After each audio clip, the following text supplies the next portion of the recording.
In this story, a young professor uncovers a secret buried beneath Hogwarts. Not a dark wizard, not a cursed object, but the very origin of magic itself. As ancient forces awaken and reality begins to unravel, one choice will decide whether the wizarding world is reborn or consumed. Stay to the end to witness the rise of a new magical age, and drop a like before you fall asleep. The year is 2025, and Hogwarts has risen from the ashes of war. Rebuilt stronger than ever, yet still bound by centuries of tradition. The great houses still compete, Quidditch soars over the pitch, and students wander the shifting staircases, but new subjects like intercontinental magical law and advanced charms. Applications reflect a world where the British Ministry and MACUSA are forging uneasy cooperation. Into this charged atmosphere steps Brandi Bones, a prodigy from America and distant relative of Amelia Bones, appointed as the youngest charms professor in Hogwarts' long history. Brilliant, ambitious, and strikingly beautiful, she carries both admiration and doubt on her shoulders, unaware that beneath the castle stones, a forgotten power has begun to stir. The rain over the Scottish Highlands fell in soft, silvery sheets that morning, painting the world in a melancholy hue. It was not the furious sort of rain that howled and battered, but rather the patient, persistent kind, the sort that had soaked these lands for centuries and would continue long after every wizard's name had been forgotten. Through this quiet, mist-laden veil, the spires of Hogwarts appeared like the bones of some ancient creature rising from the earth, timeless, solemn, and waiting. Brandi Bones paused at the crest of the hill where the thestral-drawn carriage had left her and allowed herself a breath. The wind that met her was cool and damp, tinged with the metallic taste of old enchantments and the faint perfume of wild heather that clung to the grounds. Even now, years after the battle that had reshaped history, the air here still hummed faintly of memory, of duels fought, lives lost, and the magic of 1,000 generations woven into every stone. It was not an ordinary place. Hogwarts never had been, and now it was to become her home. She adjusted the clasp of her cloak and began the walk toward the castle gates, her boots crunching gently against the wet gravel path. There was a quiet certainty in her movements, a composure that had carried her across continents and controversies alike. Yet, beneath the measured steps and graceful bearing, a current of tension ran deep. The same current that always appeared when eyes were certain to be watching. And they were. Even here, even now. She could feel the castle itself watching her. It was a peculiar thing. This building, a school, yes, but also a living archive, a sentient repository of magic and will. Brandi felt the subtle weight of its gaze as she approached, the faintest stirring beneath the ground, as if the roots of the earth itself had taken notice. Hogwarts had welcomed many professors before her, but none like her. Not a Bones since Amelia. Not an American since the founding of Ilvermorny had divided the magical world by oceans and philosophies. She was, as so many newspapers had declared, with either admiration or suspicion, an interloper. And interlopers, history reminded her, rarely left this place unchanged. The gates opened of their own accord with a groaning creak, as though waking from a long sleep. Brandi stepped through them and onto the cobblestone bridge leading to the entrance courtyard. The rain slicked the stones in mirrored reflections, catching the light from the lanterns that lined the walls.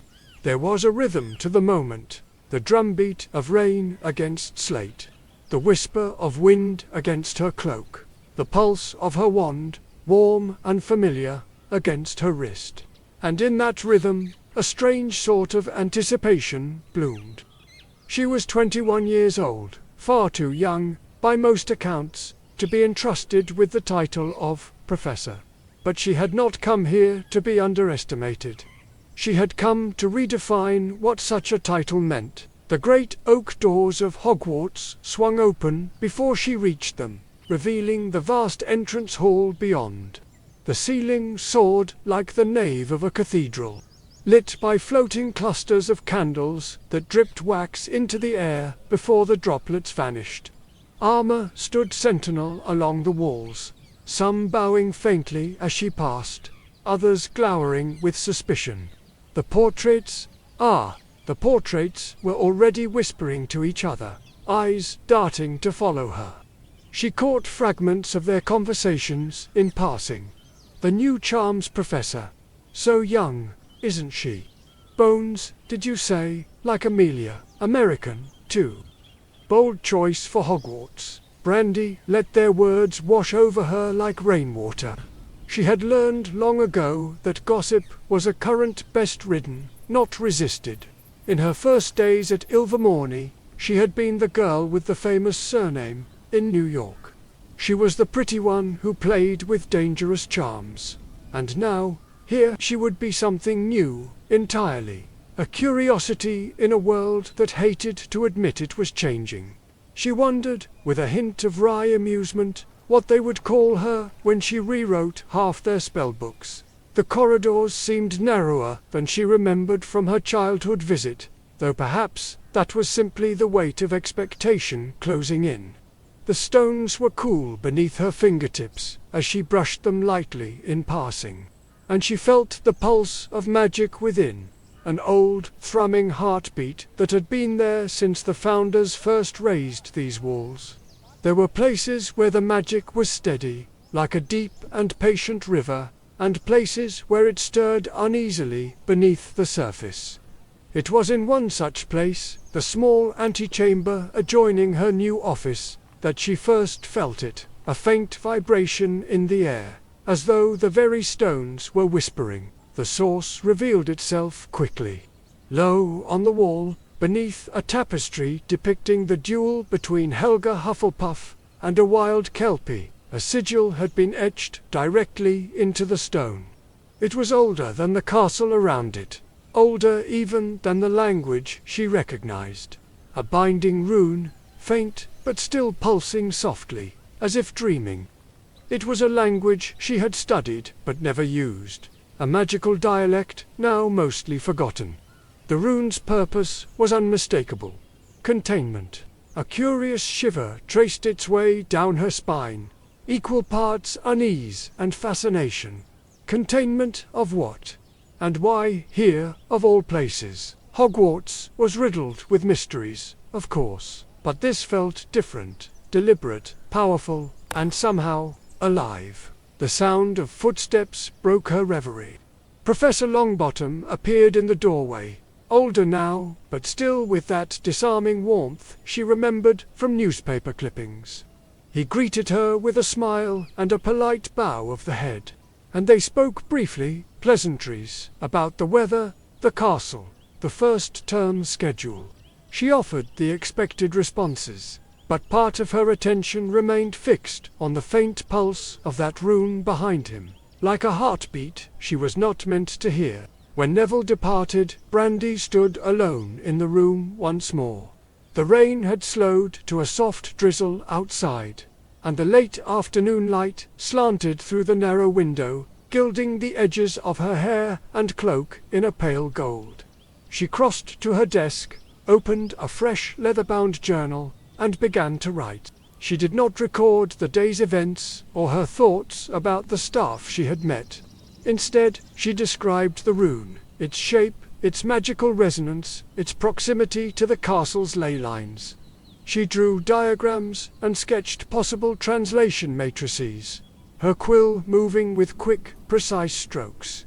It was the same instinct that had driven her for years, the relentless need to understand, to pull apart the unknown and weave it into knowledge. But there was something deeper now, too, a whisper of intuition she could not ignore. Whatever that rune was holding back, it was weakening. She could feel it. When at last she set the quill down, evening had fallen. Candlelight danced in the corners of the room, and the castle beyond her window was bathed in silver and shadow. Brandi stood and approached the window, gazing out at the sprawl of towers and courtyards below. Somewhere out there, hundreds of students were eating dinner in the great hall, laughing and arguing and wondering about the new professor who had arrived that morning. Somewhere, portraits were still gossiping, and armor still shifting in their enchanted sleep.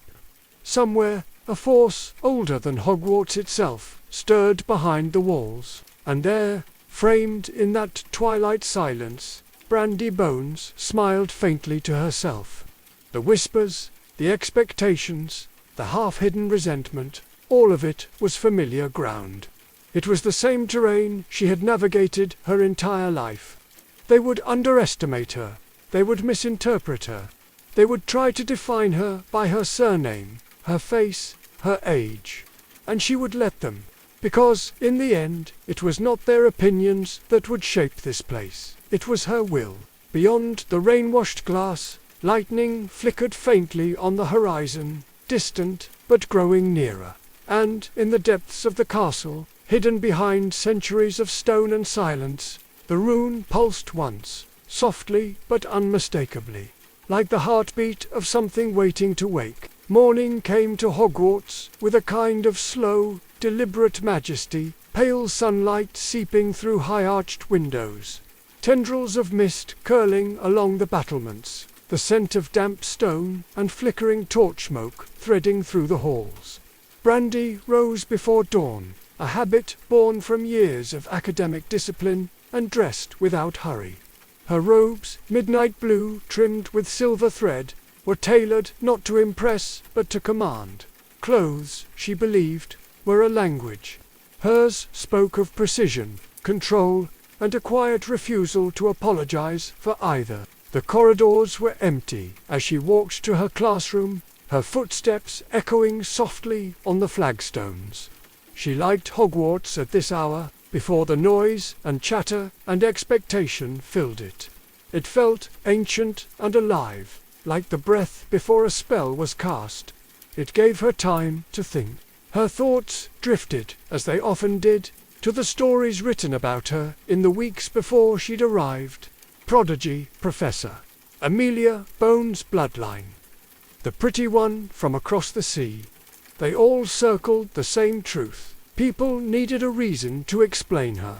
Genius was uncomfortable, especially in a body that didn't fit their idea of what brilliance should look like. So they explained her away. And that was fine. She had learned to make their explanations a weapon. By the time the first students arrived, the classroom was already alive, with floating parchment scrolls and soft, golden spheres of light, a display designed as much to enchant as to instruct. The younger students filed in first, wide-eyed and whispering, followed by the older ones, whose expressions ranged from curiosity to challenge. Among the seventh years and visiting postgraduate scholars, there were already sparks of flirtation. A quick glance held too long, a smile designed to test boundaries. Brandi noted every one of them and stored them like data points in a spell equation. The bell chimed. Silence fell. "Good morning," she said. Her voice was even melodic, with the faintest trace of an American cadence that cut through the crisp British consonants around her. "I'm Professor Bones. Today, we're not going to review standard charm applications. You've all done that. We're going to talk about intent, the core element that separates ordinary spellwork from mastery." She moved as she spoke, her wand a slender conductor's baton as glowing runes traced themselves in the air. The students watched as each rune pulsed, expanded, and fused into the next until a lattice of light hovered above the room, delicate as a snowflake and yet humming with raw magical force. "Spells," she continued, circling the lattice, "are not just words and wand movements. They're decisions. They are manifestations of will. And if you understand how to layer those decisions, how to weave intent into form, you can make magic do things it was never designed to do." A flick of her wrist, and the lattice folded inward, transforming into a rotating orb of water suspended mid-air. Another flick, and it erupted into flame without extinguishing. Gasps echoed through the room. The water and fire swirled together, held in delicate balance, each feeding the other rather than cancelling it out. This, Brandi said, is called dynamic spell layering. It's my field of study, and by the end of this term, you'll be able to do it too. A ripple of excitement passed through the room, but not everyone was impressed. In the back row, a tall, dark-haired seventh-year boy leaned back in his chair with a smirk. Callum Avery Pureblood, wealthy and very aware of it. His family had been in Slytherin for centuries. Brandi had read his file. "Impressive," Callum said, his voice dripping with the lazy arrogance of someone used to being listened to. "But Ilvermorny techniques are unconventional. Are you sure this isn't a bit unstable for Hogwarts students?" A few chuckles followed. Brandi turned toward him slowly. Her expression didn't change. No anger, no irritation, just a measured calm that was somehow more unsettling. "Are you volunteering for a demonstration, Mr. Avery?" she asked. The smirk faltered, but he nodded. Brandi gestured for him to stand and handed him a slip of parchment. "Cast a finite incantate on that." He did. The parchment burst into flame. "Interesting," Brandi said softly. "Now try augmenti." A jet of water shot from his wand, but the flames didn't go out. Instead, they coiled higher, feeding off the spell like oil. "Magic isn't a machine," she said, stepping closer. "You can't always turn it off with the right switch. If you don't understand the why behind what you're doing, you're just waving a stick and hoping for the best." With a graceful wave of her wand, she collapsed the entire construct, water, fire, and lattice, into a single shimmering sphere of neutral energy, which she absorbed into her palm before letting it dissipate into the air. The class erupted into applause. "Lesson 1, she said, meeting Callum's eyes with a faint smile. "Never underestimate what you don't understand." Callum's ears flushed red. But beneath the embarrassment, Brandi saw something else in his gaze. Now curiosity, fascination, the beginnings of a hunger to impress her. Good, she thought, he would be useful later. The rest of the lesson unfolded with the smooth, deliberate pace of a well-practiced spell. Brandi guided them through exercises on layering, charm intent, shifting their understanding of basic spells into something far more complex. Every question she asked was a calculated push, every compliment a subtle pull. By the time the bell rang, the class was buzzing with energy, eager, inspired, and slightly disoriented by how much more magic suddenly felt possible. As the students gathered their things, several lingered. Callum was one of them, as was Elspeth Moon, a Ravenclaw prodigy whose questions were always just slightly too personal. They hovered near her desk under the pretense of clarifying a point from the lesson. "That was brilliant," Professor Elspeth said, tucking a strand of hair behind her ear. "I've never seen someone manipulate elemental opposites like that. It's beautiful." Brandi smiled faintly. "Beauty is often a side effect of precision, and of power," Callum added, leaning against the edge of a desk, his tone casual but eyes sharp. "There's a difference between knowing how magic works and knowing how to make it obey you. I think you know the difference." There it was, the first real move. Flattery disguised as insight. Brandi met his gaze for a heartbeat too long, just enough for him to believe he'd gotten under her skin. Then she tilted her head slightly, a small, knowing smile curving her lips. "Obedience," she said softly, "is an illusion. Magic doesn't obey. It negotiates." And so, she implied, did she? They left soon after, both looking back as they went, subtle glances that would have gone unnoticed by anyone less observant. Brandi watched them go, the corner of her mouth lifting. Influence wasn't about domination. It was about gravity, the ability to bend the space around you until others began to orbit. By midday, the corridors of Hogwarts had grown crowded with the familiar din of students.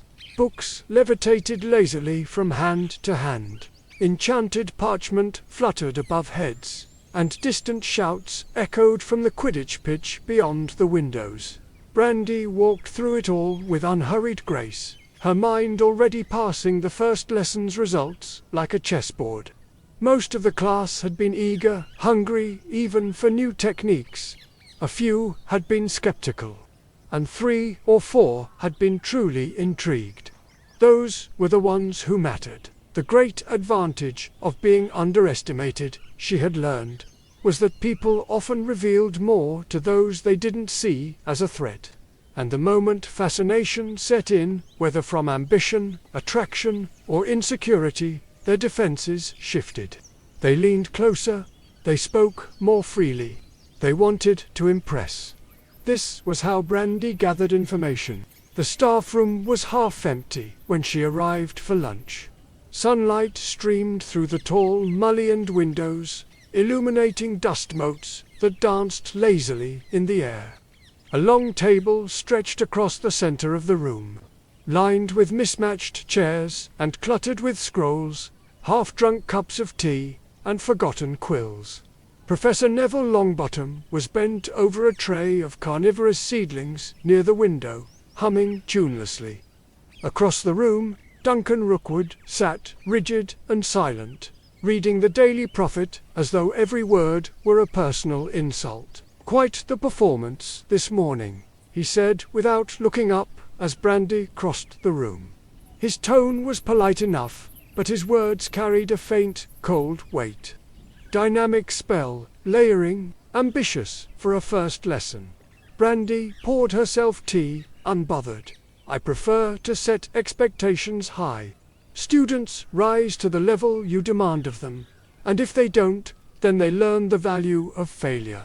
Neville chuckled softly from the window. "I remember thinking Flitwick was tough when I was a student.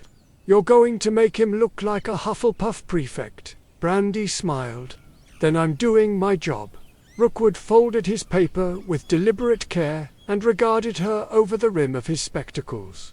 "Innovation has its place, Professor Bones, but Hogwarts has traditions, methods honed over centuries. Some of us believe those should be respected." It was an opening move, not a challenge, but a probe. Brandi met his gaze steadily.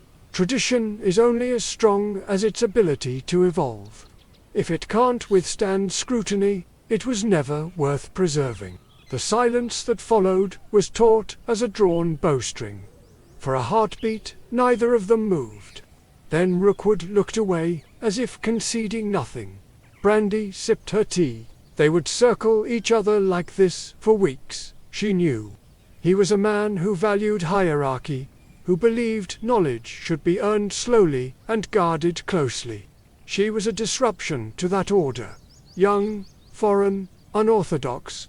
But it was precisely that tension that made her presence here necessary. And, in its own way, thrilling. Later that afternoon, Brandi returned to her classroom for an optional practicum session. These were voluntary, designed for students seeking extra credit or more advanced training, and they were often sparsely attended. Today, however, more than a dozen 7th years and exchange students were waiting when she arrived. Some were genuinely interested in the theory. Others, she suspected, were drawn more by her than the curriculum. She greeted them all warmly, moving through the room with an ease that was neither aloof nor overly familiar. She answered questions, corrected posture, offered suggestions. When a Hufflepuff boy stumbled over a complicated incantation, she knelt beside him and murmured the correction just loudly enough for the others to hear the gentle encouragement in her tone. When 2 Ravenclaws debated the ethics of using intent-layered charms in duels, she listened carefully, then guided the conversation toward deeper magical theory without ever taking a side. By the time the session ended, they were no longer a room full of strangers testing a new professor. They were a small circle of minds she had drawn, almost imperceptibly, into her orbit. As the students began to leave, Callum Avery lingered again, hovering near the door. He hesitated, then approached. "Professor," he began, his voice carefully measured, "I was wondering if you'd consider sponsoring my independent research project this term. It's ambitious. Something to do with emotion-based charm modulation." Brandi raised a brow. "Ambitious can be good, or dangerous. Both, ideally," he said with a half-smile. She studied him for a long moment. He was clever, that much was clear. But this was not about research. It was about proximity, about the subtle pull she had placed on his curiosity and pride. "Submit a proposal by the end of the week," she said at last. "If it meets my standards, we'll discuss mentorship." His grin was quick and triumphant. "Thank you, Professor." When he left, Brandi turned back to the now empty classroom. The afternoon sun slanted through the high windows, spilling golden light across the rows of desks. Dust motes danced in the beams, and the air still hummed faintly with the energy of a dozen spells cast in eager succession. It would be easy, she thought, to dismiss this subtle influence as vanity, to imagine she enjoyed the attention of her students simply because it was flattering. But the truth was far more deliberate. Influence was a tool, and in a place like Hogwarts, where tradition was currency and power shifted in whispers, it was often the most effective one. Brandi approached the chalkboard and touched her wand to the runic diagram she had drawn earlier. The faint outline of a containment sigil glowed briefly before fading. Its shape was not identical to the one etched into the stone beneath her window, but it shared key similarities, patterns of power she had seen only in texts older than the Ministry itself. The memory of the faint vibration she'd felt that morning, a subtle pulse beneath the floor during her lesson, returned with sharp clarity. The rune was weakening. The castle was moving. Her heart quickened, though not from fear. There was something here, something powerful, ancient, and unraveling. And it was unraveling faster than anyone seemed to realize. She extinguished the lights with a lazy wave of her wand and stepped into the hallway. The castle was quiet now, the chatter of students replaced by the deep hum of old magic that permeated every stone. Somewhere far below, she thought she felt another faint tremor, like the heartbeat of something sleeping and restless. She paused at a window overlooking the black lake. The water was calm, its surface broken only by the occasional ripple of a giant squid's lazy movement. On the far shore, a line of carriages glided toward the village of Hogsmeade, their lanterns glowing like fireflies in the gathering dusk. Brandi's reflection stared back at her from the glass, sharp eyes, steady posture, a faint, knowing smile. People saw many things when they looked at her: youth, beauty, arrogance, legacy. What they rarely saw was the calculation behind the calm, the patience, the purpose. Let them think what they wanted. It was easier to reshape a world when no one realized you were doing it. The bells of the castle told the evening hour, echoing across the grounds like a heartbeat. Brandi turned away from the window and continued down the corridor, her footsteps measured and sure. The first lesson had been taught, the first impressions made, and in the dark, unseen corners of Hogwarts, the first threads of an ancient power had begun to stir. And Brandi Bones, young, brilliant, underestimated, was already several moves ahead. Hogwarts had seen powerful witches before. It had seen brilliance that split the fabric of magical understanding and courage that reshaped the very nature of the wizarding world. But it had never, in all its centuries of portraits and prophecies, seen a witch quite like Brandi Bones. Her beauty was not the delicate, ornamental kind spoken of in poetry, nor the practiced elegance of someone who spent hours perfecting a facade. It was something deeper, more arresting, an effortless symmetry that seemed to carry its own gravity. Faces turned when she entered a corridor. Conversations faltered, glances lingered. It was instinctive, primal, almost unconscious, the sort of attention that had nothing to do with robes or wandwork, and everything to do with presence. There was heritage written in the lines of her face, a richness born of generations far from these northern isles. Her skin held the warmth of distant suns. Her dark eyes carried the depth of stories told in another tongue. And her bearing, graceful, unhurried, self-possessed, spoke of a lineage that did not bend easily to expectation. Even her frame defied the brittle, narrow notions of beauty whispered in corridors. Soft where softness was strength, strong where strength was grace. She did not apologize for any of it. She was, and yet this gift that others might have envied was her greatest burden. It had followed her from the first day she stepped into Ilvermorny, when classmates assumed she had been admitted for reasons other than talent. It shadowed her in lecture halls, where professors praised her charm more than her research. And it echoed in the subtle condescension of senior scholars who mistook composure for vanity. Again and again, the world tried to make her smaller, to explain away her mind by pointing to her face. People saw what they wanted to see, and too often what they wanted was a story they could understand. A clever girl, perhaps, but not too clever.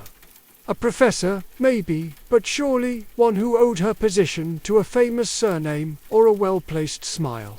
To acknowledge the full weight of her intellect, her unrelenting discipline, her obsessive pursuit of magical theory, her capacity to innovate beyond the limits of known spellcraft, would mean challenging the assumptions that kept them comfortable. So they did not. They looked at her and chose the simpler story. Brandi knew this. She had known it for years. And if the truth stung at first, it no longer did. What had once felt like an injustice had become a tool, a way of moving unseen, even as all eyes were on her. Let them underestimate her. Let them mistake confidence for arrogance, elegance for frivolity. The more they dismissed her, the freer she was to maneuver. And when the moment came, when her brilliance shattered their expectations, the shock would make it all the more powerful. Still, there were nights, even now, when she stared at her reflection in the enchanted mirror and wondered if she would ever be seen as she truly was. Not as a name, not as a face, but as a mind, sharp, unyielding, and formidable. She suspected the answer was no. And perhaps, she thought, that was all right. Some weapons were meant to remain hidden until the final strike. In the end, the beauty that had once felt like a cage had become her camouflage. And in a world that loved to underestimate beautiful women, Brandi Bones had learned to make underestimation her deadliest advantage. The owl post arrived in the great hall like a storm. Hundreds of wings beat against the enchanted rafters as letters, packages, and folded newspapers fluttered down onto breakfast tables. Most students barely looked up from their porridge, but Brandi Bones felt the change in the air before the first headline even landed. A shift, faint but unmistakable, rippled through the room as the Daily Prophet slid across the staff table toward her. The headline sprawled in bold black ink across the front page. Beauty, brilliance, or bloodline? The Bones appointment sparks debate. A grainy photograph of her, taken without consent as she left her classroom 2 days earlier, stared up from the parchment. Her expression in the photo was calm and unreadable, but the accompanying article left little to the imagination. It dissected her rapid rise through Ilvermorny, questioned the ministry's political motives in inviting an American to teach at Hogwarts, and, inevitably, compared her to Amelia Bones. It was the paragraph 3/4 down the page that made her pause. While few doubt Professor Bones' remarkable magical accomplishments, many in the wizarding community question whether her appointment owes more to her family connections, and some whisper to her extraordinary appearance, than to her academic merit. Brandi let the paper fold closed. Across the table, Neville shot her a sympathetic look. McGonagall, who had clearly already read the piece, muttered something uncharacteristically sharp under her breath about journalists with nothing better to do. It was not unexpected. Fame or infamy was part of the price she had always paid for success. But here, the stakes were different. At Ilvermorny, she had been a rising star. Here, she was an outsider, an interloper, a disruption to centuries of tradition. The press would not stop until they had fit her into a box small enough to understand. "Are you going to respond?" Neville asked quietly. Brandi's eyes followed the movement of the students below, how they whispered over the article, how they glanced toward her table when they thought she wasn't looking. "No," she said, "they're not ready for the truth yet. I'll let them argue about who I am, and then I'll show them." Her opportunity came sooner than expected. By the time her afternoon seminar began, a special session on intent and spell resonance for advanced students, the atmosphere was taut with scrutiny. The Prophet article had spread faster than fire. A few students stared at her with open admiration, others with poorly disguised skepticism. Some had come to learn. A handful had come to judge. Among them was Theo Mulciber, brilliant, arrogant, and the youngest ministry trainee ever admitted into the Department of Magical Law Enforcement's Special Apprentice Program. He carried himself with the poise of someone certain of his superiority, and his gaze, when it met Brandi's, held a faint glint of challenge. "Professor Bones," he said halfway through the lecture, interrupting her explanation of a resonance matrix, "with all due respect, many of us were taught that intent layering is inherently unstable. That's why it's not part of standard aura training. Are you suggesting centuries of established doctrine are wrong?" A few students shifted uncomfortably. Others smirked, sensing the confrontation they'd come to see. Brandi, however, did not falter. She regarded Theo with the cool, steady gaze of someone far too used to this dance. "I'm suggesting," she said calmly, "that doctrine reflects the limits of what those who wrote it could achieve. If your methods have never failed, it's probably because you've never pushed them far enough." Theo's jaw tightened. And yet, Professor Flitwick never felt the need to discard centuries of charms theory. Professor Flitwick, Brandi said, her tone almost gentle, also never published 7 peer-reviewed papers on spell resonance before the age of 20. "Shall we proceed?" Laughter rippled through the room, soft, uneasy. Theo flushed, but he didn't back down. "Perhaps a demonstration, then? If your theory is truly superior, prove it. Unless, of course, you'd prefer to hide behind rhetoric." A sharper professor might have bristled. A less confident one might have declined. Brandi merely tilted her head and smiled. The sort of smile that wasn't a smile at all, but a carefully measured provocation. "Very well," she said. "A duel. You will attempt to disrupt a layered charm construct. If you succeed, I will concede that my work is flawed. If you fail, you will stay after class and rewrite your understanding of resonance theory from the ground up." The students erupted into whispers. Theo stepped forward, wand in hand, his confidence radiating from every movement. Brandi did not draw hers immediately. Instead, she walked to the center of the room with deliberate slowness, letting the silence stretch, letting him and everyone watching feel the weight of the moment. Then she lifted her wand. A series of runes bloomed into existence around her, elegant, complex, interlocking. One by one, they fused into a lattice of spells, a defensive ward, a kinetic absorber, a countercurse field. Energy pulsed through the construct, each spell feeding and shaping the next, until it shimmered like a living thing. Theo circled it cautiously, then struck first with a reducto, then with a volley of expulso blasts. The construct shifted, absorbed, and held. He intensified his assault, weaving in hexes and disruption charms, but the lattice adapted faster than he could attack. Sweat beaded on his forehead. The class watched in breathless silence. Brandi didn't move. She didn't need to.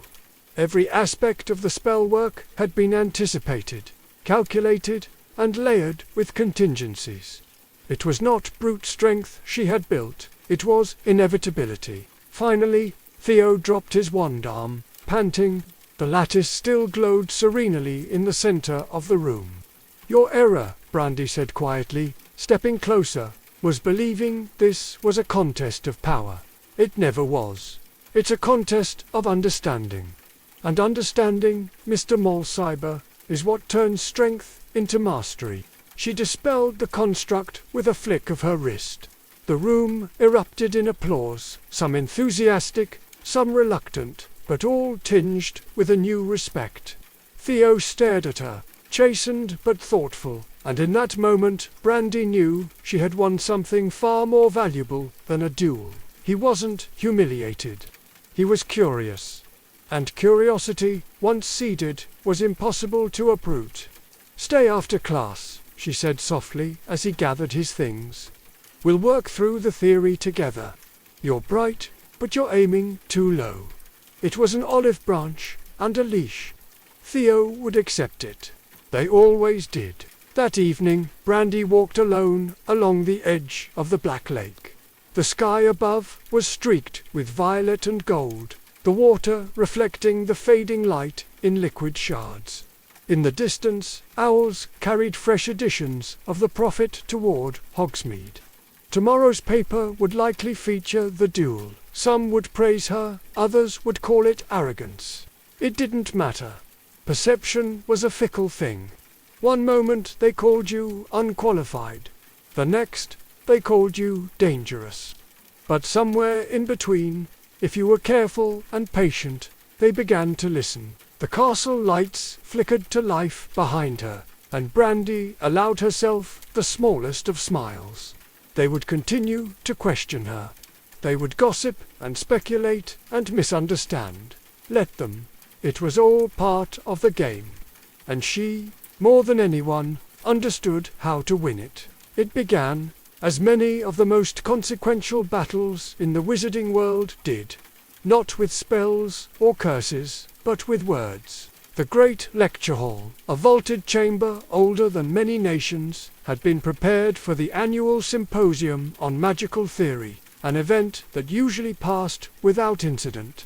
Professors delivered polite lectures on spell matrices and historical wand lore. Students clapped in the expected places, and then everyone went home.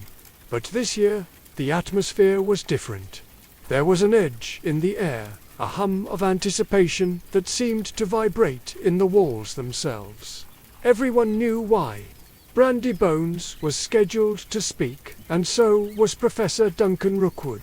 The rivalry had been inevitable from the moment she arrived.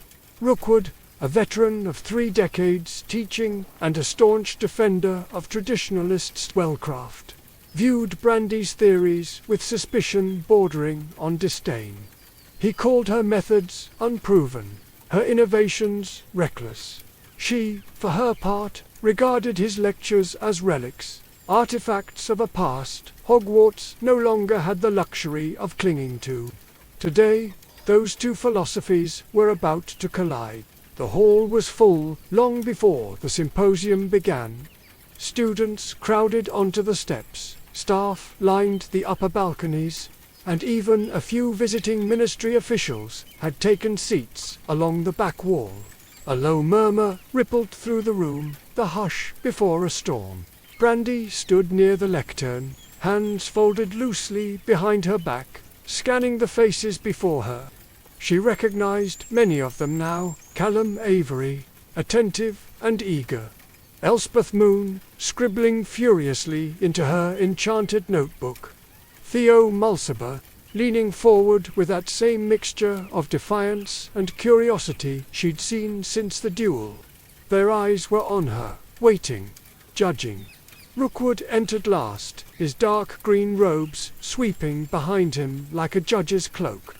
He offered Brandi a thin, tight-lipped smile, the kind one gives an adversary before the opening move. "Professor Bones," he said, inclining his head slightly, "I look forward to our exchange." "As do I," she replied evenly.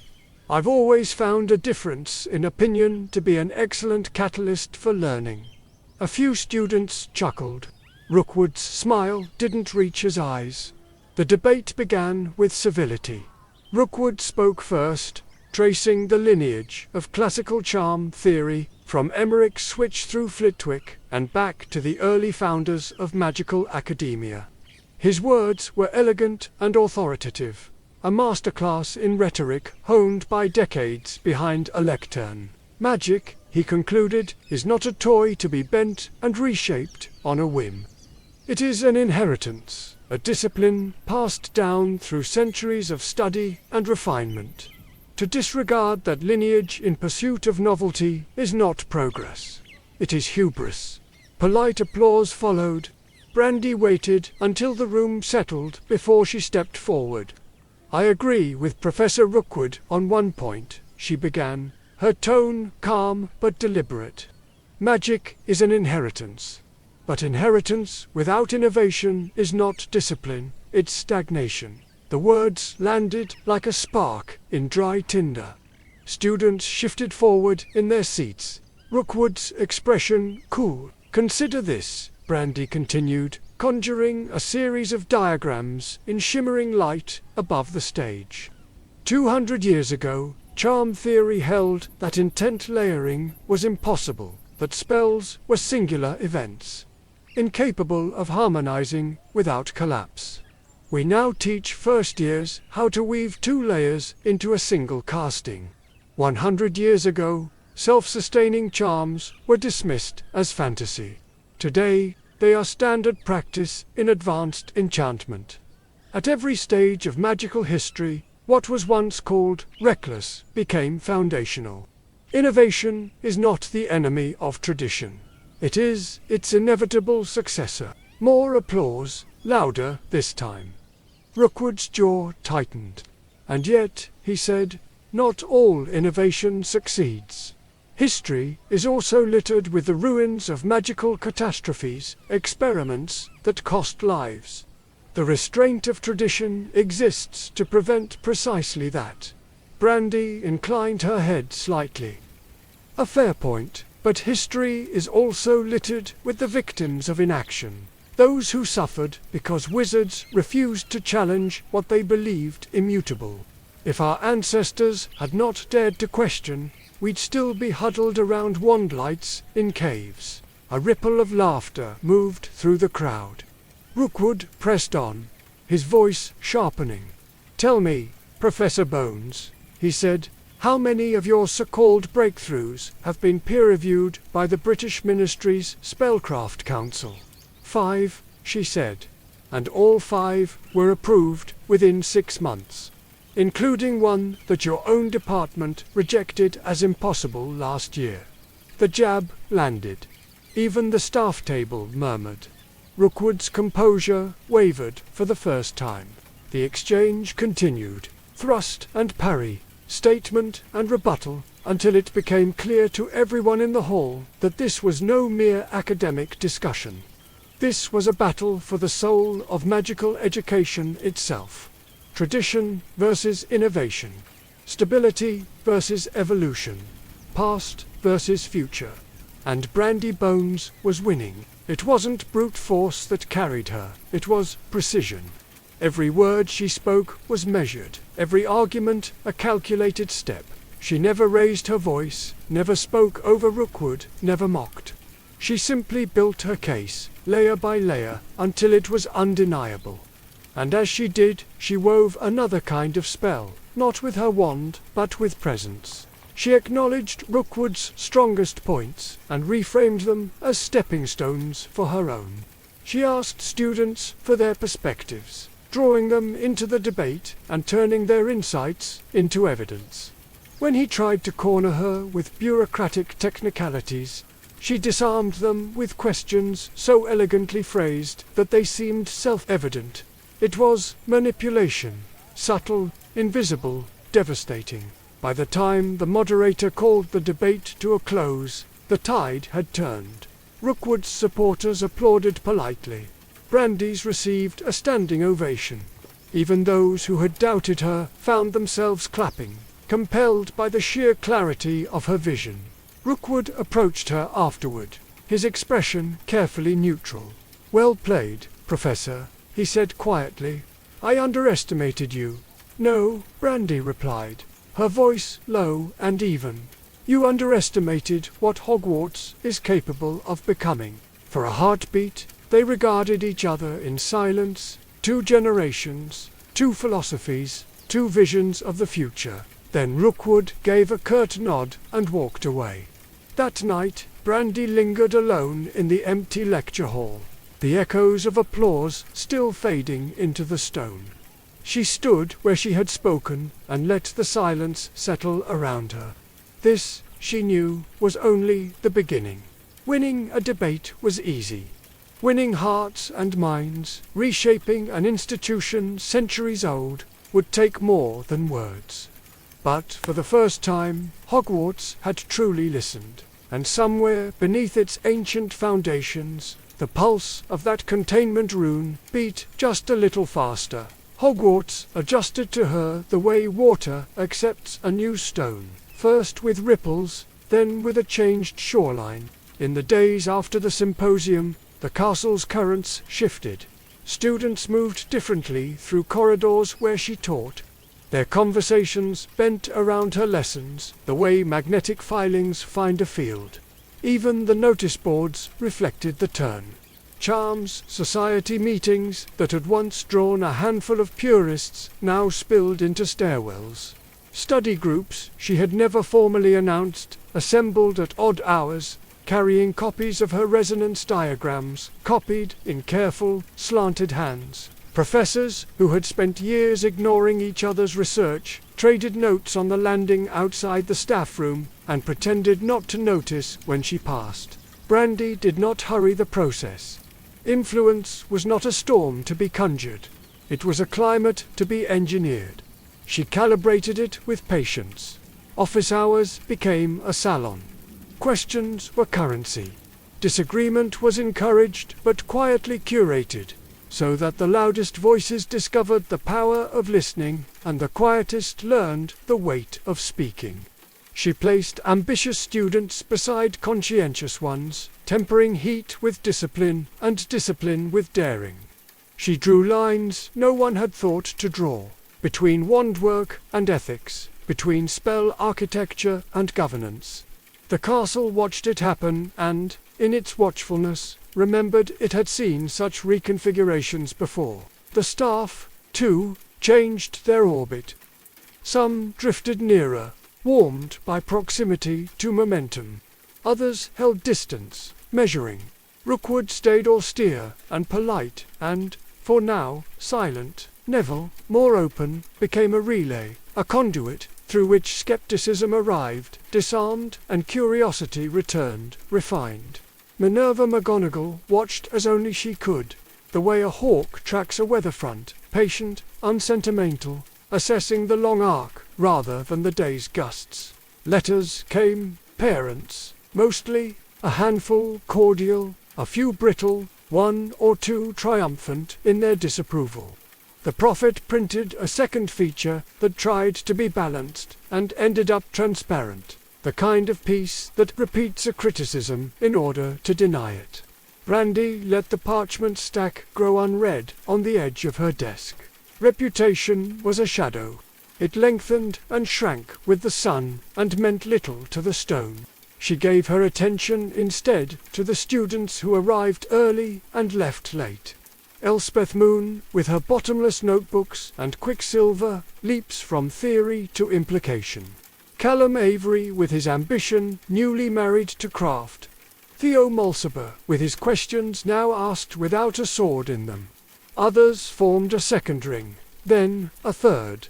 Not disciples, not devotees, but strands in a net, she continued, to knot with deliberate fingers. The practicum that week took place in Classroom 7. A room barely used since Flitwick's retirement. Its walls lined with cases of dust-mottled instruments and harpsichords gone silent. She had chosen it precisely for its neglect. Influence liked to grow where no one thought to look. They assembled, without being told, to seventh years. Exchange scholars, to Ravenclaws still in their cloaks from the library, and a Hufflepuff who had sprinted from the greenhouses and still smelled faintly of peat. Brandi spoke little. She set a framework in the air. 3 runes, a compass rose of intent, the skeleton of a lattice, then let the room move. They failed beautifully, which is to say, they failed with attention. Spells collapsed and took the right parts of the scaffolding with them. Arguments started in the margins of diagrams and resolved in the center of the room. Brandi drifted between clusters like a tuning fork, lending resonance rather than force. When a sequence misfired and a ward shuddered, she steadied it with a gesture that was almost absent-minded, the way a pianist corrects a phrase without breaking a melody. She said almost nothing to Callum and everything to the student beside him, and Callum tried harder. She asked Theo a question he could not yet answer, and did not stay to hear him attempt it, and Theo stayed an hour past dusk to find the proof. She let Elspeth find a flaw in one of her published diagrams, and praised the elegance of the descent, and the room learned that mastery and correction are kin. By the end, when candles had guttered to soft bulbs, and breath made the air silver, the lattice held. It hung in the center of the room, with the poise of a thought made visible. Not perfect. Perfect would have taught them less. But stable enough to prove a point. That an orchestra can form from strangers when the conductor understands silence as a kind of sound. The news of that lattice traveled faster than any article. Younger students who had not seen it spoke of it as if they had. A second practicum sprung up in its echo, then a third. Brandi let the replication happen and did not brand it with her name. The fastest way to kill a movement is to make it about a person. Elsewhere, the Board of Governors convened. They did not invite her. Their minutes reached her nonetheless, carried in the manner of all secret things, in fragments, in tone, in what went unsaid by people who suddenly said too much. The board considered curriculum boundaries. They considered parental optics. Someone raised the question, delicately, of her age. Someone else raised it less delicately. A motion was drafted to review contemporary methodologies for appropriateness. It did not reach a vote. Brandi did nothing about this. Doing nothing is also an action when done with intent. She made certain, instead, that the 2 governors whose children had joined her practicum received from those children an unusual number of letters home.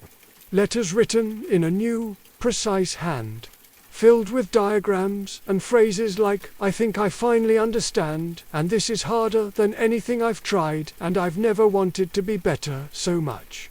Influence moves on affection faster than on argument. The faculty common room grew more cautious around her, even as it grew more courteous. Colleagues tested positions in her presence the way one tests a step on a dark stair. Some discovered footing where they had expected a fall and were grateful. Others discovered a drop where they had assumed a landing and were offended. She did not correct them. She let balance announce itself. On Thursday she crossed the courtyard at dusk and found Hagrid speaking to a cluster of students about botricles with the zeal of a priest. He tipped his head when he saw her, a quiet acknowledgement older than speech. She returned it. A keeper of thresholds recognizes another. In the evening she met privately with a small constellation from her orbit. Not the brightest stars, not the loudest, but those with vectors she could read. They sat in her office and did not notice that she had chosen the chairs so that no one sat higher than anyone else. They debated the ethics of autonomy charms in medical wards, then slid without friction to the politics of training auras to harmonize intent across teams. No votes were taken, no manifesto drafted, and yet a position formed in the room that would, one day, be mistaken for policy. Theo lingered when the others left. He did not ask for mentorship. He asked for standards. She gave him 6. They were not assignments, but they had deadlines. He left grumbling and grateful in the same breath, a sound that meant the leash was set at the correct length. Night collected around the castle in slow layers. Brandi stood alone at her window, looking over the lake's black glass, and listened to the building breathe. Influence had a sound once you learned it.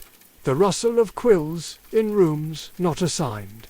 The economy of footfalls heading toward a place that had not been posted. The bell that rang and was ignored because something more compelling than the timetable had taken hold. The rune pulsed once beneath the floor, a heartbeat felt rather than heard. She did not flinch. Mystery did not contradict influence. It required it. Whatever waited below would draw to itself those who already knew how to move together. She was building them, strand by strand. Friday brought a letter from Makusa, on heavy parchment that pretended it was not urgent. An invitation phrased as an obligation, requesting her views for a transatlantic working group on curricular standards. She thanked the owl, placed the letter beneath a paperweight, and sent to notes she had already prepared.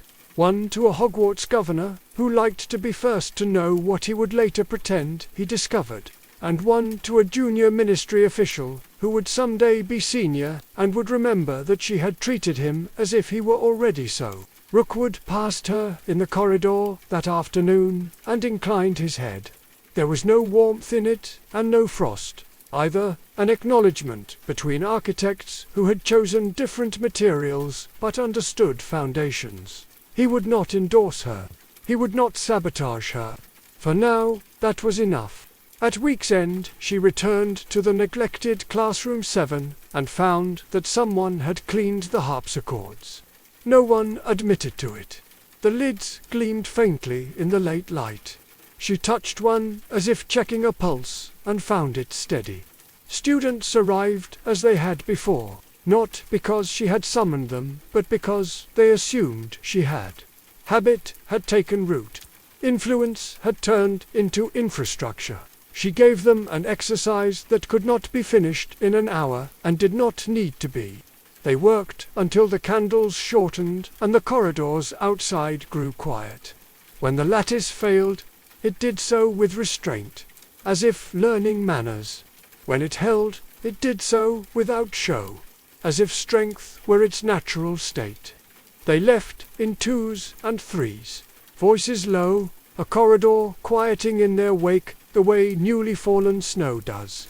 Brandi remained alone for a time, listening to the absence they left behind as one listens for echoes in a chamber and learns its shape by the way it returns sound. Outside, the grounds were silvered with frost. On the lake, a thin skin of ice had formed and was considering whether to keep itself. In the earth, the rune turned once more like a sleeper, shifting. In the tower, a professor set down her quill and allowed herself, for the first time that term, to admit that the balance was tipping. Not against the past that would be simple, but toward a future large enough to include it. And Hogwarts, which had survived wars and ministers and fashions, adjusted a fraction further around her, as if discovering that the stone it had accepted was not a stone at all, but a load. By November, the light in Scotland had thinned to a fine edge. as if the days were being sharpened for some precise purpose. Frost traced pale script along the window panes of the charms corridor, and the lake wore a steady, pewter calm. Inside, the castle held its heat like an animal at rest. Each hearth, a low-breathing lung, in that tempered quiet Brandi's constellation of students brightened, not with noise, but with intent. Her office had become a minor axis of the school. The room was small by Hogwarts standards, a tall window, a wall of books, a table always in the process of becoming a diagram. But it collected people, and through people, possibility. A brass orrery ticked in the corner, its planets enchanted to mark cycles of term time rather than astronomical periods. She liked the honesty of it. All systems are chosen. Elspeth Moon arrived first that morning with ink on her knuckles and an apology already forming. "I redrew the resonance schema," she said, producing a roll of parchment like contraband. "I think the keystone rune in your lattice is over. If we relax its interval, downstream spells harmonize with less bleed." Brandi unrolled the diagram and turned it once clockwise. The change was small. The implication was not. "You've traded stability for adaptability," she said. "Elegant and survivable." Elspeth flushed, delighted by the exact praise she'd hoped to earn without daring to want it. "I thought, well, if the lattice must adapt to a caster's shifting intent, then it should breathe," Brandi finished. "Good." There were knocks, then more bodies. Callum Avery with a stack of journals pilfered from the library's back shelves. Theo Mulciber with a draft thesis whose margins were so corrected they had become territory. A Hufflepuff whose name half the school still mispronounced but whose shields were beginning to sing. They made a circle without being told. Chairs slightly askew. People turned toward each other rather than toward her. She let the arrangement stand. Authority that must constantly announce itself is already failing. The conversation roamed resonance to ethics, to implementation and back. Conclusions opening onto better questions. Brandi contributed in lines rather than speeches, calibrating tone and temperature, pulling shy brilliance forward, cooling the overheated, asking of certainty the price it was willing to pay. When they reached a workable draft of an intent-harmonized shield schema, she tapped the parchment and said only, "Test it against what can't possibly happen. Then against what will." They dispersed into the corridors with the hush that follows work honestly done. Brandi stayed behind to re-roll Elspeth's diagram. As she did, the rune under the far wall, the one only she had noticed, gave a faint, almost conversational pulse. Not danger, not yet, but a reminder. The castle was listening to her. Timetable took her next to the North Gallery, where a temporary exhibition of historical artifacts had been installed for advanced wizarding history. Glass cases displayed items so carefully lifeless that it was easy to forget what they had once done. A charred wand still bearing the buckling scars of a miscast. A set of scales from the years of rationing. A battered signboard from a shop that had refused to shutter even on nights when it should have. The placard reads simply, "Ollivanders, open when we must be." Professor Binns floated near the far end. His voice even, his presence thin as fog. He nodded to Brandi with the odd courtesy of the dead. "Professor Bones," he intoned, "we are discussing institutional memory." "You always are," she said, and he smiled as much as a ghost can. Her students filtered between the cases, some reading, some merely rehearsing the act. Brandi stopped before a cabinet containing a fan of parchment ministry notifications, drafted in the precise, indifferent hand of bureaucracy. One bore a name that had lived in her since childhood, Amelia Bones. The text was spare. Appointment to the head of the Department of Magical Law Enforcement, commendations, citations, then, blackly understated, a final notation of death. The glass offered her reflection back with the file, a double exposure of fact and face. Even here there were whispers, not from portraits this time, but from the present. Bones. Like the one, who is she, do you think? The school did not know how to speak about legacy without believing it conferred either entitlement or debt. Sometimes both. She felt a presence at her shoulder and did not have to turn to know it was Rookwood. A formidable aunt, he said softly. Even her opponents concede as much. A great many people concede things posthumously, Brandi said. It costs less. He inclined his head. You court the future as if it were a witness you plan to call. I prefer to prepare my cases in advance. A pause that was almost collegial. Then, as if remembering his role, he added, "There's a governor's tea this evening. They've invited certain students to demonstrate outcomes." "Of course they have," Brandi said. "And of course, you told me yourself, and not by way of a summons." His mouth almost moved.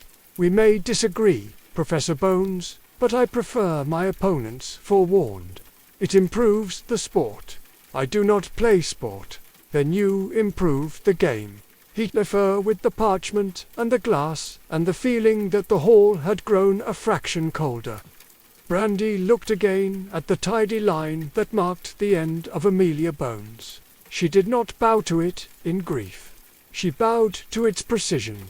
Records say only what they can bear. Lives are larger. The governor's tea put guilt where tea seldom needs it. The long room off the great hall had been dressed like a thesis. Framed achievements along the walls, strategic sightlines for donors, an arrangement of chairs calculated to scatter allies. The board moved in small pods, their conversation unctuous as good furniture polish. A portrait of an ancestor no one wanted to name listened with historic disapproval. Students stood at their stations, ready to demonstrate. Rookwood's contingent had a battery of textbook-perfect countercurses. The arithmancers displayed a predictive charm that worked most of the time and failed handsomely the rest. Brandi had brought nothing of her own, only her students and room enough to think. "Professor Bones," said a governor whose cufflinks could have endowed a small school, "we've heard such energy about your methods. We hoped to see something that reassures." "Reassurance is a poor metric," Brandi said, not unkindly. "But outcomes we can show." She called Elspeth forward, then Theo, then the Hufflepuff with the singing shields. Together, with minimal words between them, they constructed a lattice in miniature. Not the full cathedral of the classroom, but a chapel, perfectly proportioned. They layered a defense through it, and then an ethical constraint that throttled power when intent shifted toward harm. The governors blinked at that. Ethical throttling always reads as a limitation until someone explains the lives it saves. "Unusual," one murmured, which is donor for effective, but I'm not yet ready to like it. "Resilient," said another, who liked to get ahead of the verdict he could see assembling. "Repeatable?" asked the cufflinks, already seeing headlines or their absence. "Repeatable," Elspeth said, with the calm of a person standing inside their work. "Transferable and adaptable to the field." "Field?" Rookwood asked mildly, materializing at exactly the moment when the word could do the most work against them. "You're designing for auras now." "We are designing for pressure," Brandi said. "Where mistakes compound and doctrine fails." Rookwood's eyebrow rose a single, eloquent millimeter. "And you are certain you've accounted for compounding errors?" "No," Brandi said. "We have accounted for the fact that certainty is sometimes the first one." The room did not know whether to laugh. So it didn't. The governors looked at each other in those small, diagnostic ways influence teachers who approves first, who waits, Who copies? Who will be the last to admit what everyone else already knows? Callum chose that moment to step forward with the self-assurance of someone who has only recently learned the difference between confidence and showmanship. We've also prepared a harmonized team casting, he announced. If Professor Bones allows. Brandi had not scheduled it. She let the permission show so the room could witness the absence of fear.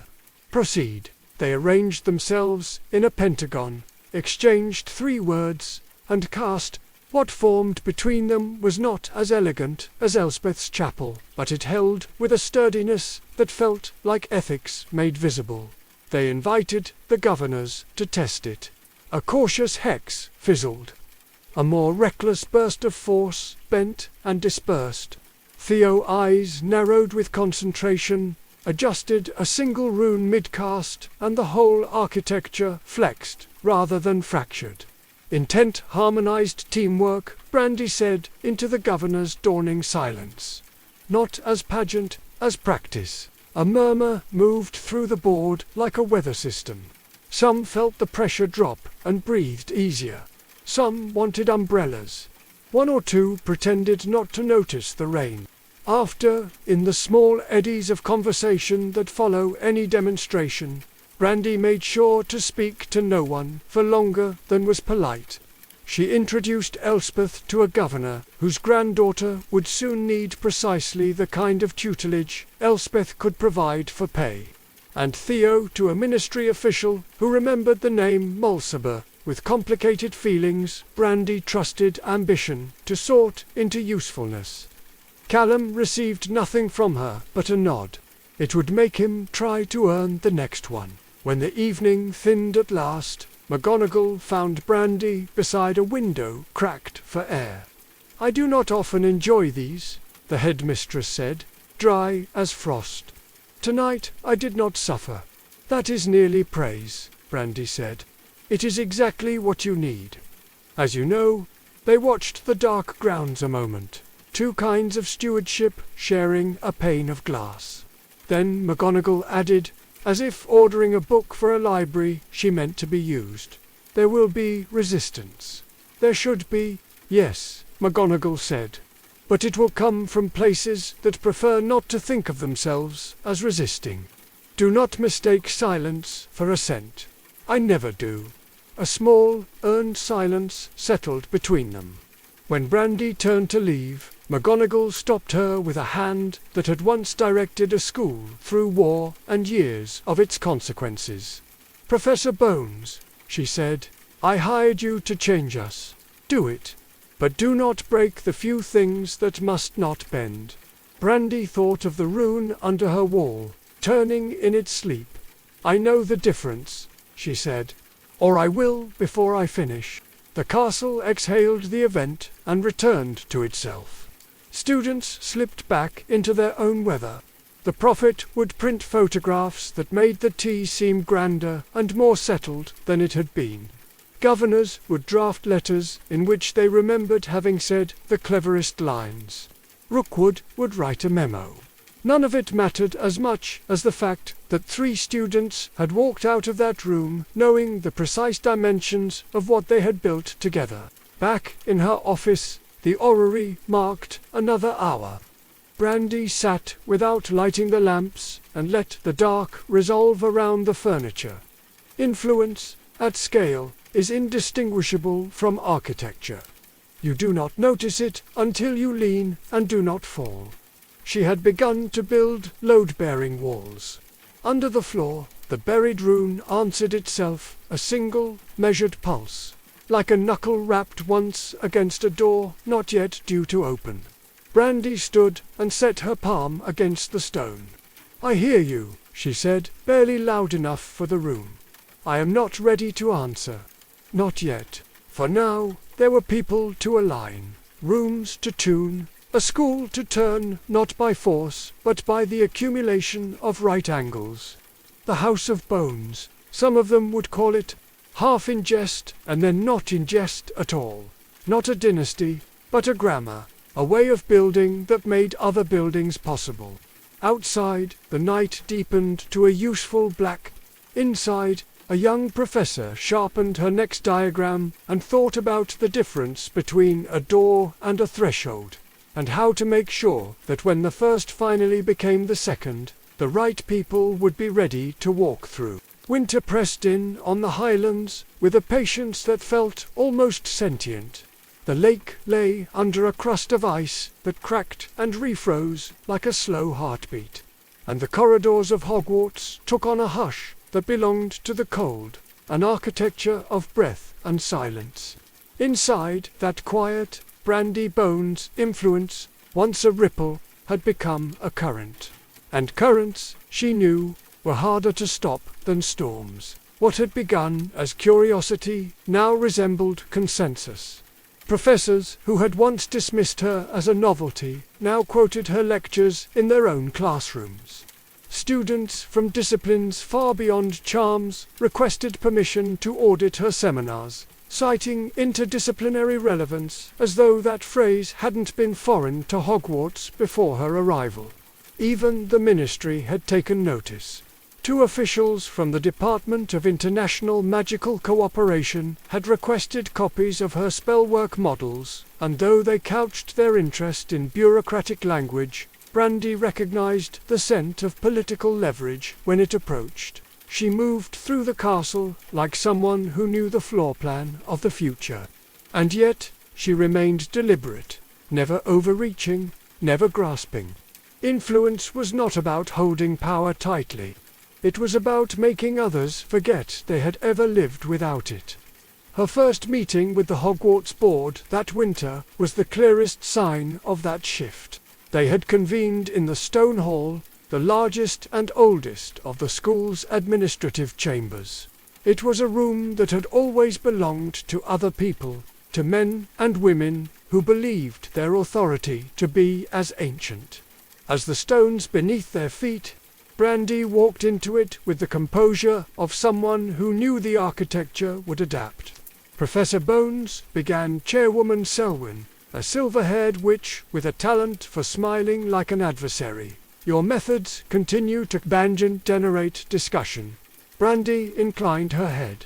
I imagine so. Innovation always does. A number of parents have expressed concern about the practicality of your curriculum, Selwyn continued. There's a fear that it encourages theory over discipline. Then I'll remind them, Brandi said evenly. That theory is what gives discipline purpose. Without it, we're just training wands to follow orders. A murmur ran down the length of the table. Several governors nodded cautiously, but unmistakably. They were not agreeing with her argument so much as surrendering to its inevitability. Rookwood was present, of course, as he always was when politics disguised itself as policy. There's also the matter, he said, of certain extracurricular activities associated with your students.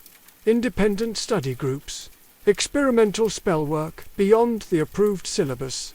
Brandi let the accusation hang for a beat before responding. Hogwarts has always thrived on curiosity. When I was a student at Ilvermorny, we were encouraged to explore beyond the textbook. Surely, a school with Hogwarts' legacy doesn't fear the same. Encourage exploration, Selwyn said carefully, but do not lose control. I have no intention of losing control, Brandi said. And the way she said it made it sound less like reassurance and more like a fact of nature. After the meeting, she found Theo waiting outside the stone hall. His hair was wind-tossed, his expression bright with the kind of confidence that had replaced his once bristling arrogance. How did it go? He asked. They're beginning to see reason, she said. Or at least, they're beginning to pretend they do. Theo grinned. You've become the most talked about witch in the castle. Then I'll need to make sure they're talking about the right things. It was not lost on her that Theo stood closer than was strictly necessary, nor that his gaze lingered a second too long on the way her hair caught the torchlight. This was a dance she had learned long ago, the double edge of beauty and intellect, the assumption that desire could unseat discipline.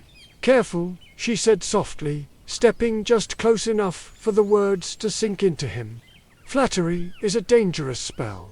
"Who says I'm flattering you?" he asked. She smiled, a slow, knowing smile that revealed nothing and promised everything. "Then it's more dangerous than I thought." He flushed, caught off guard. And in that small moment of imbalance, she turned and walked away, leaving him standing amid the cold stone corridor with questions he hadn't known he was asking. Manipulation, Brandi reflected, was most effective when it didn't feel like manipulation at all. Weeks passed, and her influence deepened. The practicum sessions she had begun as informal gatherings were now unofficial fixtures of the academic calendar. Professors who once rolled their eyes at her modernist approach now requested guest lectures. Even the skeptical Rookwood had begun adjusting portions of his curriculum, never acknowledging her influence, of course, but revealing it in the quiet shift of his syllabus. And yet, amid all this, Brandi remained watchful. Influence was not a static thing. It was a living organism, capable of turning on its creator if neglected. She watched how students began to echo her words in debates, how certain factions within the ministry began to cite her research in policy drafts. Some did so with fidelity. Others distorted her ideas for agendas she did not share. She had anticipated this, too. The next stage of influence was not expansion. It was control.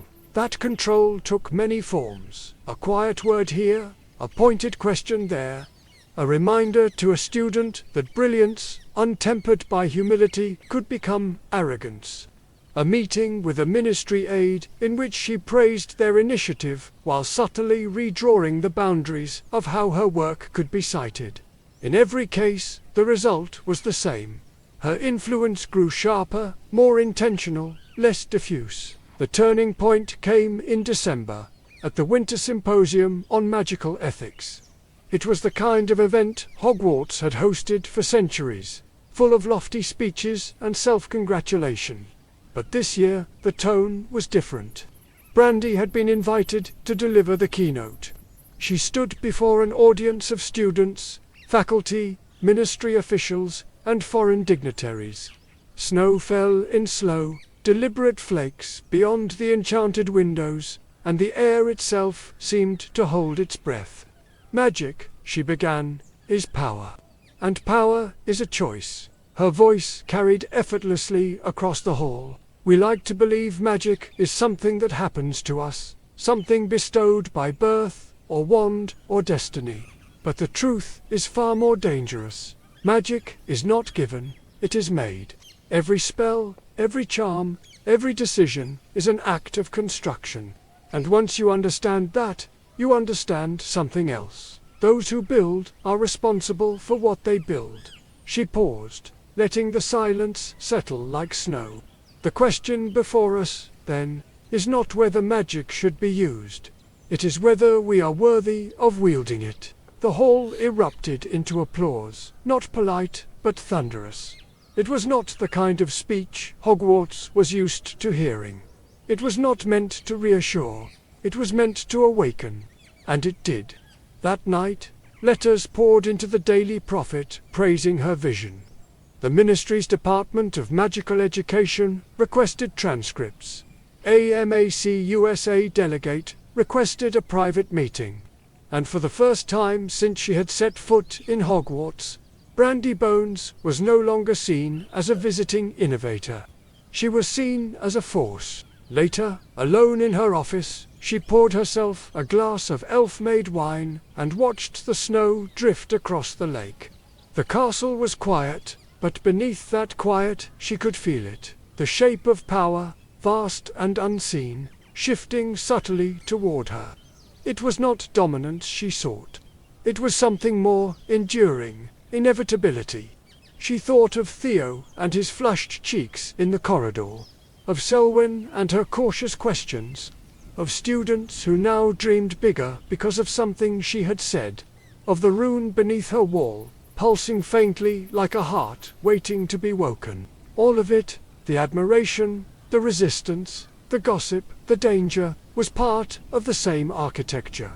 And Brandi Bones, with every careful step, was learning how to build it into something permanent. The wind howled against the window, and the lake froze a little deeper. Somewhere below, the sleeping Rune stirred, and Brandi smiled, the way a chess player smiles when the board begins to take the shape she's seen all along. By midwinter, the castle had gone still, not quiet, but listening.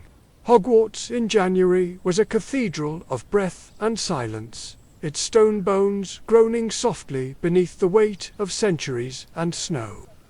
Fires burned low in the common rooms, corridors glowed with a dusky light, and the lake froze so deeply that it swallowed the moon in a sheet of glass.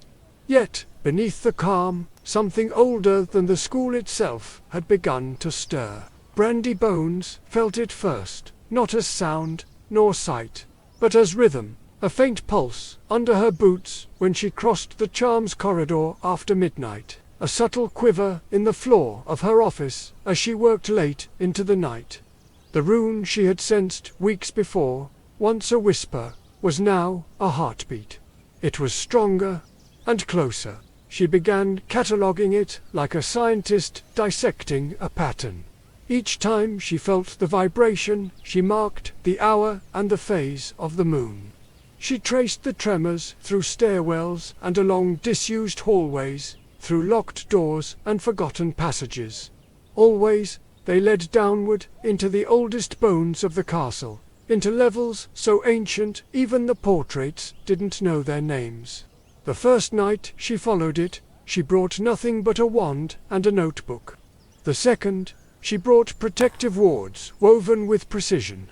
By the third, she brought a plan. There were no students awake when she slipped into the lower corridors.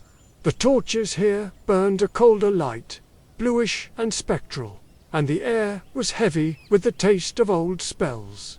Not dark, not quite, but deep and binding. She passed a tapestry of Morgan Le Fay teaching wandless dueling to an assembly of cloaked students, a relic from the Founder's era, and found a narrow stairwell half hidden behind it. The pulse was stronger now, almost a hum. It drew her down past the dungeons and below the potions vaults, down beyond the level even Peeves dared haunt. The walls changed as she descended. Dressed stone gave way to rough-hewn rock, veined with sigils, worn nearly smooth by time.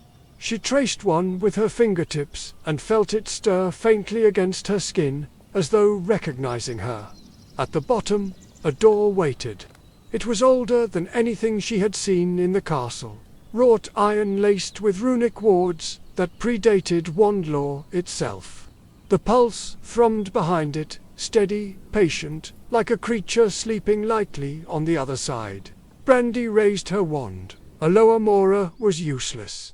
Finite rebounded as if laughed at. Even her own layered unlocking charm, a construct she had once used to bypass a vault seal in Ilvermorny's restricted hall, simply dissolved on contact. The door wasn't locked.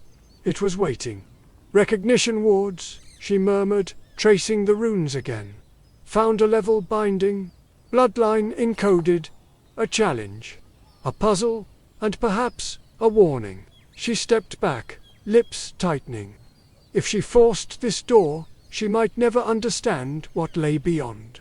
If she waited, it might wake without her, and neither option was acceptable. The next week passed with the surface rhythms of Hogwarts unchanged. Students laughed in the Great Hall. Quidditch teams trained through sleet. Essays were written and graded and forgotten. Yet, beneath the routine, Brandi's attention never wavered from the pulse in the dark. Her lectures grew sharper, her questions to students more pointed. The practicum sessions she once used to teach layered charm theory became laboratories for more dangerous experimentation, spells that reached deeper, resonated longer, listened harder. One evening, as her circle worked on a new containment weave, Elspeth frowned at her parchment. "Professor, this structure, it's not defensive. It's diagnostic. Brandi's gaze flicked to the diagram. Correct? We're not protecting something. Theo added, we're locating it. A heartbeat of silence. Magic is more than defense, Brandi said quietly. It's awareness. It's understanding. There are spells beneath our feet older than the Ministry, older than Wandlaw, older even than Hogwarts. If we can hear them, we can learn from them. If we can learn from them, we can control them. Elspeth hesitated. And if they don't want to be controlled, then we will decide if they deserve to remain. The room went very still at that. Brandi hadn't meant to sound ruthless, but she also didn't retract it. Some truths needed to sit in the air, unsoftened. It was on the night of the Imbolc moon that the castle answered back. Brandi was reading alone when the tremor came, stronger, sharper, more insistent than ever before. The ink in her inkwell rippled. A stack of parchment shifted. And from deep below, a resonance like a bell, tolling underwater, vibrated through the stones. She was on her feet before the sound faded. The pulse led her again to the stair beneath the tapestry, but this time the air was colder. The walls bled faint light from runes she had never seen active before, and the door, the ancient, immovable door, was no longer silent. It was breathing. The iron flexed subtly with each pulse, like lungs drawing slow, patient breaths. Veins of crimson light ran through its surface, converging on a sigil at its heart. A serpent coiled around a wand, its eyes opening and closing in time with the pulse. Brandi's own heartbeat quickened. This was no seal. It was a containment, and something inside was waking up. Her wand hand tightened. She could call McGonagall, alert the Ministry, petition the Department of Mysteries. But none of those options would give her what she needed. Knowledge, leverage, control. Show me, she whispered. The serpent's eyes glowed once, and the pulse answered. Images bled into her mind, too fast to grasp completely. A storm of dark magic swirling beneath the castle. A circle of witches and wizards from centuries past, binding something with blood and will. Amelia Bones, young and unlined, studying the same sigils in a forgotten report buried in Ministry archives. And then a word, or perhaps a name, Vedra. Brandi staggered back as the vision broke. The serpent's eyes dimmed, the pulse slowed, and the chamber returned to silence, as if nothing had happened at all. But something had happened. Something irreversible. The door now knew her, and she knew that whatever Vedrath was, creature, spell, weapon, or will, it was not dormant anymore. When she returned to her office, dawn was breaking over the lake. The snow had turned to a faint, crystalline rain. Students stirred awake in their dormitories, blissfully unaware that their school sat atop a heartbeat that was no longer sleeping. Brandi stared out over the pale light and felt a rare flicker of uncertainty curl beneath her confidence. Influence, power, politics, all of it was a game she had mastered. But this was older than politics, older than magic as she understood it. It was something that could change everything. She exhaled slowly and let the uncertainty dissolve. Fear was useless. Control, as always, would be the answer. And if the darkness beneath Hogwarts was stirring, then she would be the one to meet it, not as a supplicant, but as an equal. She turned back to her desk and began sketching a new spell, one she had never taught, never spoken aloud, one meant not to bind or banish, but to understand. For now, the door would stay closed.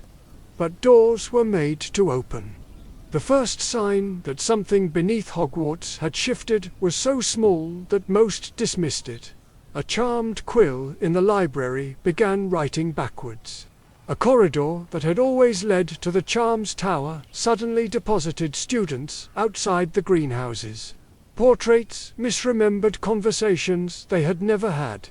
It was as if the castle itself were having waking dreams. But Brandi Bones noticed. She noticed when a 5th year's lumos flickered green instead of gold, as though light itself had forgotten its hue.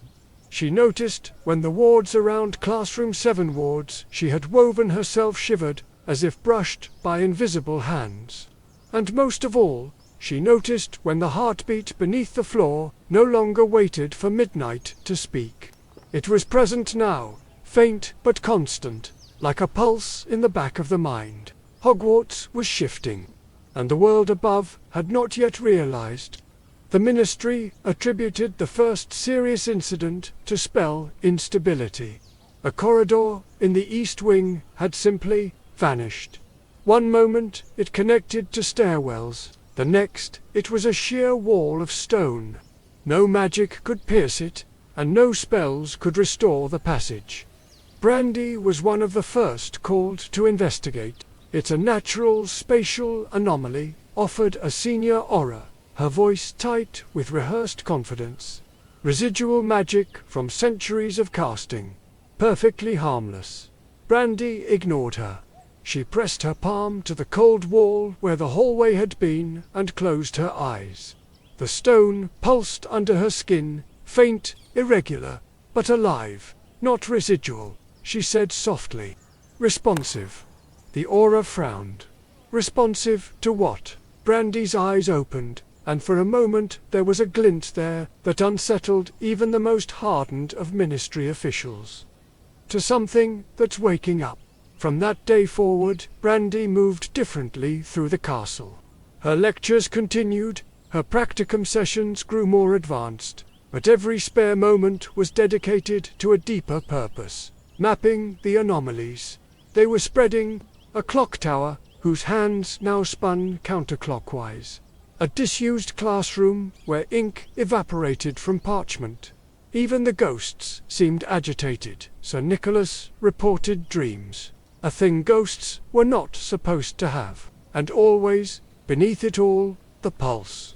Sometimes she felt it strongest when she was alone, reading late into the night. Other times, it seemed to follow her, threading itself through footsteps and breath. It had no language, but it wanted. It was reaching out, testing. By February, Brandi stopped wondering if the containment was failing. It was. On a grey morning, heavy with sleet, the first true breach occurred. It happened during an advanced charms practicum, when Theo and Elspeth were attempting to stabilize a resonant shield matrix. The lattice faltered, then flared, then imploded inward, not in sparks or shrapnel, but in silence. The room folded like a page in a book, and when it unfolded again, the air shimmered with something wrong. At first it seemed like a shadow. Then it moved. It had no shape, and yet it shifted. It had no body, and yet it breathed. The room dropped several degrees as the entity coalesced, if it could even be called that, into a form of pulsing, liquid darkness. Runes along the walls guttered and died. Professor Theo's voice was trembling. "What is that?" Brandi stepped forward, wand in hand, though she did not raise it. Something that should not be free. The shadow drifted toward her, not with menace, but with curiosity, like a creature sniffing the air for a scent it recognized. When it reached the center of the room, it halted. For a breathless moment, Brandi swore she felt it see her, not with eyes, but with memory. Then it spoke, not in words, in thought. Vedra. The name hit her mind like a bell struck in a deep cavern. Students stumbled back. One screamed, another fainted. The shadow recoiled, as if startled by its own existence, then slipped through the wall and vanished into the stone. Silence followed. The lattice lay in ruins. The temperature slowly climbed back to normal. And Brandi, breathing hard, stared at the space where the shadow had been. "Class dismissed," she said at last, her voice steady despite the adrenaline burning through her veins. Immediately, she filed no report. She told no one what the entity had called itself. Instead, she sealed the room with layered wards and began work on a containment spell far older than anything taught in modern classrooms. It wasn't fear that drove her, it was clarity. The entity was not malicious. Not yet. It was curious, probing, reaching, but curiosity could become hunger. And hunger could become annihilation. She had read enough history to know the pattern. The founders had contained something beneath the school. Amelia Bones had studied its traces a century later.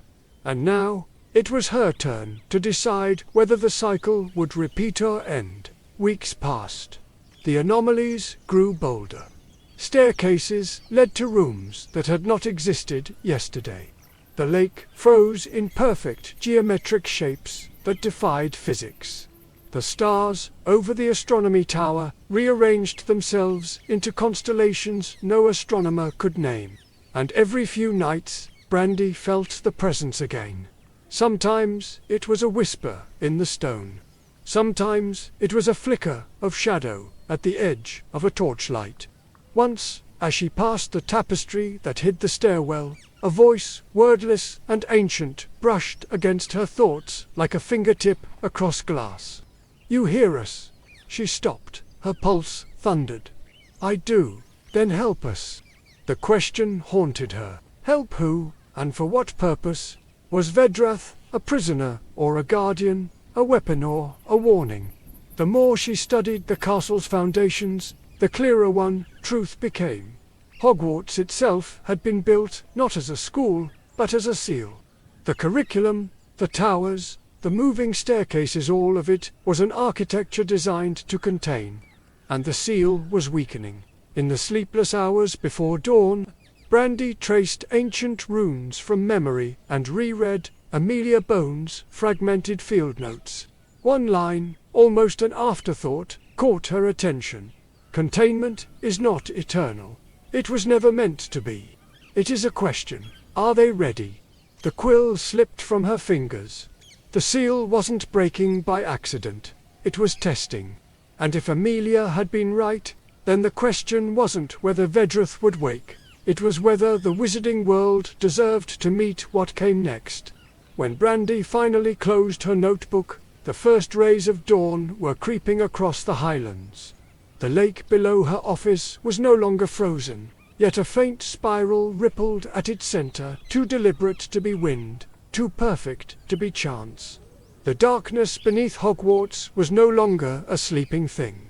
It was an invitation, and Brandi Bones, with the weight of history pressing down on her shoulders and the taste of inevitability in her lungs, knew one thing with chilling certainty: she intended to accept. There had never been a professor like Brandi Bones. Hogwarts, in its 1,000 years, had welcomed prodigies and eccentrics, heroes and war criminals. But none had ever quite resembled the woman who now walked its halls with measured grace and unsettling clarity. She was contradiction embodied, intellect sharper than steel, wrapped in the soft allure of beauty the world refused to take seriously. And that, perhaps, was her greatest weapon. Whispers preceded her wherever she went. "She's too young. She's too American. She must have had help.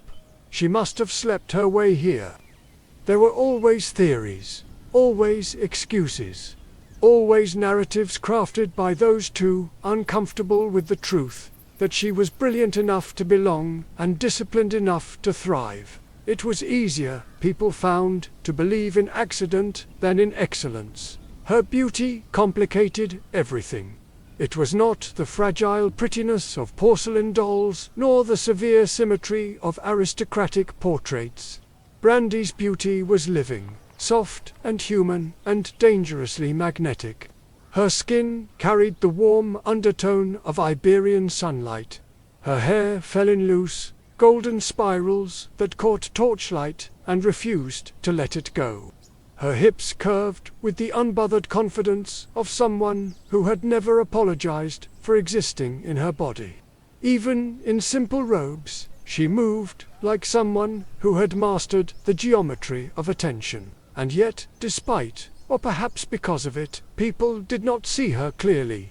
They saw a distraction, a novelty, a fantasy to project their own smallness upon.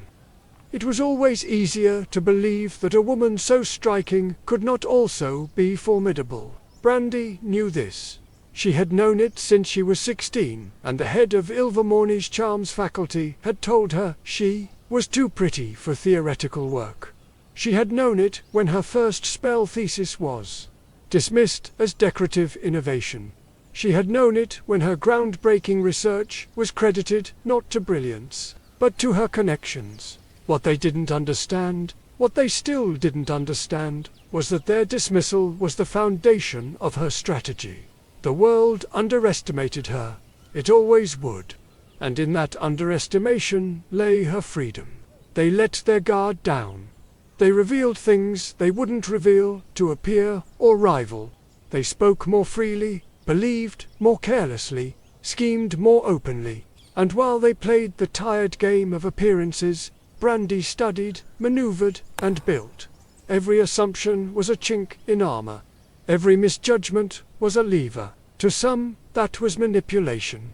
To Brandi, it was justice. The quiet correction of a system that had always underestimated women like her.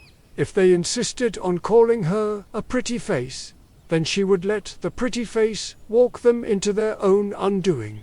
And so, Hogwarts whispered. Students both idolized and envied her.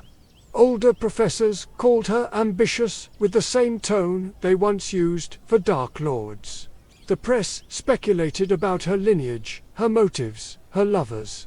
Every word, every rumor, every sideways glance became part of the architecture she was building. And through it all, Brandi Bones remained composed, the poised, inscrutable center of a storm she had learned to harness rather than fight. She knew that the world would one day see her for what she truly was, but that day could wait. For now, their blindness was her greatest advantage. Because nothing is more dangerous than a mind the world has chosen to underestimate. And Brandi Bones was far more dangerous than anyone had begun to imagine. The decision came to her not in a moment of revelation, but as a slow, deliberate conclusion. The way frost forms on glass, layer by careful layer, until it obscures what was once visible. Brandi Bones understood now that Vedra was not a puzzle she could solve alone. Whatever slept beneath Hogwarts was older and more complex than any single mind, no matter how brilliant. And if she was to understand it, if she was to control it, she needed allies. Not many, just enough. She began with those she trusted to follow her beyond the boundaries of a classroom. Elspeth Moon was an easy choice, analytical, tireless, with a talent for connecting the abstract to the real. Theo Mulciber followed naturally. He had shed most of his arrogance and replaced it with a hunger to prove himself worthy of her regard. Callum Avery was riskier, brilliant, but volatile. His ambition often outrunning his wisdom, but Brandi needed that volatility too. Every circle requires friction. And then there was Marwyn Shafik, a Ravenclaw exchange student from Castello Bruxo, whose research into pre-Columbian blood wards had impressed even Brandi. Marwyn had never spoken much in class, but Brandi had seen the way her eyes sharpened whenever the topic turned to ancient magic. Curiosity that quiet was often the most dangerous kind. One by one, she invited them to her office under the pretext of a research collective. None of them were foolish enough to believe that explanation. But none asked for a truer one either. Trust was a dangerous commodity in a place like Hogwarts, and they were willing to trade their ignorance for proximity to knowledge. "You'll speak of this to no one," she said, when all four had gathered. "Not your friends, not your heads of house, not even the headmistress. What we're discussing now predates the school itself, and if it is mishandled, it could end it." The silence that followed was not fear. It was reverence. Their first meetings were devoted to theory. They pored over Brandi's notes and sketches, tracing the sigils she had copied from the iron door, debating their meanings. Elspeth identified a rune of binding she recognized from an obscure Germanic grimoire. Marwyn noted that several glyphs resembled South American Selamento seals used to imprison spiritual entities. Theo, to Brandi's quiet satisfaction, connected one fragment to a line of early Slytherin sigils believed lost to history. "What does it mean?" Callum asked one night, his voice barely above a whisper. "What's down there?" Brandi leaned back in her chair. "Something the Founders couldn't destroy. Something they decided should never leave." "Then why is it waking now?" Elspeth pressed. "Because it was never meant to sleep forever," Brandi replied. "Containment is a question, and I think we're the answer." The room fell silent again. No one disagreed. As the weeks passed, the Circle's work grew bolder. They experimented with resonance spells designed to map magical density through stone. They developed diagnostic charms that could read fluctuations in arcane pressure. Each test brought them closer to the heart of the anomaly, and each test revealed just how much the containment was failing. One evening, while performing a deep scan charm beneath the astronomy tower, Marwyn's spell recoiled violently, throwing her backward into Theo's arms. The floor beneath them trembled as if struck by something from below. For a brief, harrowing moment, they all felt it, a presence watching them, vast and cold and aware. "It knows we're here," Marwyn whispered when she caught her breath. "Good," Brandi said. "That means it's listening." Professor Elspeth said carefully, "Are we sure that's what we want?" Brandi met her gaze without flinching. "We don't get to choose whether this thing wakes. We only get to choose whether we're prepared when it does." Their efforts did not go unnoticed.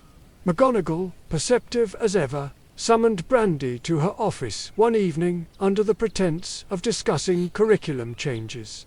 The headmistress listened to her updates in silence, fingers steepled, eyes sharp beneath half-moon spectacles. "Strange things have been happening in the castle," she said when Brandi finished. "Rooms moving, spells misfiring.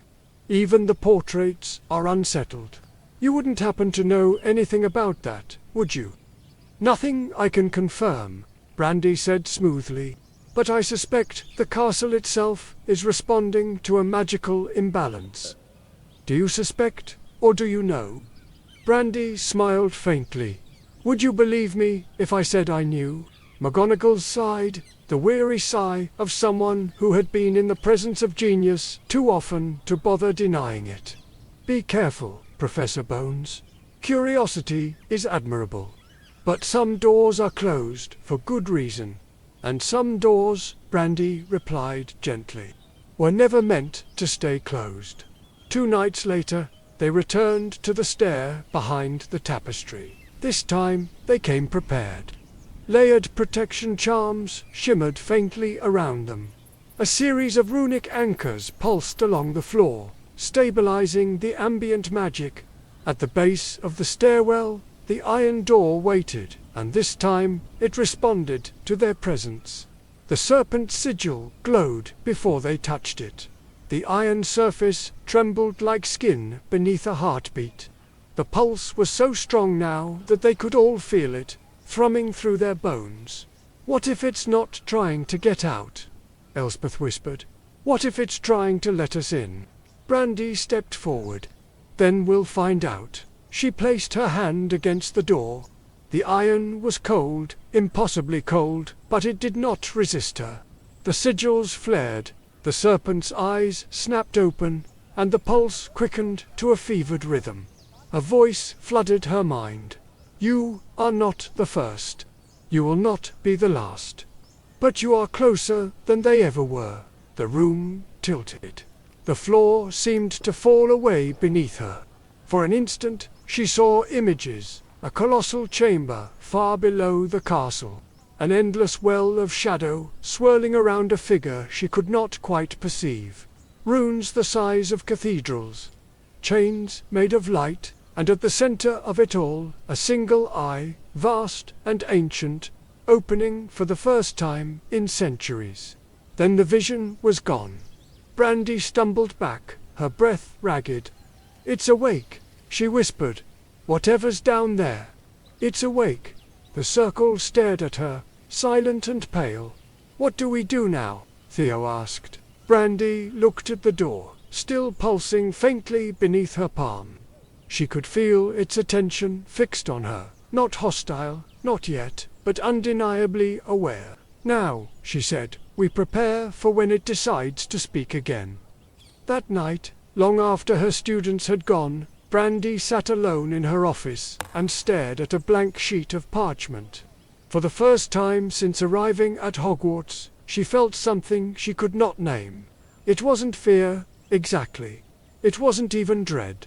It was anticipation, the game she had been playing, the slow accumulation of influence, the careful manipulation of perception. The deliberate building of power was no longer confined to politics or pedagogy. She was now playing on a board older and larger than any she had imagined. And somewhere beneath her feet, a player far older than she had just made its opening move. The dreams began 3 nights after the circle touched the door. Brandi did not remember falling asleep. She only remembered being there. The chamber was vast, too vast to be contained by stone or logic. It stretched beyond sight, an architecture of impossible geometry and breathing shadow. Runes coiled and reformed in the air like living things. Chains of light crisscrossed the dark, shifting and trembling as though under immense strain. And somewhere deep within the void, a single eye opened. It did not blink, it did not move. It simply looked. Brandi Bones. The voice was neither male nor female, neither loud nor soft. It simply was, like gravity or hunger. It spoke not into her ears, but into the marrow of her bones. "You have walked farther than any since the first 4. Who are you?" she asked, though she knew the name already. "I am what they feared. I am what they bound. I am what they built this prison to forget. Vedra. A name, yes, not the first and not the last." The chains pulsed, a rhythm that made the air vibrate. Brandi felt her heart sinking to it against her will. "You seek knowledge, power, understanding. These are not sins. They are the birthright of those who dare. What do you want?" "What I have always wanted. To be." The dream dissolved. She woke with a start, heart racing, sheets damp with sweat, but the voice lingered, faint as a breath against her thoughts. In the days that followed, the whispers did not stop. They did not shout or demand. They suggested, they questioned, they invited. Why do they fear what they cannot control? Why do they cage what they cannot kill? Would you cage yourself if the world demanded it? At first, Brandi tried to ignore them. She drowned them out with teaching, with research, with the comforting noise of routine. But the whispers were patient. They slipped between moments of silence, hiding in the pauses between words. They arrived in the instant before sleep and the heartbeat after waking. And slowly, against her better judgment, she began to answer. Because power without restraint destroys. Because what cannot be killed must be contained. Because I am not like you. Not yet. The circle noticed the change before she did. "You're distracted," Elspeth said one evening as they worked late in the room of requirement. Now reshaped into a sprawling laboratory of layered runes and flickering orbs. "Am I?" Brandi replied absently, sketching sigils in mid-air with her wand. "You're listening," Marwyn murmured, "to something none of us can hear." Brandi hesitated. The truth perched on the edge of her tongue, then retreated. "It's nothing. Fatigue, perhaps." They didn't press, but they watched her differently after that. By the second week, the whispers were no longer confined to her mind. They bled into reality, not in words, but in effects. Books in the restricted section rearranged themselves overnight, forming new patterns of knowledge. Runes she had never studied appeared in her notes, perfectly rendered in her own handwriting. Even her magic began to change. Charms that once required precise effort now flowed effortlessly, as though guided by an unseen hand.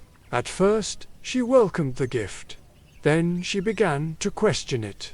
And then, one night, the voice returned, not in dreams, but as a presence that filled the room like gravity itself. You and I are not enemies, Brandi Bones. I don't trust you. Trust is a word for the fearful. We are beyond fear. We are curiosity and will. We are the inevitable. You are a prisoner, I am a teacher. A mirror, a future they were too weak to face. You would destroy them, would I, or would I make them stronger? The founders believed in strength. They feared what I could teach, but they feared their own weakness more. Brandi's breath caught. Teach me. Then there was silence, deep, expectant silence. Then learn. The room darkened. The air thickened. And in the center of her desk, her ink bottle shattered, the liquid swirling upward into runes she did not recognize. They burned into her vision, sigils of power and restraint, of knowledge too old to be written. When the ink fell, the runes remained, etched into her memory as if they had always been there. The next morning, Brandi awoke with the knowledge of a spell she had never studied. It was not in any book. It did not belong to any known school of magic. And yet, she knew how to speak it, how to shape it, how to wield it. It was elegant. It was dangerous, and it was intoxicating. She cast it once, a whisper of power, in the palm of her hand, and the air itself bent in response. A charm that should have taken weeks to construct now formed effortlessly. The room around her seemed to listen. The voice was silent that day. It didn't need to speak. The lesson had begun. In the weeks that followed, Brandi wore two faces. To the school, she remained the brilliant young professor, guiding her students with calm precision. To the circle, she was the leader of a bold and secret experiment. But in the quiet hours, when the halls were empty and the castle slept, she was something else entirely, an apprentice to an intelligence older than Hogwarts itself. She told herself it was control, that she was using Vedra, not the other way around, that she was gathering knowledge to ensure its defeat, not courting its trust. But deep down, she knew the truth. It was not teaching her to destroy, it was teaching her to transcend. By the end of March, the heartbeat beneath Hogwarts was no longer subtle. It throbbed through the stones like blood through a vein. Students spoke of strange dreams, of voices in the walls, of spells that responded before they were cast. The castle was awakening, and Brandi Bones was awakening with it. And somewhere, far below the sleeping halls and candlelit towers, Vedra opened its eye again and smiled. The first time Brandi realized the power was changing her. She was standing at the edge of the Black Lake, alone beneath a sky the color of cold steel. Dawn had not yet broken, but the horizon was silvering, a thin, deliberate light that crept slowly over the frozen grounds. The air was brittle, every breath sharp enough to cut, and yet she felt no chill. Her magic kept her warm now, not charms, not spells, just will. The world bent itself slightly to her comfort without conscious effort. That should have terrified her.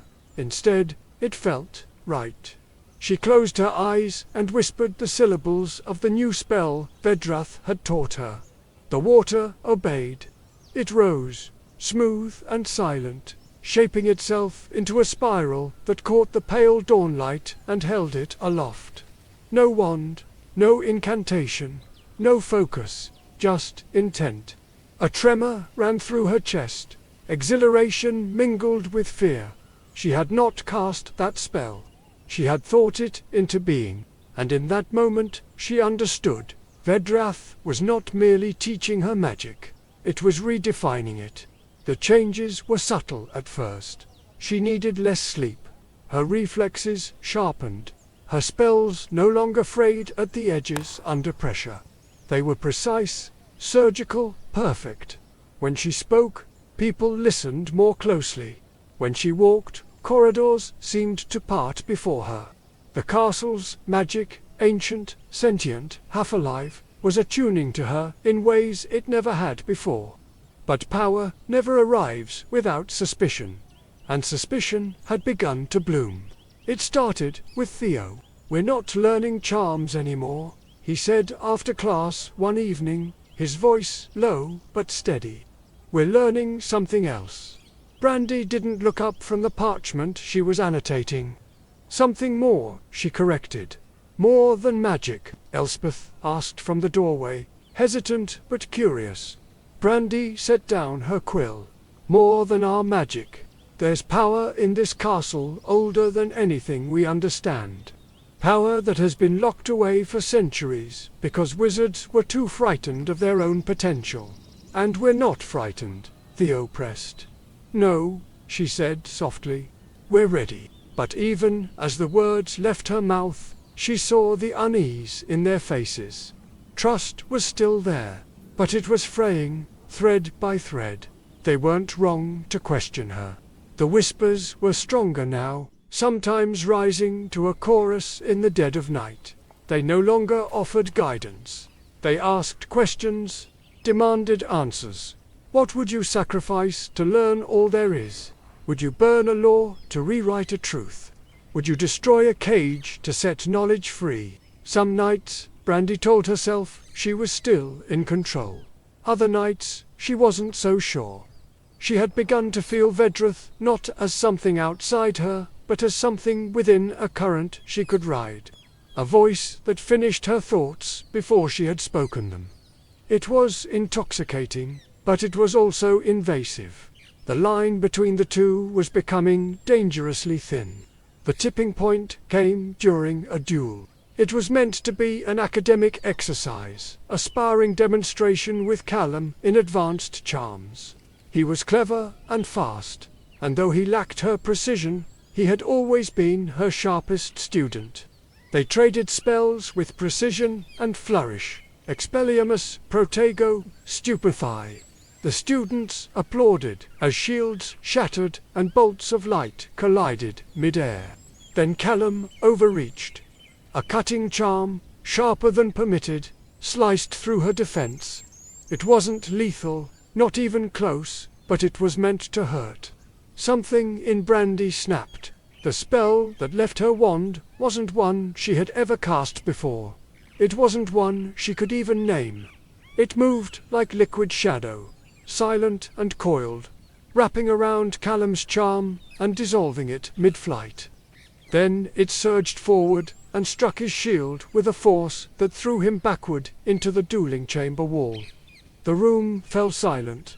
Callum gasped for breath, shaken but unhurt. The class stared at her, wide-eyed. "What was that?" Elspeth whispered. Brandi lowered her wand, heart hammering. "Control," she said, though even she wasn't sure she believed it. That night, the circle gathered in her office, their faces drawn and serious. "You could have hurt him," Marwyn said quietly. "I didn't, but you could have," Theo said. "That spell, it wasn't like anything we've seen." Brandi leaned back in her chair, folding her hands. "And that's precisely the point. We are standing at the threshold of something extraordinary. The power beneath this school, the knowledge buried in its foundation, is rewriting everything we know about magic. We can either fear it or master it." Elspeth's voice trembled slightly. "And if it masters you," Brandi met her gaze, steady and unblinking, "then I was never worthy of it to begin with." The room was silent. No one spoke again that night, but something fundamental had shifted. They were no longer disciples. They were witnesses, and perhaps, soon, judges. Weeks passed. The whispers deepened. The chamber beneath Hogwarts stirred like a creature waking from a long, bitter sleep. And Brandi Bones, once the brightest young professor in a century, now stood on a precipice few had ever seen. The edge where knowledge becomes power and power becomes temptation. She told herself she could stop at any time, that she was still in control, that the voice was a tool, not a master. But deep inside, beneath the layers of intellect and ambition and iron will, she knew that the line between her and Vedra was no longer a wall. It was a thread, and threads break. The castle's mood had changed. It was subtle, a shift in the way staircases paused before swinging, a murmur in the portraits that carried just beyond hearing, an intensity in the air that felt almost like breath. Hogwarts had always been alive in its way, but now it was awake, and it was watching Brandi Bones. The faculty had begun to notice too. Whispers spread over tea in the staff room, duels that left scorch marks in the dueling chambers, charms too complex for any curriculum, rooms responding to Brandi's presence before she cast a single spell. Even McGonagall, usually so inscrutable, had started watching her with something closer to wariness than pride. None of it slowed Brandi's work. If anything, it spurred her forward. She had begun to see possibilities everywhere. Wards that had stood unchanged since the founders now seemed crude, inefficient. Whole branches of spell theory could be rewritten with what Vedra had shown her. Even magical law, so rigid and self-righteous, suddenly felt like a child's attempt to cage the wind. And most intoxicating of all, Hogwarts itself had begun to obey her. She walked the corridors at night, and the castle shifted subtly to accommodate her. Doors opened before she reached for them. Staircases moved to shorten her path.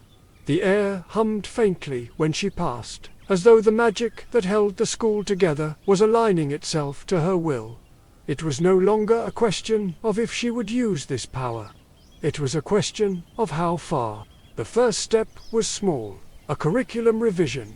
She proposed a new advanced seminar in applied charm symbiosis, one that would allow 7th years to experiment with multi-layered, self-modifying spells. It was approved with little debate, though several staff members raised eyebrows at the complexity of the material. The second step was bolder. Brandi quietly established a restricted archive in the Charms Tower, a chamber accessible only to students she personally authorized. There, she taught spells no ministry-approved syllabus had ever permitted, spells that bent probability, reshaped elemental properties, and toyed with perception. "It's dangerous," Theo whispered after their first session. "Some of these charms border on, well, forbidden." "Forbidden by whom?" Brandi asked, without looking up. "By those too afraid to understand them. By those who don't want to destroy themselves," Elspeth countered softly. Brandi smiled faintly. "Ignorance destroys more effectively than knowledge ever will." They didn't argue again, but they also didn't look entirely convinced. It was Elspeth who spoke first. "She's changing," she whispered one night in the Ravenclaw common room, long after curfew. "I don't mean teaching differently. I mean she's different." Theo stared into the fire. "You think it's the thing under the school?" "I know it is. Then why haven't we told anyone?" "Because she's not wrong," Marwyn said from the shadows. "She's pushing boundaries that should have been pushed centuries ago. Maybe this is what magic should be. And if it isn't," Elspeth asked, "if we're just handing her over to something that's using her?" Theo exhaled, long and slow. "Then we stop her." The words hung in the air like a curse. None of them said more. But something unspoken passed between them. A quiet pact. If Brandi crossed the line they all feared she might, they would be ready. Brandi suspected they were plotting. She did not confront them, did not admonish them. Instead, she let them think their conversations were secret. She wanted them suspicious. It kept them sharp, made them watch more closely, and in watching they learned more than they ever would have otherwise. And besides, they were not wrong. She was changing. But she was not losing herself. She was finding herself. The old Brandi Bones, the ambitious young professor desperate to prove her worth, was gone. In her place stood a witch who could sense the beating heart of magic itself, who could bend reality with a thought, who could see the tapestry of history not as something to study, but as something to rewrite. Hogwarts had spent 1,000 years teaching children how to behave. She would teach them how to transcend. Her first true act of power was not a spell. It was a decree, effective immediately, she announced. The charms department would operate independently of the ministry's curriculum standards. Hogwarts, she argued, was older than the ministry, older than the statute of secrecy, older than any government that presumed to regulate it. It had been founded as a bastion of knowledge, and knowledge could not flourish under bureaucratic chains. The decree sent shockwaves through the school. Students cheered, parents complained. The Daily Prophet published thinly veiled attacks on the foreign prodigy, undermining British magical tradition. McGonagall called her to a private meeting that lasted 3 hours and ended with neither woman yielding an inch. But the most telling reaction came not from the headmistress, nor the ministry, nor the press. It came from the castle itself. The night after the decree, the floor beneath the charmed tower vibrated with a deep, resonant pulse, stronger than ever before. Candles guttered in their sconces. Wards rippled across the walls like waves. "You are beginning." The voice was not triumphant. It was pleased. The circle was waiting for her when she returned from the meeting with McGonagall. Their faces were pale, their eyes hollow. "This is going too far," Elspeth said, no longer whispering. "You're challenging the ministry. You're rewriting the curriculum." "I'm preparing us," Brandi said calmly. "You've seen what's coming. You've felt it. Do you truly believe the ministry can handle what's beneath this school?" "And you can," Theo demanded. "Alone?" Brandi's gaze sharpened. "Not alone. With you," Marwyn swallowed. "And if we refuse?" Brandi stepped closer, her expression unreadable. "Then you will still play your part. Everyone does." The silence that followed was colder than the winter wind.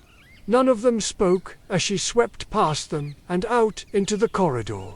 But as the door closed behind her, Elspeth whispered the words none of them had dared say aloud. "She's not preparing us for it," she said. "She's preparing it for us."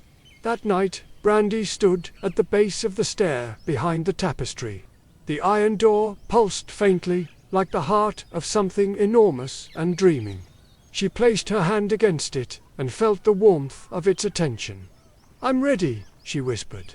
"You are not ready yet, but you are closer." The serpent's eyes flared, and for the first time, the door did not resist when she pushed. It yielded. Not fully, not yet, but enough. And as the ancient iron shuddered under her palm, Brandi Bones understood that the days of preparation were ending. The next phase was about to begin. For centuries, Hogwarts had been a mirror of the wizarding world, its triumphs and failures, its hierarchies and hypocrisies, its fears and its hopes. Within its walls, blood purity had risen and fallen. Great wars had been fought in miniature, and the delicate balance between knowledge and power had played itself out generation after generation. It was a place that created legends, but it was also a place that broke them. And now, for the first time in living memory, Hogwarts had become a stage for something stranger, older, and far more dangerous. The rise of a witch the world could not understand. Brandi Bones was no ordinary professor. She was a disruption, a fault line carved into the bedrock of tradition. In a world where power had always been claimed by age, lineage, and institution, she was young, foreign, and unbound by any of the old rules. Her ideas were not polite, her methods were not cautious, and her ambitions did not fit neatly into the expectations the wizarding establishment had built for people like her. That alone would have been enough to make her controversial. But Brandi carried with her something else, something subtler and far more destabilizing. A presence that made people question themselves. To students, she was a paradox. She shattered their illusions of what a professor should be. She was neither distant nor indulgent. She spoke to them like equals, challenged them like rivals, and treated their ideas, even their failures, as sparks of something greater. For many, it was intoxicating. They adored her, they feared her. They dreamed, quietly and privately, of being noticed by her. And yet, beneath that admiration ran a deeper current. The creeping realization that she expected more of them than anyone else ever had. To her colleagues, she was a storm they could neither ignore nor contain. Some admired her brilliance, grudgingly or otherwise. Others despised her audacity. A few feared her entirely. They whispered that she was too bold, too radical, too reckless. They said she was playing with forces she couldn't possibly control. But beneath their criticism was something they would never admit aloud. Envy. Envy of the way she commanded a room. Envy of the way the castle itself seemed to listen to her. Envy of the way the world bent slightly when she walked through it. To the ministry, she was a problem. A young witch challenging the boundaries of magical law was dangerous enough. A young witch with the pedigree of Amelia Bones' bloodline and the intellect to outmaneuver entire departments was something far worse. Her name appeared in memos, in private meetings, in whispered conversations in the Aura office. Should she be watched? Should she be reined in? Should she, perhaps, be offered a post somewhere else, somewhere less influential? And to the press, she was an obsession. The Daily Prophet wrote about her with the same mixture of fascination and resentment it once reserved for Albus Dumbledore. One week she was the brightest witch of her age. The next, the dangerous new radical of Hogwarts. Rumors bloomed like poisonous flowers of secret experiments, of private allegiances, of spells that should not exist. They called her brilliant. They called her beautiful. They called her a threat. They rarely called her right. It was her beauty, of course, that they spoke of most. Always the beauty, no matter how precise her arguments, how groundbreaking her research, how devastating her intellect, the conversation always circled back to the curve of her mouth, the gold of her hair, the impossible symmetry of her face. It was easier to talk about those things, easier to believe that her power came from them. In the halls of Hogwarts, Brandi Bones had become both legend and caricature, an object of awe, a subject of rumor, a magnet for desire, and a lightning rod for resentment. And yet, none of these narratives were entirely true, and all of them missed the point. Because Brandi was not trying to be loved, and she was not trying to be feared. She was not trying to be understood at all. She was trying to build. Beneath every lesson she taught was a question. Beneath every innovation, a challenge. Beneath every decree, a vision. She saw a magical world that was still shackled by the fears of its past. A world that still treated magic as something to be tamed rather than explored. And she saw a future in which those shackles could be broken, if only someone was willing to break them. That was why she courted controversy, why she defied the ministry, why she let people underestimate her, misinterpret her, vilify her. They could think what they liked. They could tell whatever stories made them feel safe. None of it mattered, because when the dust of gossip settled, when the fear and envy burned themselves out, the truth would remain. Brandi Bones was already changing the shape of magic. And once something changes shape, it cannot return to what it was before. Yet, for all her certainty, a question lingered in the air. A question even Brandi herself did not yet know how to answer. Where was the line between shaping the world and controlling it? Between liberating magic and unleashing it? Between leading humanity forward and dominating it? Every great witch or wizard in history had faced that question eventually. Merlin, Morgana, Dumbledore, and somewhere deep beneath the castle, beneath the carved stone and shifting staircases, beneath the very foundations of the magical world, something old and bound and waiting stirred in the dark. It, too, had made its choice. And soon, the world would discover whether Brandi Bones' destiny was to be a savior, a tyrant, or something far more complicated. The rain came in sheets that night, hissing against the stone like whispered secrets, slicking the windows of Hogwarts in a sheen of liquid black. Inside, the castle felt heavier than usual, not darker, not colder, but denser, as if the very air was thick with intention. Brandi walked the corridors alone, her steps slow and measured, the echo of her boots swallowed by the weight of her thoughts. The decree had changed everything. It had drawn battle lines, some visible, some invisible, and now the question was not whether those lines would be crossed, but who would cross them first. The ministry had sent its first letter already, a politely venomous communiqué, requesting an urgent discussion about recent curricular irregularities. McGonagall had delivered it with a face carved of stone, her silence saying more than her words ever could. Students spoke of her with awe and fear in equal measure, and in the shadows of the staff room, older professors wondered if they were witnessing the birth of a new Dumbledore or something far more dangerous. Brandi felt none of their panic. Instead, she felt a deep, almost unsettling calm. The more the world pushed against her, the more she understood how inevitable this was. She had outgrown the role they had written for her. The girl who once craved validation from the magical establishment was gone. In her place stood a woman who was beginning to understand the architecture of power, its language, its rhythm, its vulnerabilities. And now, she needed allies, not students, not followers, players. People who understood the stakes and were willing to wager more than reputation or comfort. She needed thinkers, dissenters, visionaries, opportunists.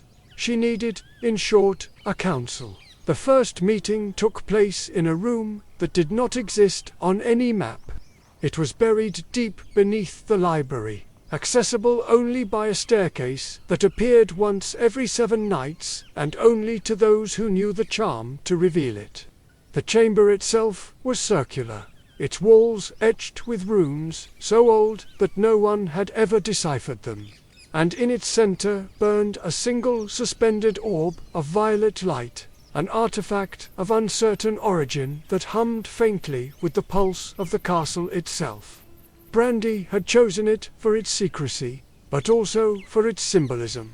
This was not a classroom, nor a committee chamber.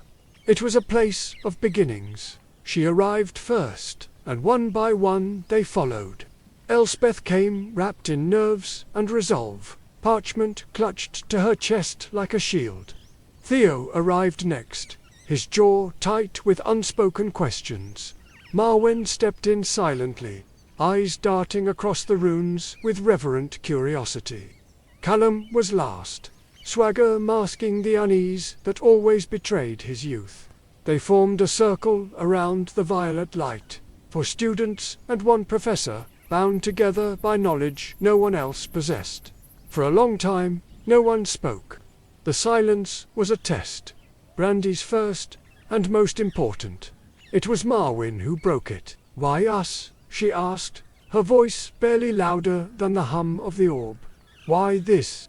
Brandi's gaze swept across them, one by one. Because you already know too much to walk away, she said simply, and because each of you represents a part of what must come next. Elspeth, your mind sees patterns where others see chaos. Theo, your skepticism keeps arrogance in check. Marwyn, your hunger for knowledge has no ceiling. And Callum, she paused, letting the silence stretch. Your ambition is dangerous. I need dangerous. Theo folded his arms. And what is coming next? We still don't even know what's beneath the school, or what it wants. You know its name, Brandi said. You know its power. You've felt its reach. What lies beneath Hogwarts is not merely a creature or a curse. It's a remnant, a fragment of the old world. The world before wands, before laws, before we decided magic should be contained in neat, safe boxes. It is knowledge, and danger, and potential. It is everything the Ministry fears. And you want to unleash it? Elspeth asked. I want to understand it, Brandi replied. And once I do, I want to decide what happens next. Not the Ministry, not the wise Gamot, not the ghosts of the founders. Us. A heavy silence followed. The implication was clear. This was more than research. This was revolution. The meeting stretched into hours. They discussed containment theory, historical accounts of pre-statute magic, fragmentary records of the founders' rituals. They pored over runes, debated hypotheses, argued about morality and risk. And, as the night wore on, something began to crystallize in the air. Not consensus, not yet, but conviction. They were no longer a professor and her students. They were something else now. A council of conspirators standing on the edge of a precipice. When the meeting finally ended, the orb's light had dimmed to a faint, steady glow. One by one, they left the chamber, slipping back into the castle's labyrinthine corridors like ghosts. Brandi remained behind, alone with the silence and the pulse in the stone. It thrummed beneath her boots, deep and slow, like the breath of some vast thing waiting to be woken. You are building what they feared. The voice brushed against her consciousness, colder now, sharper. But beware, power does not stay still. It moves, it flows, and if you do not shape it, it will shape you. I'm not afraid of being shaped, she whispered into the darkness. I'm afraid of being contained. Then break the container. She closed her eyes and breathed deeply. The path ahead was no longer theory. It was real now, dangerous, irreversible, alive. The council would grow. The Ministry would resist. Hogwarts itself might rebel. And beneath it all, Vedra waited, patient and calculating, as if the unfolding of her plan was part of a design far older than she could see. When Brandi left the chamber, dawn was bleeding pale light into the sky. The rain had stopped, but the stones of the castle still glistened, and the air was thick with the scent of coming storms. She walked with purpose, her cloak whispering against the floor, every step a beat in a rhythm older than the school itself. Somewhere deep below, a pulse answered. The days that followed the founding of the council unfolded with a quiet inevitability, as though Hogwarts itself sensed that something fundamental had shifted beneath its ancient foundations. Brandi moved through the castle as if in a dream, each corridor, each stairwell, each flickering torchlight seeming to bend toward her presence. Students parted when she passed, conversations stilled as she approached. They spoke her name now in tones of both reverence and apprehension, not simply as a professor, but as a force. The Prophet published editorials speculating on her influence and the radical reorientation of magical pedagogy. Ministry owls arrived daily, each more impatient and thinly veiled than the last. Even McGonagall, stoic as a granite statue, seemed wearier in her gaze when their paths crossed in the faculty wing. The world was reacting, and Brandi could feel it. a slow tightening of attention, a collective holding of breath. Yet what consumed her most were not the politics above ground, but the tremors below. The pulse beneath Hogwarts had grown more erratic, not stronger, not louder, but closer. It no longer felt like something buried. It felt like something pacing just out of sight. At night, she dreamed not of chambers or chains, but of doorways, endless doorways, some open, some sealed, each pulsing with a dim red glow.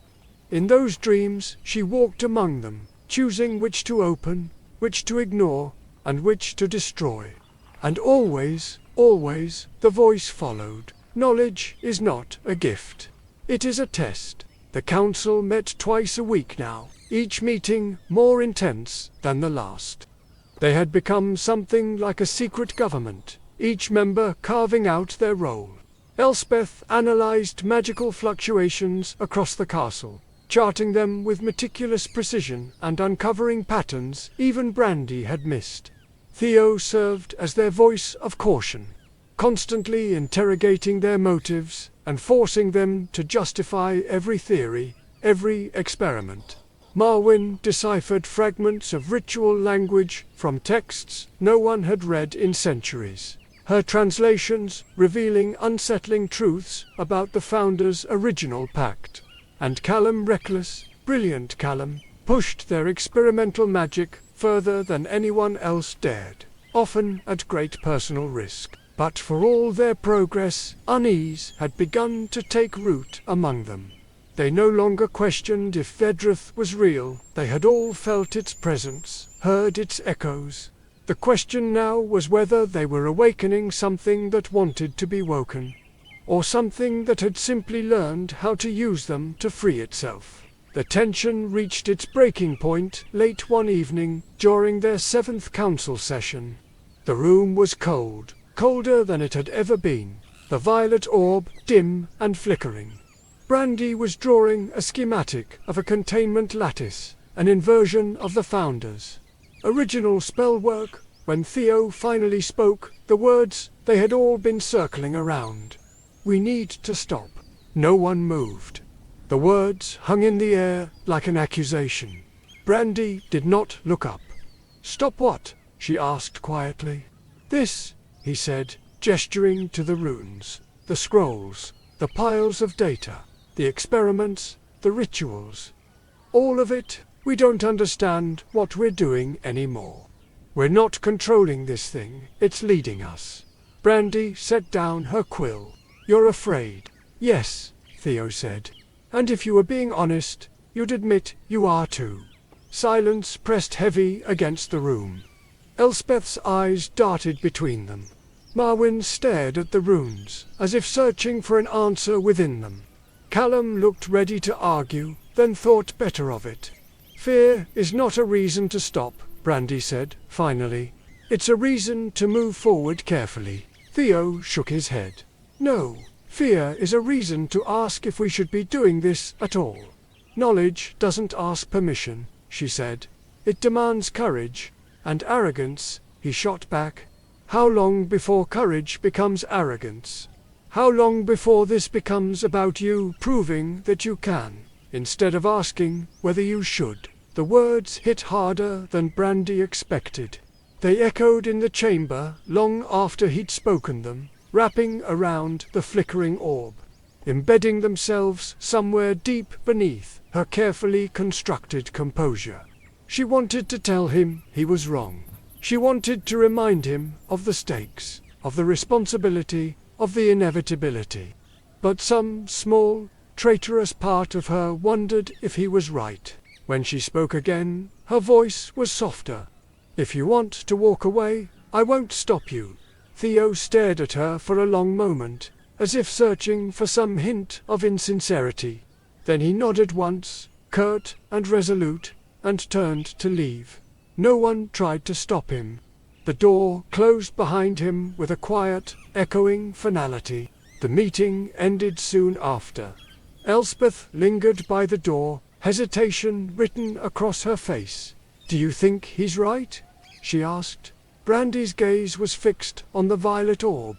"I think," she said slowly, "that history remembers those who had the courage to step into the unknown, and forgets those who turned back." Elspeth said nothing more. She slipped into the corridor and was gone. Brandi remained alone in the chamber long after midnight, staring at the runes glowing faintly on the floor. Theo's words haunted her. How long before courage becomes arrogance? It was a question that had brought down empires, toppled ministries, and doomed entire civilizations. But, as the pulse beneath the castle throbbed in the soles of her boots, she found her answer, or at least the answer she was willing to live with. Arrogance was believing that power was too dangerous to touch. Courage was understanding that it was dangerous and reaching for it anyway. When she finally left the chamber, the storm had passed, and the night was eerily still. She walked the halls alone, deeper into the castle, past classrooms and corridors few had ever seen.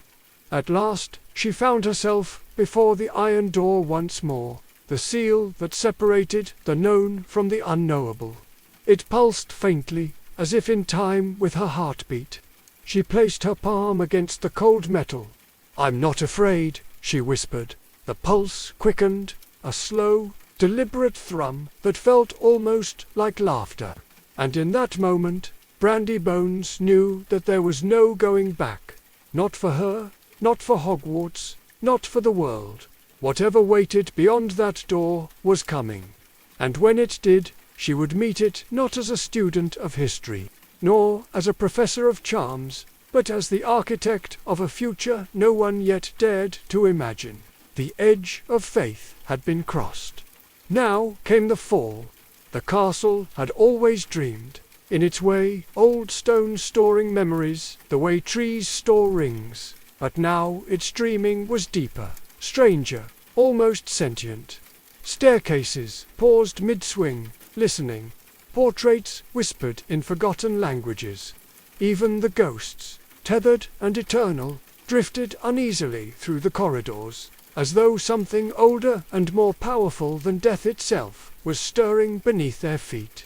Brandi felt it constantly now, not as a pulse or a vibration, but as a presence, awake and aware, pushing gently against the walls that held it. The line between the school's heartbeat and her own had blurred to the point of disappearance. When it stirred, she felt it. When she willed, it seemed to respond. And every day the barrier between them grew thinner. She returned to the iron door more frequently now, sometimes under the guise of research, and sometimes simply to stand before it, to feel its cold surface hum beneath her fingertips. It no longer rejected her touch, it welcomed it, responding to her presence with faint light and deep resonant breath. The serpent sigil at its center had begun to change too. It shifted subtly each time she visited, its coils rearranging themselves into new configurations, each one more intricate and deliberate than the last. It was as if the door was speaking to her in a language older than spells, one she was only beginning to understand. The nights were the hardest. Sleep came in fragments, fractured by visions that no longer felt like dreams, but like memories that weren't hers. She saw the founders younger, fiercer, desperate, weaving spells of containment with blood and bone. She saw armies of witches and wizards gathered beneath the earth, their wands raised against something they could not defeat. She saw chains forged of light and sealed with words that had been forgotten by all living tongues. And always, always, she saw the Eye, vast and ancient, watching her not with malice, but with recognition. It was not seeing her now, it was seeing her as though it had been waiting for her all along. The council, fractured but still functioning, was uneasy. Theo's departure had left a void, and though no one spoke of it directly, the weight of his absence hung heavily over their meetings. Elspeth had grown quieter, her brilliance tinged with doubt. Marwen threw herself deeper into translation, Losing days to books and scrolls she barely remembered reading. Callum grew reckless, experimenting with volatile charm structures that bordered on dangerous. They were all being changed by proximity, not just to Brandi, but to whatever lay beneath the school. None of them said it aloud, but each felt the same pull. A gravity in the dark, drawing them closer whether they wished it or not. It was on a night heavy with rain that Brandi decided the waiting was over. She moved silently through the halls, her robes whispering against the cold flagstones. No torchlight guided her path, yet the corridors unfolded ahead of her as though the castle itself was leading her onward.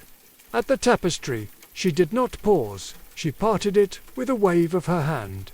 The charm woven into it, unraveling, as if it had been waiting centuries for her touch. The stairwell yawned open, deeper and darker than she remembered, and she descended without hesitation. The door was awake before she reached it. Its runes glowed faintly, and the air around it pulsed like a living thing. Brandi stopped just short of touching it, her breath shallow, her heart steady. The serpent's eyes snapped open, not with the lazy rhythm of before, but with sharp, deliberate awareness. She felt it watching her, not the door, not the runes, but it. "Are you ready?" she whispered, her voice barely audible. "You are closer than they were, closer than any before you." The voice filled the chamber, not as sound, but as presence, vibrating in her bones. Then open, "Not yet. The final bond has not been made." "What bond?" "The one between will and will. Between you and I, between the one who would command and the one who cannot be commanded." Brandi's breath caught. "And if I refuse, then you will remain what they were, afraid. And I will remain what I am, forgotten." The chamber fell silent again, but the silence was not empty. It was expectant. The serpent's eyes glowed brighter, and the runes around the door shifted once more, not into shapes, but into words. Words that twisted and rearranged themselves in the air before her eyes, forming a single phrase in an ancient dialect she somehow understood. "The gate opens not to power, but to surrender." Surrender. The word cut deeper than she expected. Brandi Bones, the prodigy, the professor, the witch who had bent Hogwarts to her will, did not surrender. She conquered, she shaped, she commanded. Yet now the door demanded not mastery, but relinquishment. To open it, she would have to yield. The realization terrified her. It also thrilled her. "What happens?" she asked softly. "If I do, then we become one, and the world learns what it was always meant to be." Her hand hovered inches from the door. The stone beneath her feet vibrated like a living heart. Her pulse matched its rhythm. Every rational thought screamed at her to stop, to turn back, to seal the stairway and never return. But rational thought had never been the force that changed the world. The space between her hand and the iron vanished. The moment her skin touched the surface, the chamber exploded with light, not bright, not blinding, but infinite, stretching beyond time, beyond space, beyond everything she had ever known. She felt herself unraveling and reforming, every molecule of her being humming with a resonance older than the stars. Knowledge flooded her mind in torrents. Spells spoken before language, runes carved before writing, truths that made all human understanding feel like children's games. And beneath it all, a heartbeat, not hers, not the castle's, but something vaster, deeper. Then, as quickly as it had begun, it was gone. Brandi staggered backward, gasping, her skin tingling, her vision blurred. The door was unchanged, the chamber was silent. But something fundamental had shifted, not in the world, but in her. The presence was no longer pressing against the walls of her mind. It was inside them now, quiet and patient, as if it had always belonged there. She turned and walked back up the stairway in silence, the rain still falling softly beyond the castle walls. The night smelled different now. The air tasted different.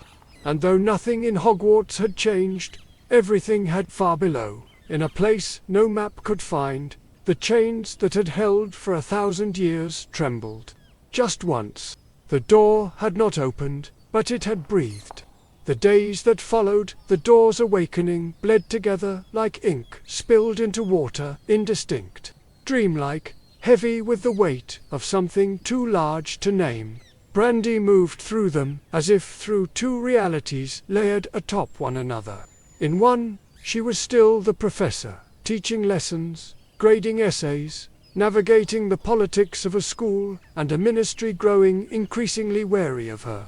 In the other, she was something more and less than human, a vessel for an ancient will, a student of knowledge beyond language, a keeper of secrets older than Hogwarts itself. The change was subtle at first.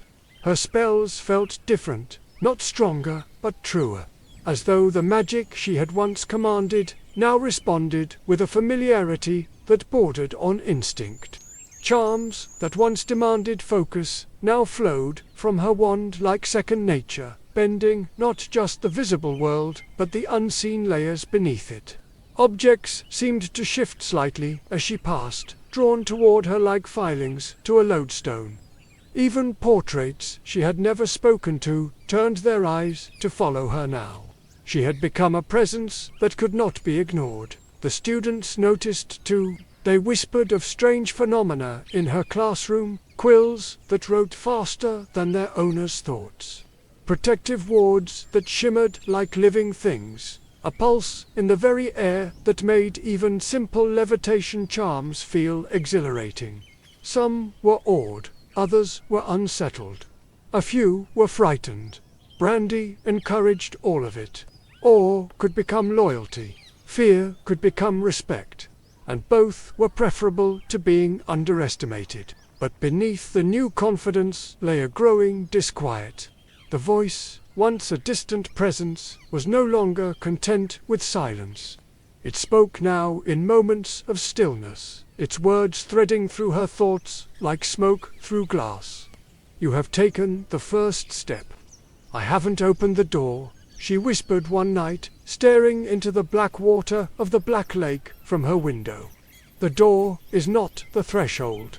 You are, then what comes next? A bargain." The word coiled around her like a living thing. A bargain. She had known, somewhere deep within, that power like this would not be freely given. Everything in magic demanded balance. The older and deeper the magic, the higher the price. The founders had known it. Their pact had been one of sacrifice, of compromise. And now it seemed her time had come to negotiate her own. The bargain came 3 nights later. It began with a dream, though she would later question whether it was a dream at all. She stood in the Chamber of Secrets, though not as it had been when Harry Potter faced the basilisk. The walls were smoother, the serpent statues older, worn by centuries of memory. The air shimmered with power, dense and ancient, and at the far end of the chamber, where Slytherin's stone face once loomed, now stood a doorway made of pure darkness. From it stepped a figure. It was not monstrous. It was not even frightening. It was human, or something shaped like one, draped in robes that shimmered like the night sky and crowned with a circlet of runes that shifted too quickly to read. Its face was obscured by shadow, but its eyes, deep, gold, and infinite, met hers with a familiarity that made her knees tremble. "Brandi Bones," it said, and its voice was the same one that had haunted her for months, vast, ageless, and impossibly calm. "Vedra," it inclined its head. A name, yes, one of many. A whisper of what I was before language existed. "What are you?" she asked, though she was no longer sure she wanted the answer. A question with too many answers, the figure replied. "I am what remains of what your kind feared. I am knowledge that was sealed away because it could not be contained.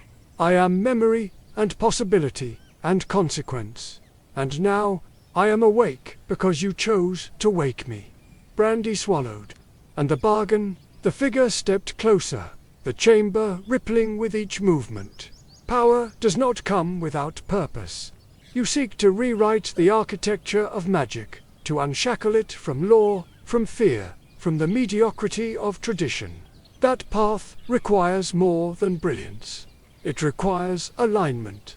With you, with the truth, it corrected gently. I offer knowledge beyond what any wand wielder has ever held. I offer the ability to shape magic not as a tool but as an element, a force of creation and destruction alike. In return, it paused, and the silence stretched until Brandi's pulse thundered in her ears. In return, it said finally, you will become my vessel, not my servant, not my slave, but my bridge. Through you, I will touch the world again. Through me, you will touch eternity. The words landed like a spell. Part of her recoiled every instinct she had screamed against, surrendering even a fraction of herself. But another part, deeper and quieter, understood that this was not submission. This was evolution. The Founders had bound Vedra.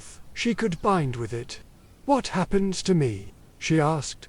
You will remain Brandi Bones, the figure said. But Brandi Bones will no longer be just herself. She stepped closer. And if I refuse, then you will remain brilliant, and alone, and limited. The choice hung in the air, vast and terrible. Brandi closed her eyes. Images flooded her mind, classrooms filled with spellwork beyond imagination. A ministry powerless to control the tide of magic. A world reshaped not by fear but by understanding. It was everything she had ever dreamed of, everything she had ever wanted. I accept. The chamber shuddered. The darkness flared. The figure's golden eyes burned brighter, and for a moment she felt herself dissolve, every cell, every thought, every fragment of identity unraveling and reweaving itself into something new. It was not pain. It was not pleasure. It was becoming. When she opened her eyes, the chamber was gone. She was standing in her rooms at Hogwarts, the dawn light spilling pale gold across the floor. But she knew, felt, that she was no longer alone. Something vast and ancient now lived within her, its presence woven seamlessly into her magic, her heartbeat, her breath. The bargain had been struck. And somewhere deep beneath Hogwarts, the chains binding Vedra gave a second, almost imperceptible shudder, as though the world itself was exhaling for the first time in 1,000 years. The end of the beginning had come, and the true work was about to start. The morning after the bargain felt unlike any morning Brandi Bones had ever known. The sunlight over the Black Lake seemed too bright, too sharp, as if every particle of light now hummed with a frequency she could hear. The air around her felt alive, vibrating against her skin, bending and reshaping itself with the faintest twitch of her will. Even her own breath sounded different, steadier, deeper, as though her lungs were drawing in more than oxygen. She was not changed in the way most would imagine. She was still Brandi, still flesh and blood, still bound by the human shape she had been born into. But beneath that surface, woven through every fiber of her being, was something vast and ancient, a current that had no beginning and no end. Vedra was not a voice anymore, it was a layer. It was not separate from her thoughts. It was her thoughts, expanding them, deepening them, pushing their edges outward into territories human minds were never meant to map. Where once there had been questions, there were now answers. Where once there were limits, there was potential. And yet, disturbingly, there was also something else, a hunger. It was subtle, patient, almost polite, but it was there, the insistent, wordless urge to do more. The first test came without warning. Brandi was lecturing a group of 7th years on the advanced applications of layering spells, a topic even seasoned auras struggled with when she felt it. A flicker deep within her core, like the first note of a symphony tuning itself. Her wand felt weightless in her hand, the familiar rhythm of incantation dissolving into instinct. She flicked it once, murmuring Spacium Variabilis, and the demonstration spell that should have simply expanded a quill's surface area instead erupted into a perfect, crystalline sphere of altered space, a pocket of distortion so stable, so elegant, that the room fell utterly silent. It wasn't just a spell. It was creation. The students gasped. One or two applauded without thinking. Callum, seated in the front row, stared at the floating sphere with open-mouthed awe. But Brandi's eyes were not on them.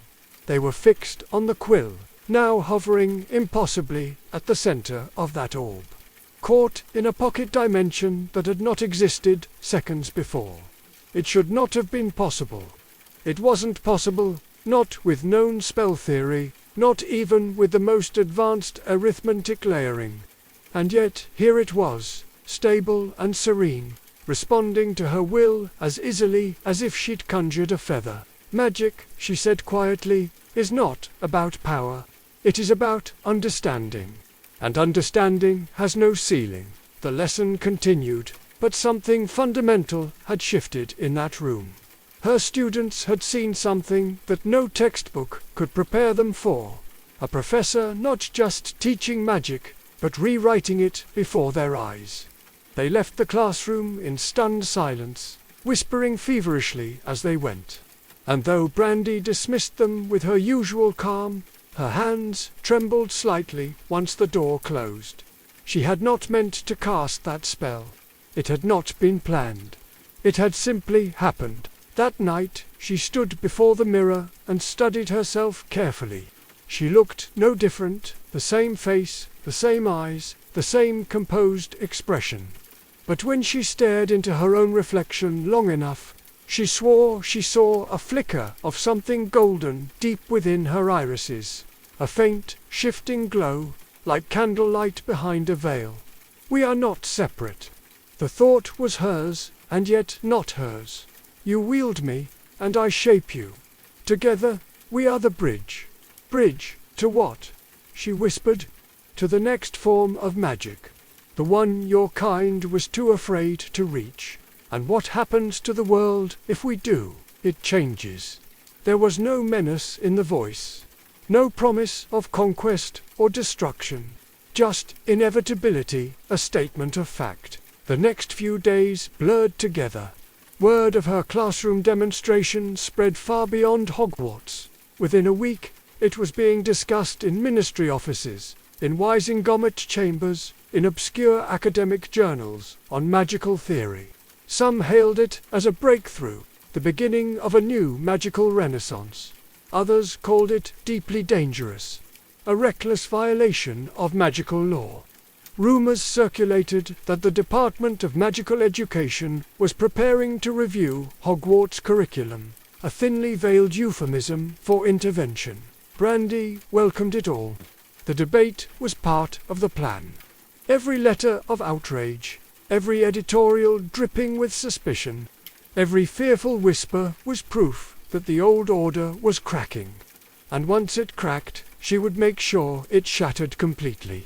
The council met again in the hidden chamber, though the mood was not as it once was.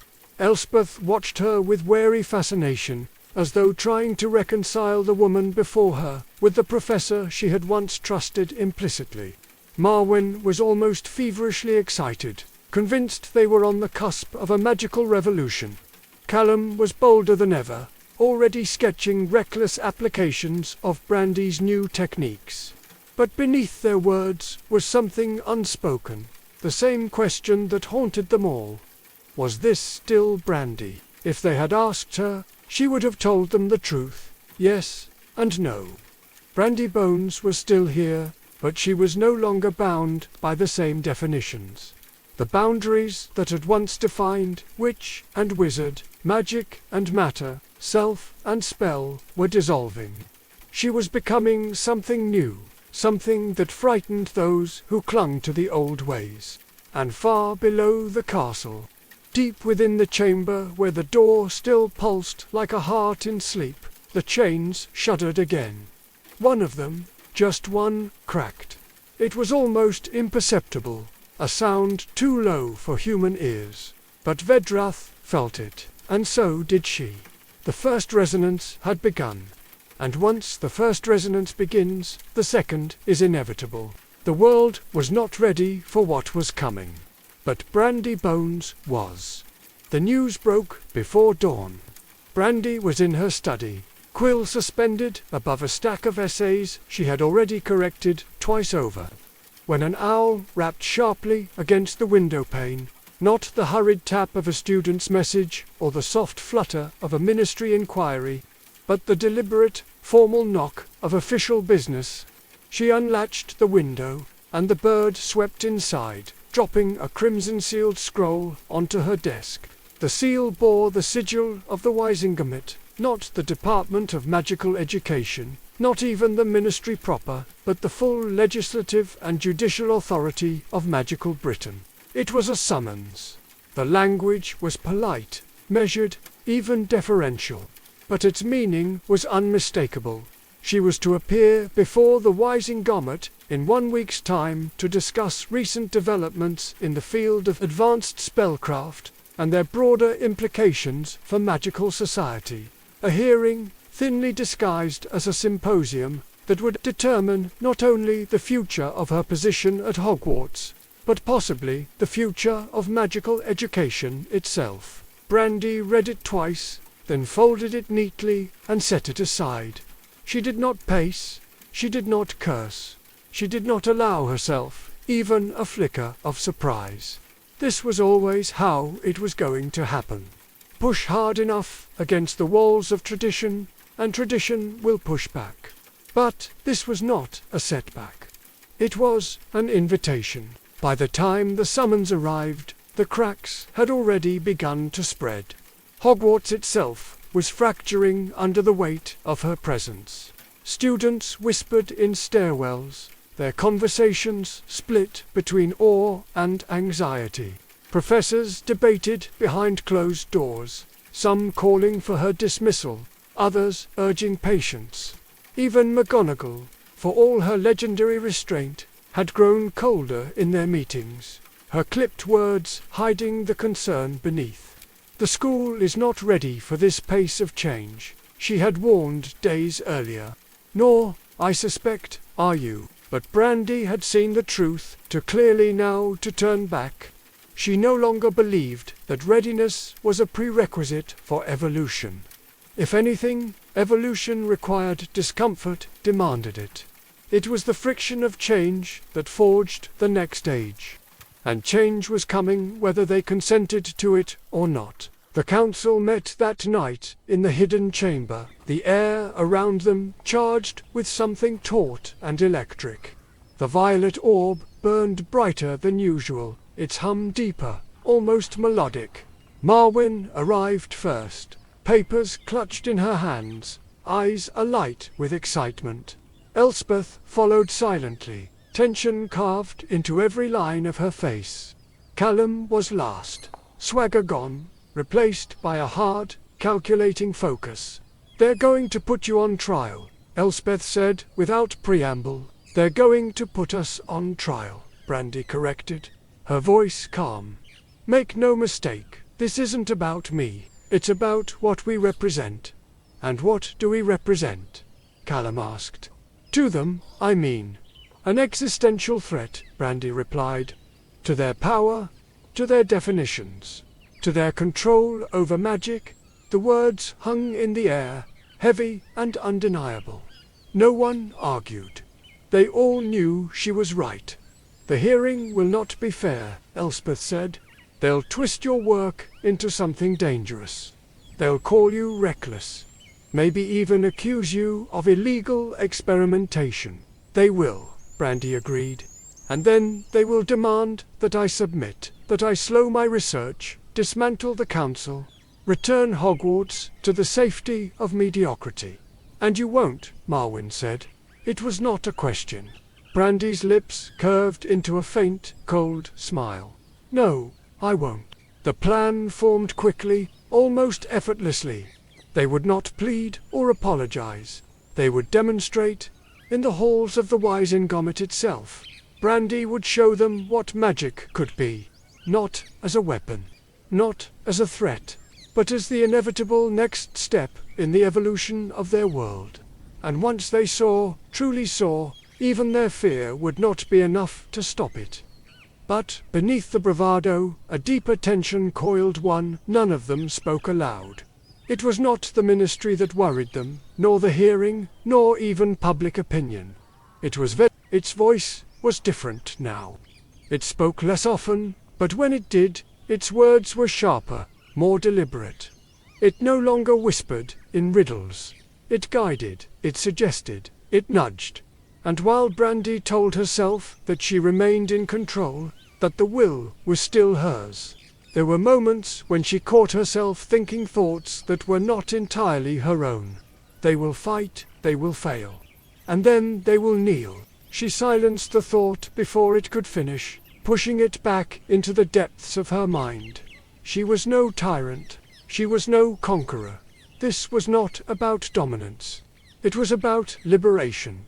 About knowledge, about rewriting the boundaries of what magic could be. But even as she told herself that, part of her knew that the line between liberation and domination was thinner than she liked to admit, and easier to cross than she dared to believe. The night before the hearing, Brandi returned to the iron door one last time. It pulsed faintly beneath her fingertips, the serpent's eyes glowing softly in the darkness. "Will they understand?" she asked. "Understanding is not their purpose. Resistance is. And if they resist too much, then the old world will break beneath the weight of the new." As it always does, Brandi closed her eyes, letting the door's hum sink into her bones.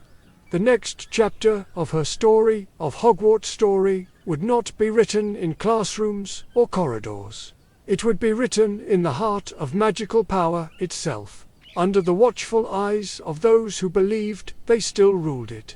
And when it was over, nothing, not the ministry, not Hogwarts, not magic itself, would ever be the same again. The stage was set. The world was watching, and the bridge between what had been and what was coming was about to be tested for the first time. The day of the hearing dawned grey and cold, as though the skies themselves had dimmed in anticipation. London was shrouded in mist, the kind that clung to rooftops and drifted across cobblestones like a living thing, and the Ministry of Magic loomed against it, a shadowy fortress of bureaucratic power. Brandi Bones stood at the edge of the atrium, her reflection rippling faintly in the black marble floors, and felt the quiet shift of a world about to turn.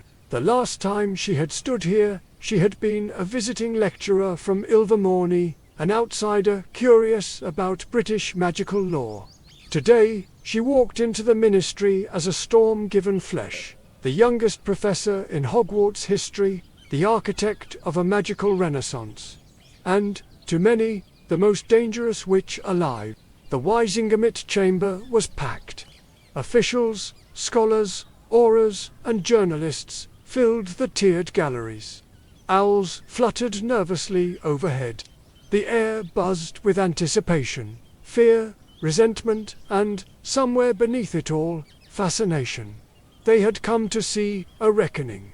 They had come to see if the brilliant young professor would be humbled.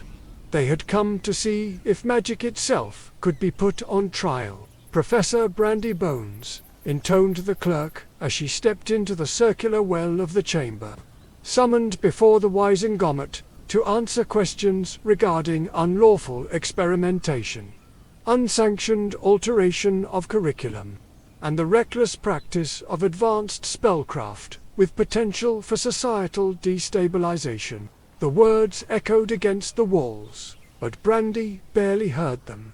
Her attention was fixed on the bench above, where the panel of 23 sat in their plum-colored robes, faces etched with age and suspicion. At their center was Chief Warlock Cassius Bletchley, A man whose smile never reached his eyes, and whose political instincts were as sharp as any curse. "Professor Bones," he began, his voice smooth and cool. "It is not often that this chamber convenes for a matter of education. And yet, here we are. Tell us, in your own words, why." Brandi's voice was steady, almost serene. "Because education is power, and power frightens those who wish to control it." A ripple of murmurs passed through the gallery. Bletchley's eyes narrowed. "A clever answer, perhaps too clever. Are you suggesting that the Ministry is afraid?" "I'm suggesting," Brandi said, "that the Ministry is afraid of change. And change is precisely what magic demands." The questioning began in earnest. Elder witches and wizards took turns dissecting her work, quoting obscure subsections of the Magical Education Act, accusing her of recklessness and arrogance. They cited testimonies from concerned parents, panicked letters from auras, and sensationalist articles from the Daily Prophet. Brandi answered each calmly, with logic that cut through their rhetoric like a blade through parchment. "Yes, I altered the curriculum, because the current one was written 2 centuries ago and has not kept pace with magical understanding. Yes, my research has destabilizing potential. All transformative knowledge does. Yes, I taught spells beyond standard Ministry clearance. Because the Ministry's definition of safe magic is rooted in fear, not reality. Every answer was deliberate. Every word chosen to provoke and enlighten in equal measure. But the room was not merely listening, it was changing. For every frown that deepened on the bench, a new spark of curiosity ignited in the gallery. For every accusation hurled, a whispered conversation began among the younger witches and wizards present. They were not seeing a criminal, they were seeing a visionary. And then came the challenge. "Professor Bones," Bletchley said, leaning forward, "you speak of evolution, of the next stage of magical understanding. But words are wind. Show us." The chamber stilled. Even the portraits seemed to lean closer. Brandi inclined her head. "As you wish." She stepped into the center of the chamber. Her wand slid into her hand with the easy familiarity of a heartbeat. For a moment, she simply stood there, silent, unmoving, eyes closed, as if listening to something no one else could hear. Then, with a breath that seemed to pull the air itself toward her, she moved. "Forma mundi." Variability. The spell unfolded like nothing they had ever seen. Light and shadow rippled across the floor, bending space itself into a sphere that hovered above the dais, a perfect model of magical energy in motion. Lines of raw, living spellwork arced between invisible points, forming patterns that pulsed like constellations. Runes wrote themselves mid-air and dissolved into motes of light. The chamber's very architecture warped and stretched, the walls bending without breaking, the ceiling widening without cracking. It was not destructive. It was not violent. It was beautiful. "This," Brandi said softly, her voice carrying in the stunned silence, "is the future. Not power as domination. Power as creation. Magic not as a weapon, as a language. A language we have only begun to speak." For several long seconds, no one moved. Then the whispers began, disbelieving, reverent, terrified. Bletchley's face was pale. "How? With knowledge older than your laws," Brandi said, lowering her wand, "and with the courage to use it." The demonstration ended, but the chamber was no longer the same. Something fundamental had shifted. Even those who despised her could not unsee what they had witnessed. They had stared into the next chapter of magical history, and for the first time, they understood that they could not stop it. The session ended with no verdict. The Wisingamot recessed for deliberation. But Brandi knew what that meant. They would argue, they would posture, they would draft new regulations and write new speeches. But none of it mattered. The tide was turning. As she stepped out into the ministry atrium, the crowd that had gathered erupted into noise. Not jeers, not boos, but cheers. Students, scholars, young auras, the next generation, had come to see her, and they looked at her not as a criminal, not even as a rebel, but as a leader. The ministry could delay the inevitable, but it could not deny it. And far beneath Hogwarts, as if answering the shift above, the chains around the sleeping thing shuddered again, louder this time, deeper. One more link fractured, another heartbeat quickened. The bridge was holding, and the future was coming faster than anyone could stop it. The ministry hearing rippled through the wizarding world like shockwaves through still water. Within hours of Brandi's demonstration, the Daily Prophet ran a front-page headline: Bones rewrites magic. Are we witnessing the dawn of a new age? The New York spellcaster called her the Archon of the next era. More conservative publications branded her a reckless radical and an existential risk. The Wizengamot, for all its bluster, had adjourned without a decision, an omission that said more than any verdict could. They were afraid to condemn her. They were even more afraid to endorse her, and that fear was fertile soil. At Hogwarts, the response was immediate and polarizing. Among students, Brandi's influence surged to unprecedented levels. Lessons that had once felt theoretical now thrummed with possibility. Her lectures were standing room only, her office hours crowded with young witches and wizards, desperate to learn from the woman who had defied the Wizengamot itself. They spoke of the Bones doctrine, of post-foundational spellwork, of magic without chains. Some even whispered, half in jest, half in awe, that she would soon become headmistress. The staff, however, were far less united. Professors argued openly in faculty meetings. Half hailed Brandi's vision as necessary evolution. The other half denounced it as dangerous hubris. Even those who admired her brilliance could not ignore the creeping sense that she was no longer simply a teacher, she was something larger, something the school had not been built to contain. McGonagall, ever the pragmatist, maintained her outward composure, but the weariness in her eyes had deepened. The headmistress had seen many storms in her lifetime. This, she knew, was the kind that could tear the institution apart. Brandi felt none of the panic swirling around her. If anything, she felt more composed than ever. The ministry's inaction, the public's fascination, the students' devotion, they were not accidents. They were steps. And though each step brought scrutiny and resistance, they also brought momentum. Magic was moving, and she was the vector. But deep beneath that confidence, a quieter truth gnawed at her. The voice of Vedra had changed again. It no longer whispered in moments of stillness. It no longer simply suggested or guided. Now it spoke in tandem with her thoughts. As her thoughts, sometimes, when she spoke, she was not entirely sure where her words ended and its will began. And when she cast, the spells that once felt like hers alone now felt shared. The first sign of how far this influence had spread came during a staff dueling demonstration, an annual event meant to showcase defensive techniques for the graduating class. Professor Dawlish, a former Aura known for his suspicion of Brandi's methods, challenged her to an exhibition match. The crowd gathered in the Great Hall, expecting a polite display of spellwork. What they got instead was something closer to revelation.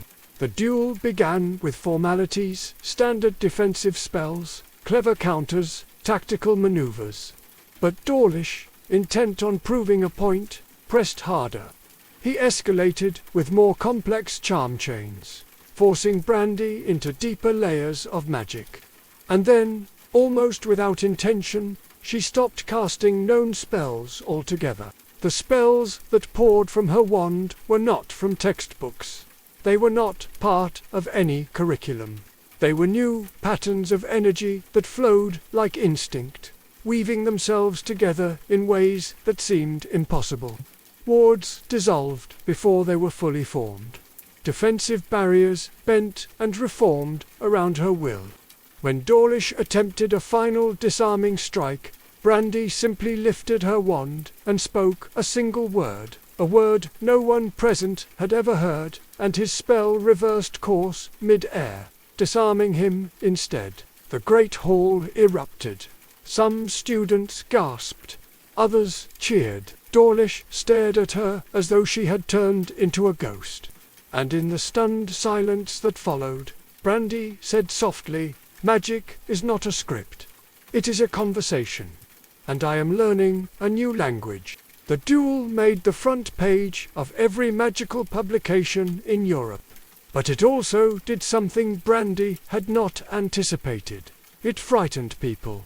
Professors began speaking not just of her brilliance, but of her unpredictability. The ministry accelerated its inquiries, now framing them as security assessments. Rumors swirled of a special task force forming within the Department of Mysteries to evaluate her work. Even the council was beginning to splinter. Marwyn was more devoted than ever, her eyes burning with zeal. "We're standing at the edge of history," she told Brandi one night. "And you are the one who will carry us across." Callum was reckless, eager, and increasingly difficult to control. "If we can do this," he said, "why not go further? Why not rewrite spell theory itself?" Elspeth, however, had grown distant.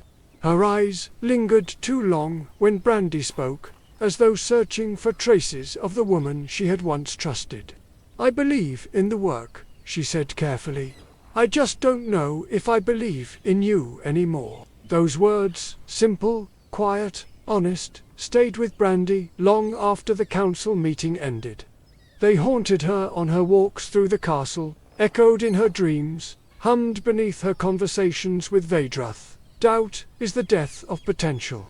Or its conscience," she murmured. "Conscience is a leash. It binds the will and power without conscience." A god, she flinched at the word. It was not one she had ever spoken, not one she had ever meant. But it lingered there, heavy and undeniable. Because somewhere deep within her, a part of her wondered if that was what she was becoming, or what Vedra intended her to become. The fractures were forming. Some were visible in politics, in academia, in public opinion. Others were hidden in friendships, in loyalties, in Brandi's own mind. But all of them were widening, and all of them were leading to the same point. Something was going to break. And far beneath the castle, as if mirroring the fractures above, the ancient door stirred again. This time, it did not pulse. It groaned, the sound of something vast and bound beginning to shift against its restraints. One chain had snapped. A second was weakening. It would not hold forever. And when it broke, neither Brandi Bones nor the world she was remaking would ever be the same again. The wizarding world had a talent for myth-making. It always had. It was a culture built on legends of witches and wizards who shaped history with the flick of a wand, who rose from obscurity to rewrite the boundaries of the possible. Merlin, Morgana, Dumbledore, Potter.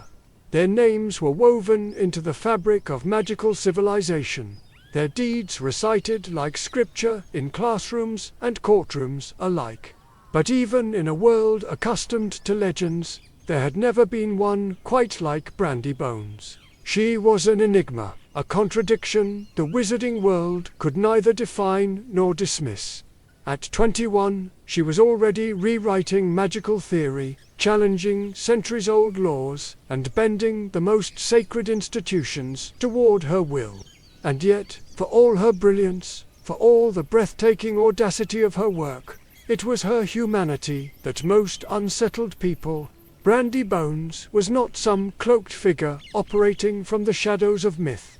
She was real, tangible, a woman of flesh and blood, with a heartbeat and a past and 1,000 tiny vulnerabilities that no amount of genius could erase. And therein lay the paradox. The world saw the intellect first, the accolades, the awards, the titles and articles and ministry reports, written in language that alternated between admiration and fear. They saw the woman who could stand before the Wisingomet and speak with the authority of a century-old scholar, who could summon spellcraft thought impossible and wield it like a conductor leading an orchestra.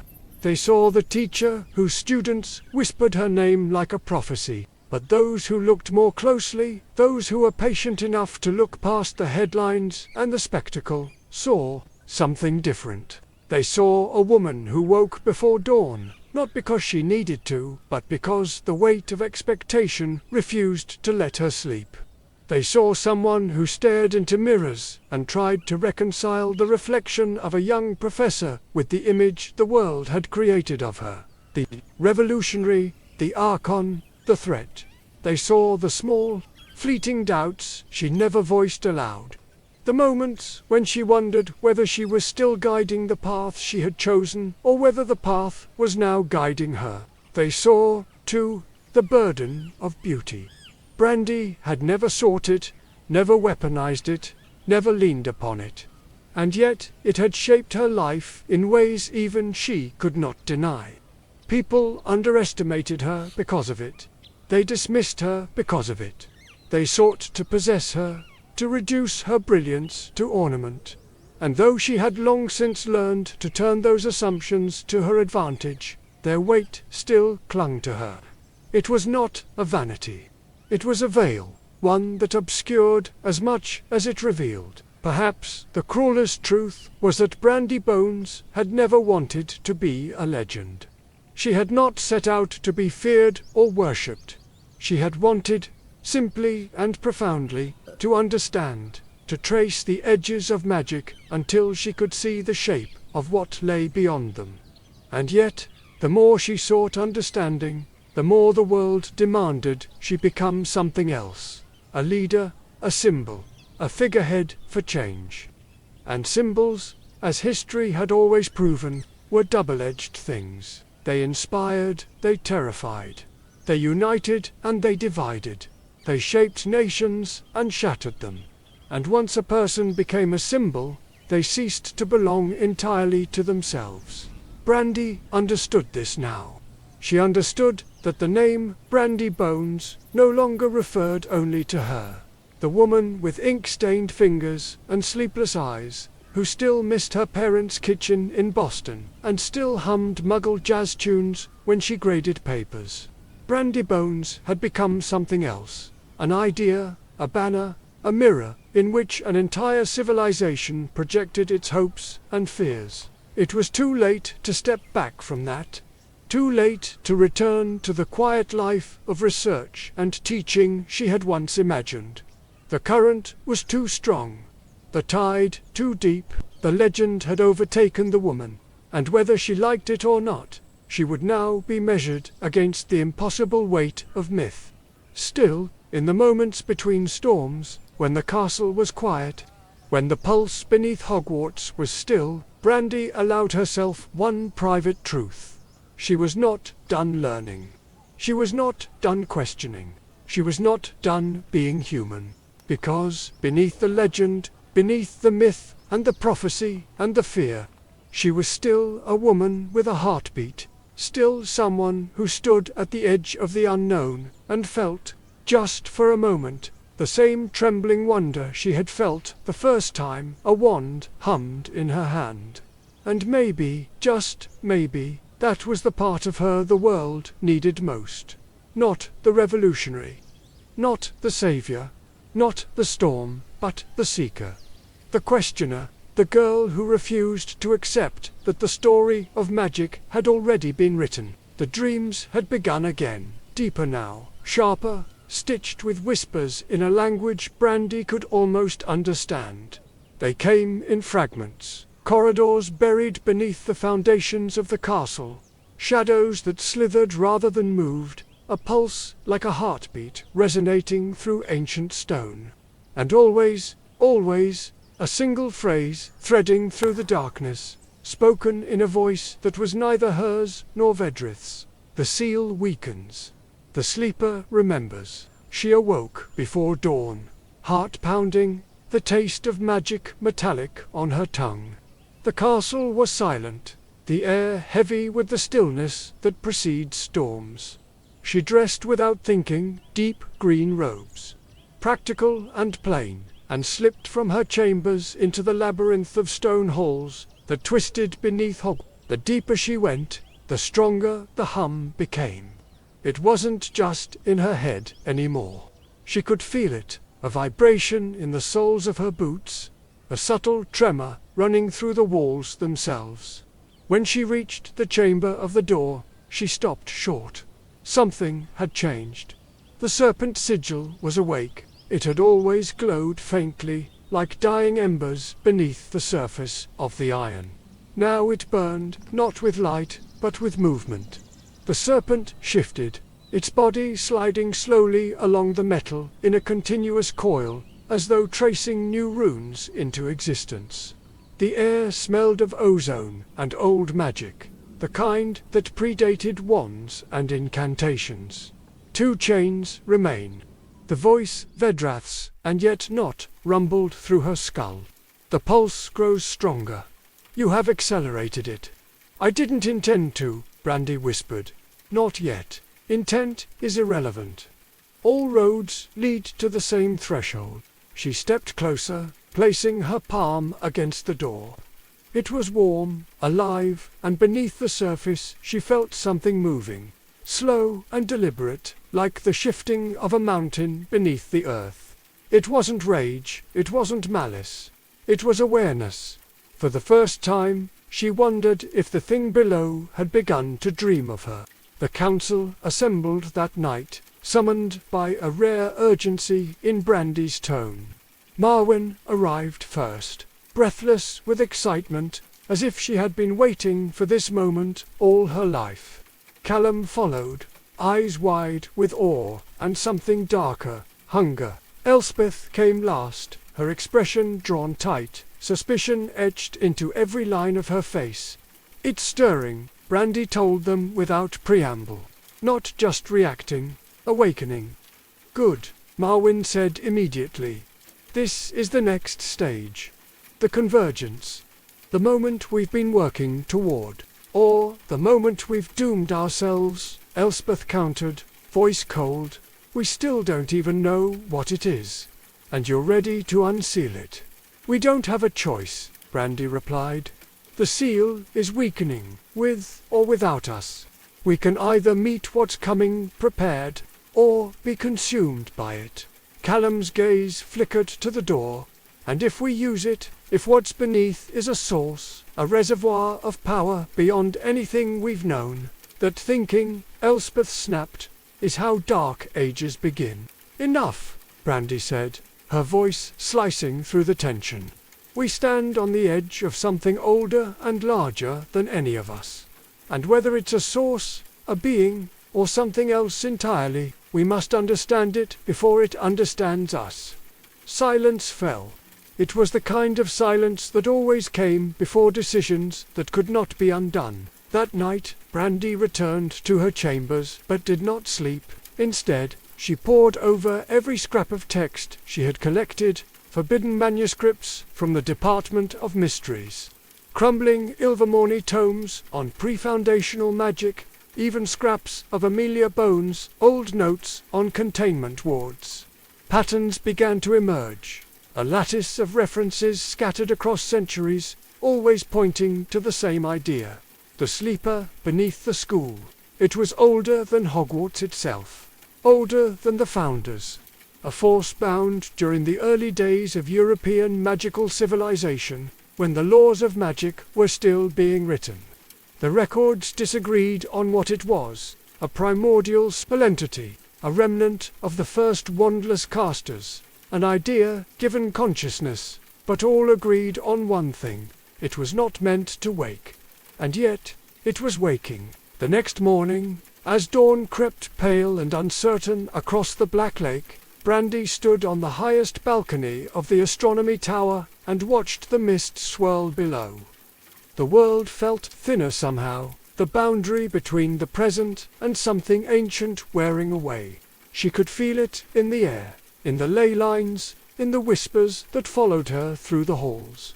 The legend of Brandi Bones, revolutionary, reformer, visionary, had always been about rewriting the future. But now, she understood with a chill that sank to her bones.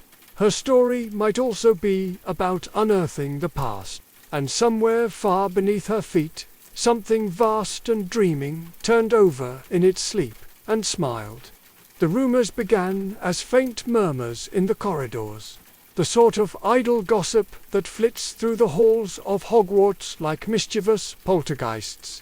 But within days, they grew louder, sharper, carrying with them an undercurrent of unease that could not be dismissed.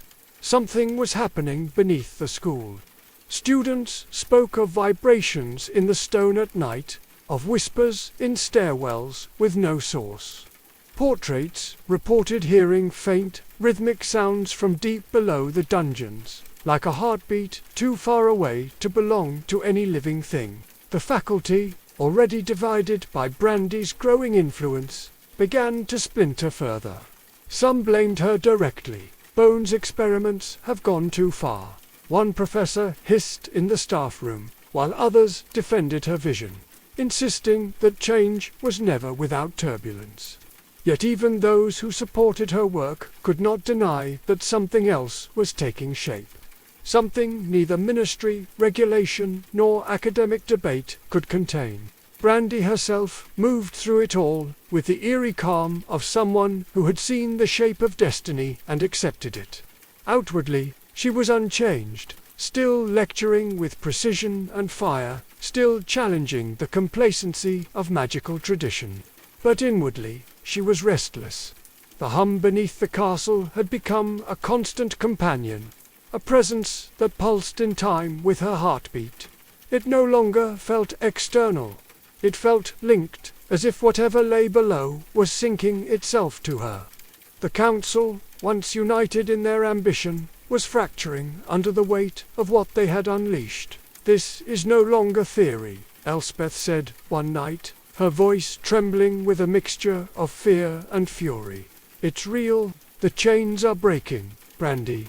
And we still don't know if what's trapped down there is a source of knowledge or a catastrophe." "We're past the point of turning back," Marwyn replied, eyes burning with near-religious fervor. "Do you not feel it, the resonance, the sheer potential?" "Potential for what?" Elspeth snapped. "Power, glory, the collapse of everything we know." "Enough." Brandi's voice was soft, but carried the weight of command. "We cannot afford division now. The sleeper's awakening isn't a question of if anymore. It's when.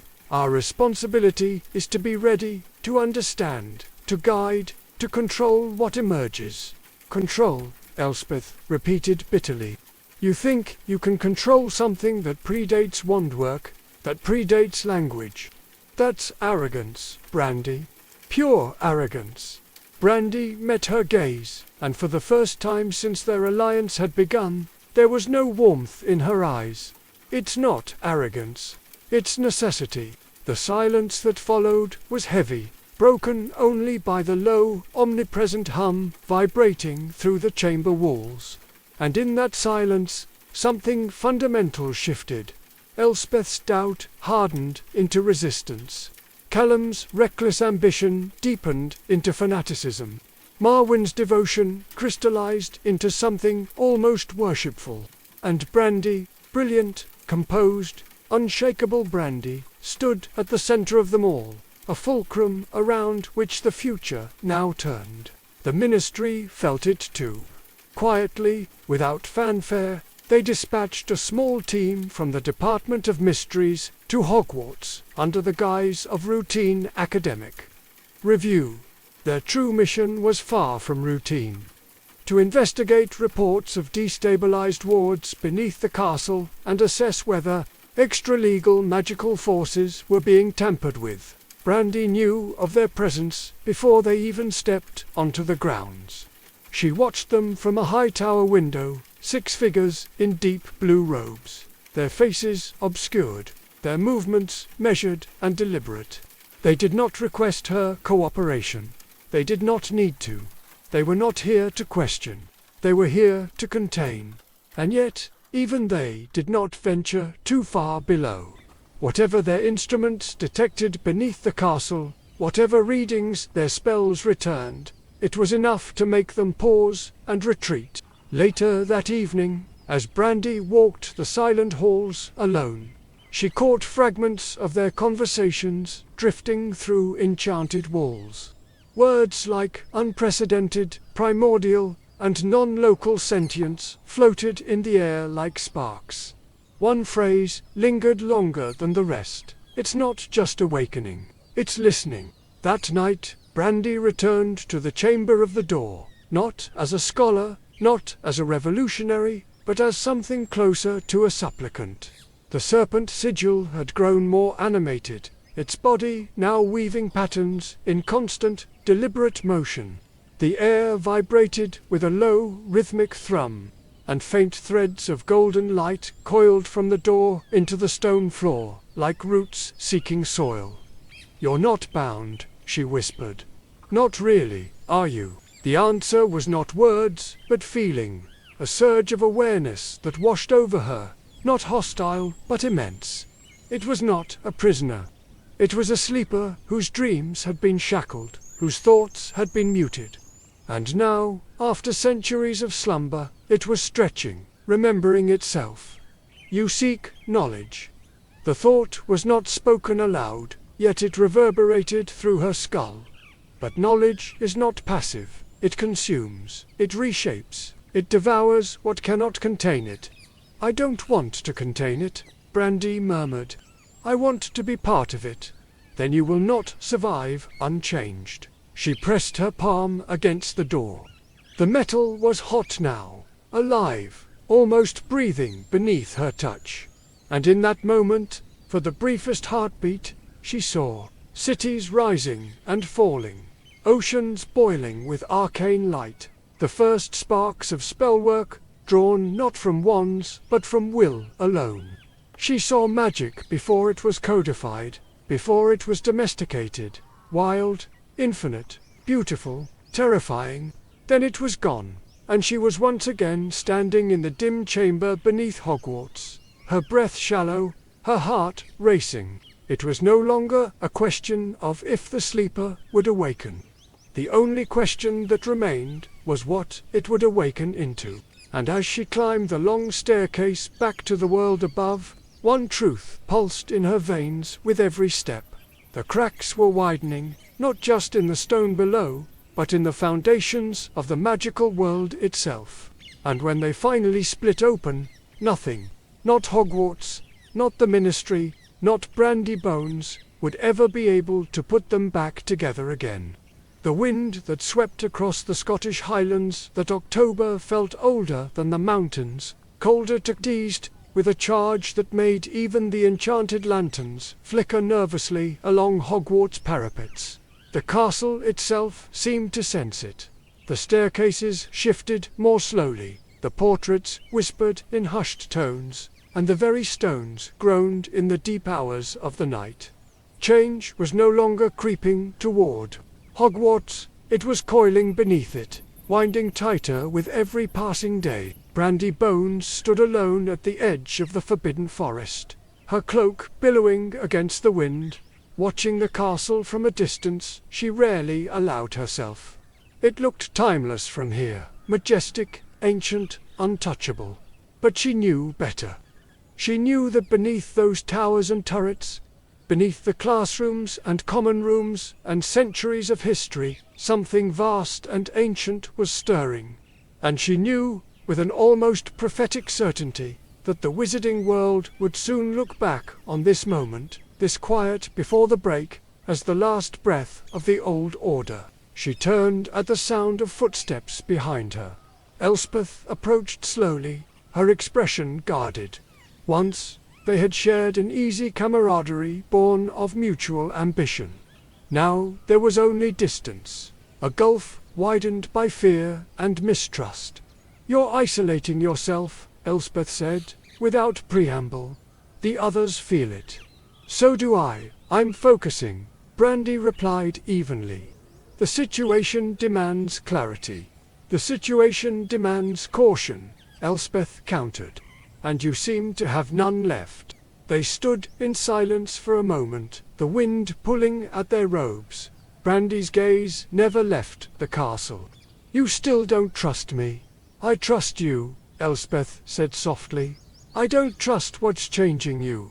Brandi turned, then, meeting her eyes with an intensity that made the older witch take an involuntary step back. "Change is not corruption, Elspeth. It's evolution. And evolution never asks for permission. And if evolution destroys us, then we deserved to be destroyed." The words hung heavy between them. Elspeth looked away first. "I don't know if you believe that, or if it does." When she was gone, Brandi remained at the forest's edge. Alone with the truth, she could not speak aloud. Elspeth was not wrong.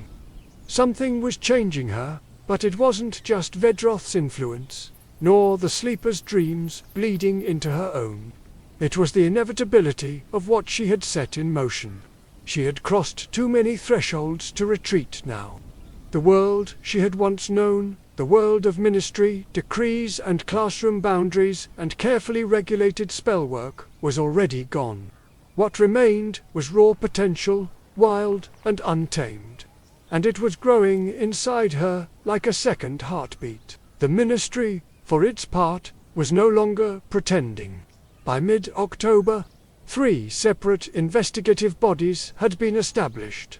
One to monitor Hogwarts' magical infrastructure, one to assess the risk profile of Brandi's work, and one, unofficial but widely known, tasked with developing countermeasures. Auras now patrolled the castle's perimeter under the guise of security liaisons. Department of Mysteries envoys held late-night meetings with the faculty. Even a handful of foreign observers from Makusa and the International Confederation of Wizards had arrived. Their presence, a diplomatic fig leaf stretched over very real fear. And still, the hum grew louder. Students began to complain of vivid dreams, dreams of endless staircases, of doors that opened into impossible landscapes, of a voice older than time calling their names. Wards that had held firm for centuries now fluctuated unpredictably, as though something below was pushing against them. A series of small magical anomalies, nothing catastrophic, but unsettling, rippled through the school. Potions thickened into obsidian glass, quills wrote sentences no one had spoken. Time-turners malfunctioned without warning. To the ministry, these were warning signs. To Brandi, they were birth pangs. It was during a midnight walk through the Undercrofts that she first saw the fissure. It was no wider than a wand's length. A thin black vein cutting across the stone floor of the lowest corridor, but it pulsed with faint golden light, rhythmic and steady, like the beat of a heart deep beneath the surface. Brandi crouched beside it, running her fingertips lightly along the edge. It was warm, it breathed. "The shell thins," Vedroth whispered. "The chrysalis breaks." "How much longer?" she murmured. "Time is a mortal measure. But soon, very soon." The next day, she convened the council. It was the first time in weeks all 4 of them had gathered in the same room. Marwen's eyes burned with feverish devotion. Callum was restless, unable to hide the thrill in his voice. Elspeth was pale, her jaw tight with anger she no longer bothered to disguise. "The containment is failing," Brandi said simply.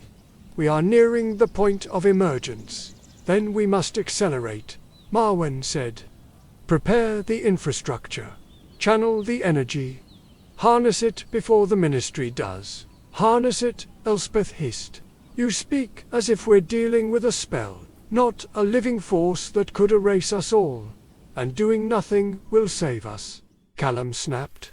Better to meet it on our terms than cower behind theirs. Enough, Brandi's voice silenced them all. This isn't about control, it never was. It's about understanding. We stand on the brink of something older than wands, older than the very language of magic itself. Our task is not to command it. Our task is to listen. Elspeth shook her head. And if what we hear is death, then we'll know, Brandi said quietly, that we were alive when it spoke. That night, as rain lashed the castle and thunder rolled across the highlands, Brandi stood once more before the iron door. The serpent's eyes glowed brighter now, not softly, but hungrily. The chains that bound the seal were trembling. One more fracture, one more push, and they would give. She pressed her hand to the door. The hum surged through her, stronger than ever, so strong that her vision blurred and her breath hitched. And then she heard it, not in her mind, not in words, but in the marrow of her bones, a heartbeat answering her own. The sleeper was no longer dreaming, it was waking, and the storm, at last, was about to break. By late October, the castle had begun to change in ways no enchantment could explain. Hogwarts had always been alive. Anyone who had lived within its walls could feel it. The subtle thrum of ancient magic running beneath its corridors, the shifting geometry that defied architectural logic. But now that thrum was something else entirely. It was not just a heartbeat, it was a pulse, steady and insistent, radiating from deep beneath the foundations like the rhythm of a colossal heart awakening from centuries of sleep. The changes began subtly. Candles burned hotter and longer, their flames shifting through unnatural colors. Stones that had been cold for a millennium grew warm to the touch. Staircases twisted not at random but in deliberate patterns, as if responding to an unseen design. Students complained of hearing low, resonant tones in the night, tones that were neither voice nor music, but something more primal, something that vibrated in the bones. More than one reported waking from dreams with runes they did not know how to write, scrawled unconsciously across their parchment. Hogwarts was listening, and it was answering. Brandi walked the halls in silence, her senses attuned to every tremor beneath her feet. It was stronger now. The resonance that had once been a faint vibration was becoming a tide, pulling at the fabric of the school and, increasingly, at the fabric of her own mind. There were moments when the boundaries of her thoughts blurred, when ancient words she had never studied rose unbidden to her lips, when spells she had never seen unfolded from her wand with terrifying ease. She had long since stopped questioning whether the sleeper was communicating with her. It was. The question now was whether she was still communicating with herself. The Ministry's presence had grown heavier too. Auras stationed along the castle's edges reported strange fluctuations in their protective charms, wards that diffused to hold, detection spells that dissolved into static. Teams from the Department of Mysteries mapped the ley lines beneath the highlands and returned with readings that defied every law of magical physics. And still, for all their scrutiny, they were blind to the truth. They stood at the edge of something colossal and mistook it for a tremor. In the great hall, tension was a physical thing. Conversations broke into silence when Brandi entered, then resumed in hushed tones after she passed. The professors spoke less now, their meetings dominated by pauses and worried glances. Even the portraits seemed unsettled, figures who had seen centuries of war and peace now muttering nervously to one another in their frames.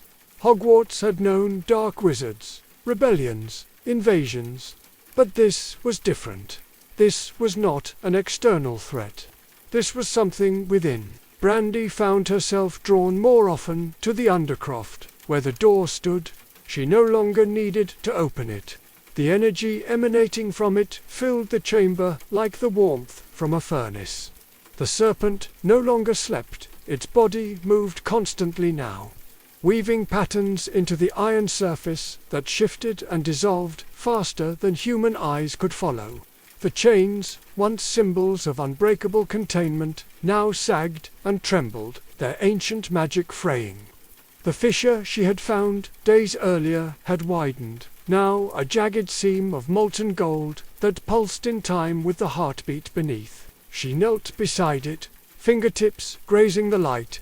It was warm, yes, but it was more than that. It was alive. The sensation was unlike anything she had known. A consciousness vast and impersonal, curious and ancient. It did not speak in words, nor did it command. It simply was as fundamental and unstoppable as gravity. The visions came more frequently now. They did not arrive as dreams, but as moments of dislocation, flashes of a world that had existed before human magic was codified. She saw forests where spells grew like plants, and mountains that breathed with their own enchantments. She saw witches and wizards who shaped reality not with incantations but with thought alone, who reached into the very fabric of existence and wove it like cloth. And she saw the thing beneath Hogwarts, not bound, but buried, a slumbering mind so immense that even the founders had feared to name it. Each vision left her trembling. Each vision left her hungry for more. It was no longer possible to hide what was happening. Magical surges erupted randomly throughout the castle, staircases folding into Escher-like spirals, classrooms expanding into cavernous spaces, the lake briefly reversing its current. A second-year Slytherin walked through a wall and found herself transported to a corridor that should not exist. A group of seventh years practicing charms accidentally summoned a storm of radiant light that hung over the Quidditch pitch for hours, refusing to dissipate. The Ministry called them anomalies. Brandi recognized them for what they were, echoes. The sleeper's dreams were leaking into the waking world. Yet with each phenomenon, fear spread wider. Whispers of evacuation began circulating among parents. The International Confederation called for an emergency summit on containment protocols. There was talk, quiet but persistent, of closing Hogwarts indefinitely. Brandi did not care. The thought of the school closing, of the Ministry seizing control, no longer frightened her. What frightened her was something deeper, something she could not yet articulate. The growing certainty that when the sleeper woke fully, the distinction between its will and her own might dissolve entirely. One night, as a storm broke over the highlands and rain lashed against the tower windows, Brandi stood once again before the iron door. She did not touch it this time. She simply stood in the darkness, the hum so loud it felt as though the earth itself was singing beneath her feet. She thought of Elspeth's warnings, of Marwan's fanatic devotion, of Callum's reckless ambition. She thought of the Ministry's fear, the students' awe, the world's breathless attention. And then she whispered into the dark, "It's almost time, isn't it?" The pulse answered her, not in sound, but in movement. The fissure widened, a slow, deliberate breath in stone. The chains groaned under invisible pressure. The serpent's eyes flared brighter than she had ever seen. The sleeper was no longer merely stirring. It was rising. And as the thunder rolled across the castle and the storm howled against its towers, Brandi Bones, professor, revolutionary, architect of a new magical age, felt the weight of inevitability settle upon her shoulders. The next chapter of magic was not coming. It was already here, and it would not be written in textbooks or decrees or ministry statutes. It would be written in the pulse beneath the stone. By November's first frost, Hogwarts was a living organism. The transformation, once slow and almost imperceptible, had now accelerated beyond denial. The castle no longer merely stood, it breathed. The stones expanded and contracted with a rhythm too subtle for the untrained eye. The air itself felt charged, dense with potential, humming with a frequency older than language. Even time, that most stubborn of forces, began to falter within its walls. Clocks stuttered, hourglasses froze mid-fall, and dreams bled into waking, lifelike ink into water. The fissures beneath the school had spread into a web, thin, golden cracks snaking along walls. Beneath staircases, through floorboards and doorframes, they glowed faintly, pulsing in the same slow cadence as the heartbeats below, as if veins of raw magic were surfacing through the body of the castle. Students traced them with their fingertips and swore they felt something alive humming beneath the surface. Professors cast diagnostic charms and received readings so erratic that some believed their instruments were broken. The Department of Mysteries, unable to explain the phenomenon, classified the school as a high-flux zone, a designation reserved for sites where the laws of magic themselves were unstable. Brandi knew better. It was not instability. It was emergence. Her days blurred together now, lectures delivered almost automatically, research conducted with a single-minded obsession. But her nights were different. Each night she descended deeper beneath the school, drawn irresistibly to the chamber where the sleeper's pulse beat strongest. The fissure there had widened into a jagged seam, and from it light spilled in slow, liquid rivulets that pooled and swirled across the floor. The chains that bound the great door were spiderwebbed with fractures, their ancient runes flaring and fading like dying stars. The visions were stronger too. They no longer came as fleeting impressions, but as immersions. Swallowing her whole and leaving her breathless, she saw a time before Hogwarts, before wands, before Wizardkind, as it was now, a time when magic was not wielded but woven, when it flowed through every living thing as naturally as blood. She saw figures moving through landscapes sculpted by will alone, their bodies half light, half thought, and always, in the background, she felt the same presence, vast, patient, inexorable, the sleeper. It was not malevolent, nor was it benevolent. It was beyond such distinctions. It was the wellspring, the original mind from which all magic had splintered. Humanity had not created spells. They had learned to remember them. And the thing beneath Hogwarts was memory itself. As she stood in the chamber one evening, the glow from the fissure casting molten light across her face, Brandi realized that she had stopped thinking of the sleeper as it. The word felt clumsy, insufficient. It was not an object. It was not a being in the conventional sense. It was a consciousness, and increasingly, she suspected, it was aware of her in return. The signs of that awareness grew harder to ignore.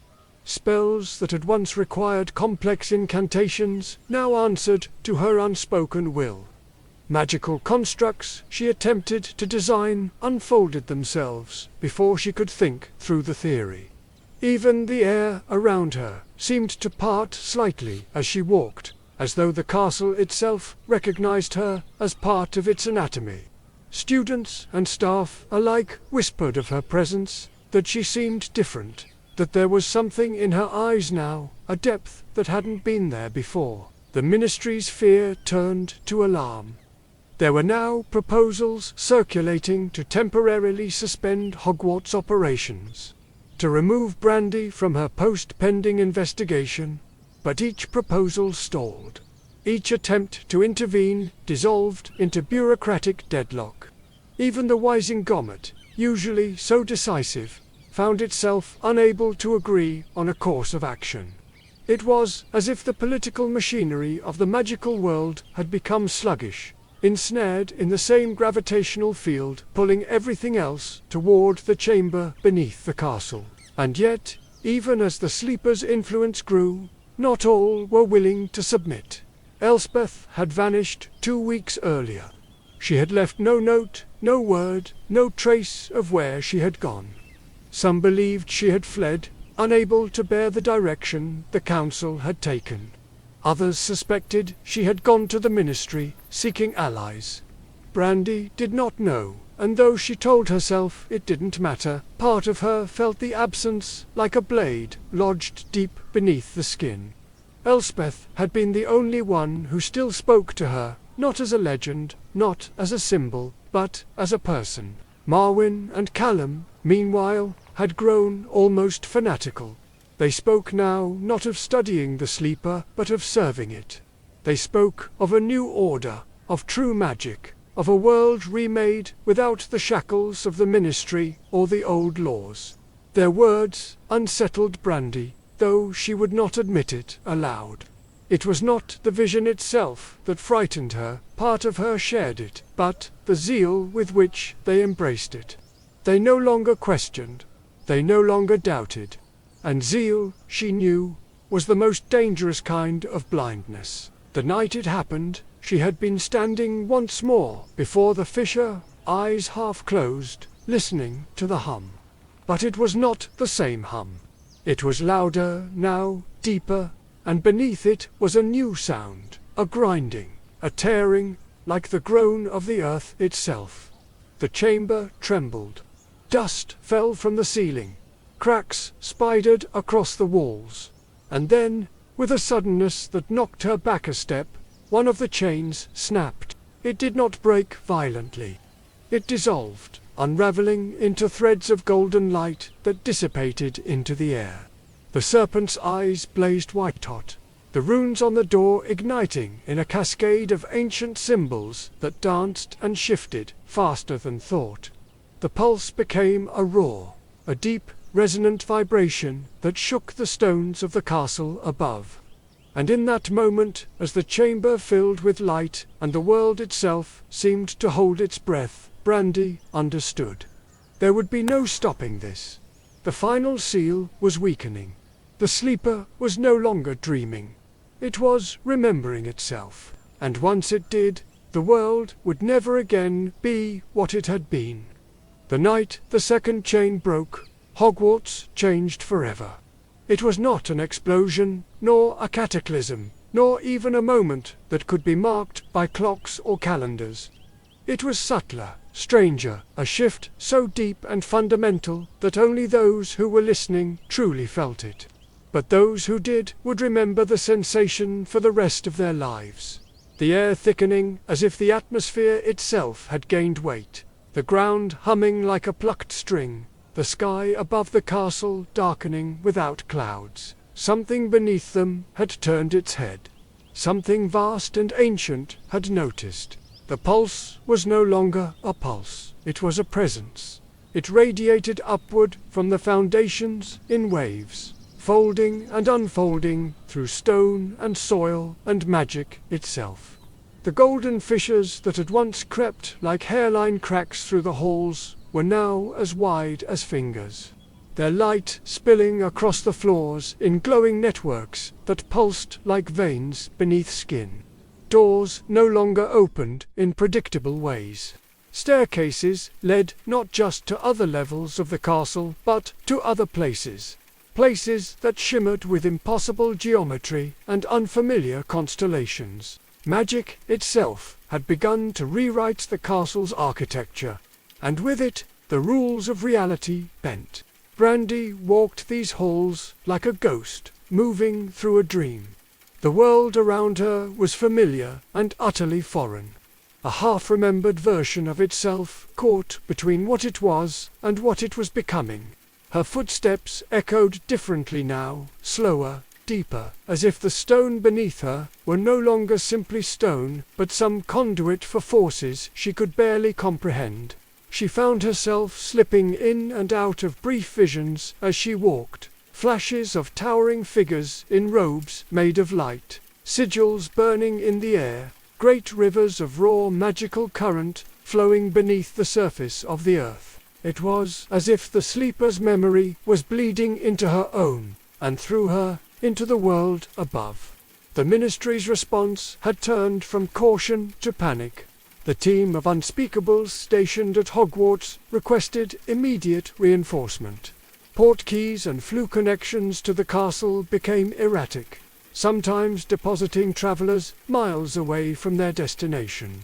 A perimeter of containment spells was erected around the grounds, but even they flickered and bent under the pressure of the magic now radiating from the earth. The official explanation was a destabilized ley line nexus. Brandi knew that was a lie meant to calm the public. There was no nexus to stabilize. What was happening beneath Hogwarts was not a malfunction, it was a birth. The council was fractured beyond repair. Elspeth had still not returned, and her absence was now spoken of in hushed tones. Some feared she had been captured by the ministry, others that she had gone into hiding. Marwen spent hours in the Undercroft, muttering incantations in languages Brandi did not recognize, her eyes wild with devotion. Kalam was worse drunk on the unfolding power, his ambition barely masked as ideology. He spoke openly now of overthrowing the ministry, of establishing a new order born from the sleeper's awakening. Brandi had stopped trying to argue with him. He no longer listened. Perhaps he never had. Yet, even amid the chaos, the world's gaze fixed ever more intently on her. Daily Prophet reporters camped outside the castle gates. Makusa issued a formal statement questioning whether Hogwarts remained a safe site for magical education. International newspapers ran headlines proclaiming the Bones event and the beginning of the next age. She was no longer merely a professor or a researcher. She had become a fulcrum upon which the fate of magical civilization now turned. And still, she felt the pull downward. It was strongest at night, when the castle was quiet and the hum of the sleeper was most intense. She would find herself standing before the great door without remembering how she had gotten there. The chamber had grown brighter, suffused with golden light so intense it cast no shadows. The fissure now ran like a jagged scar from floor to ceiling, its light pulsing with the rhythm of a colossal unseen heartbeat. And beneath it all, the chains, those ancient, unbreakable bonds, were unraveling.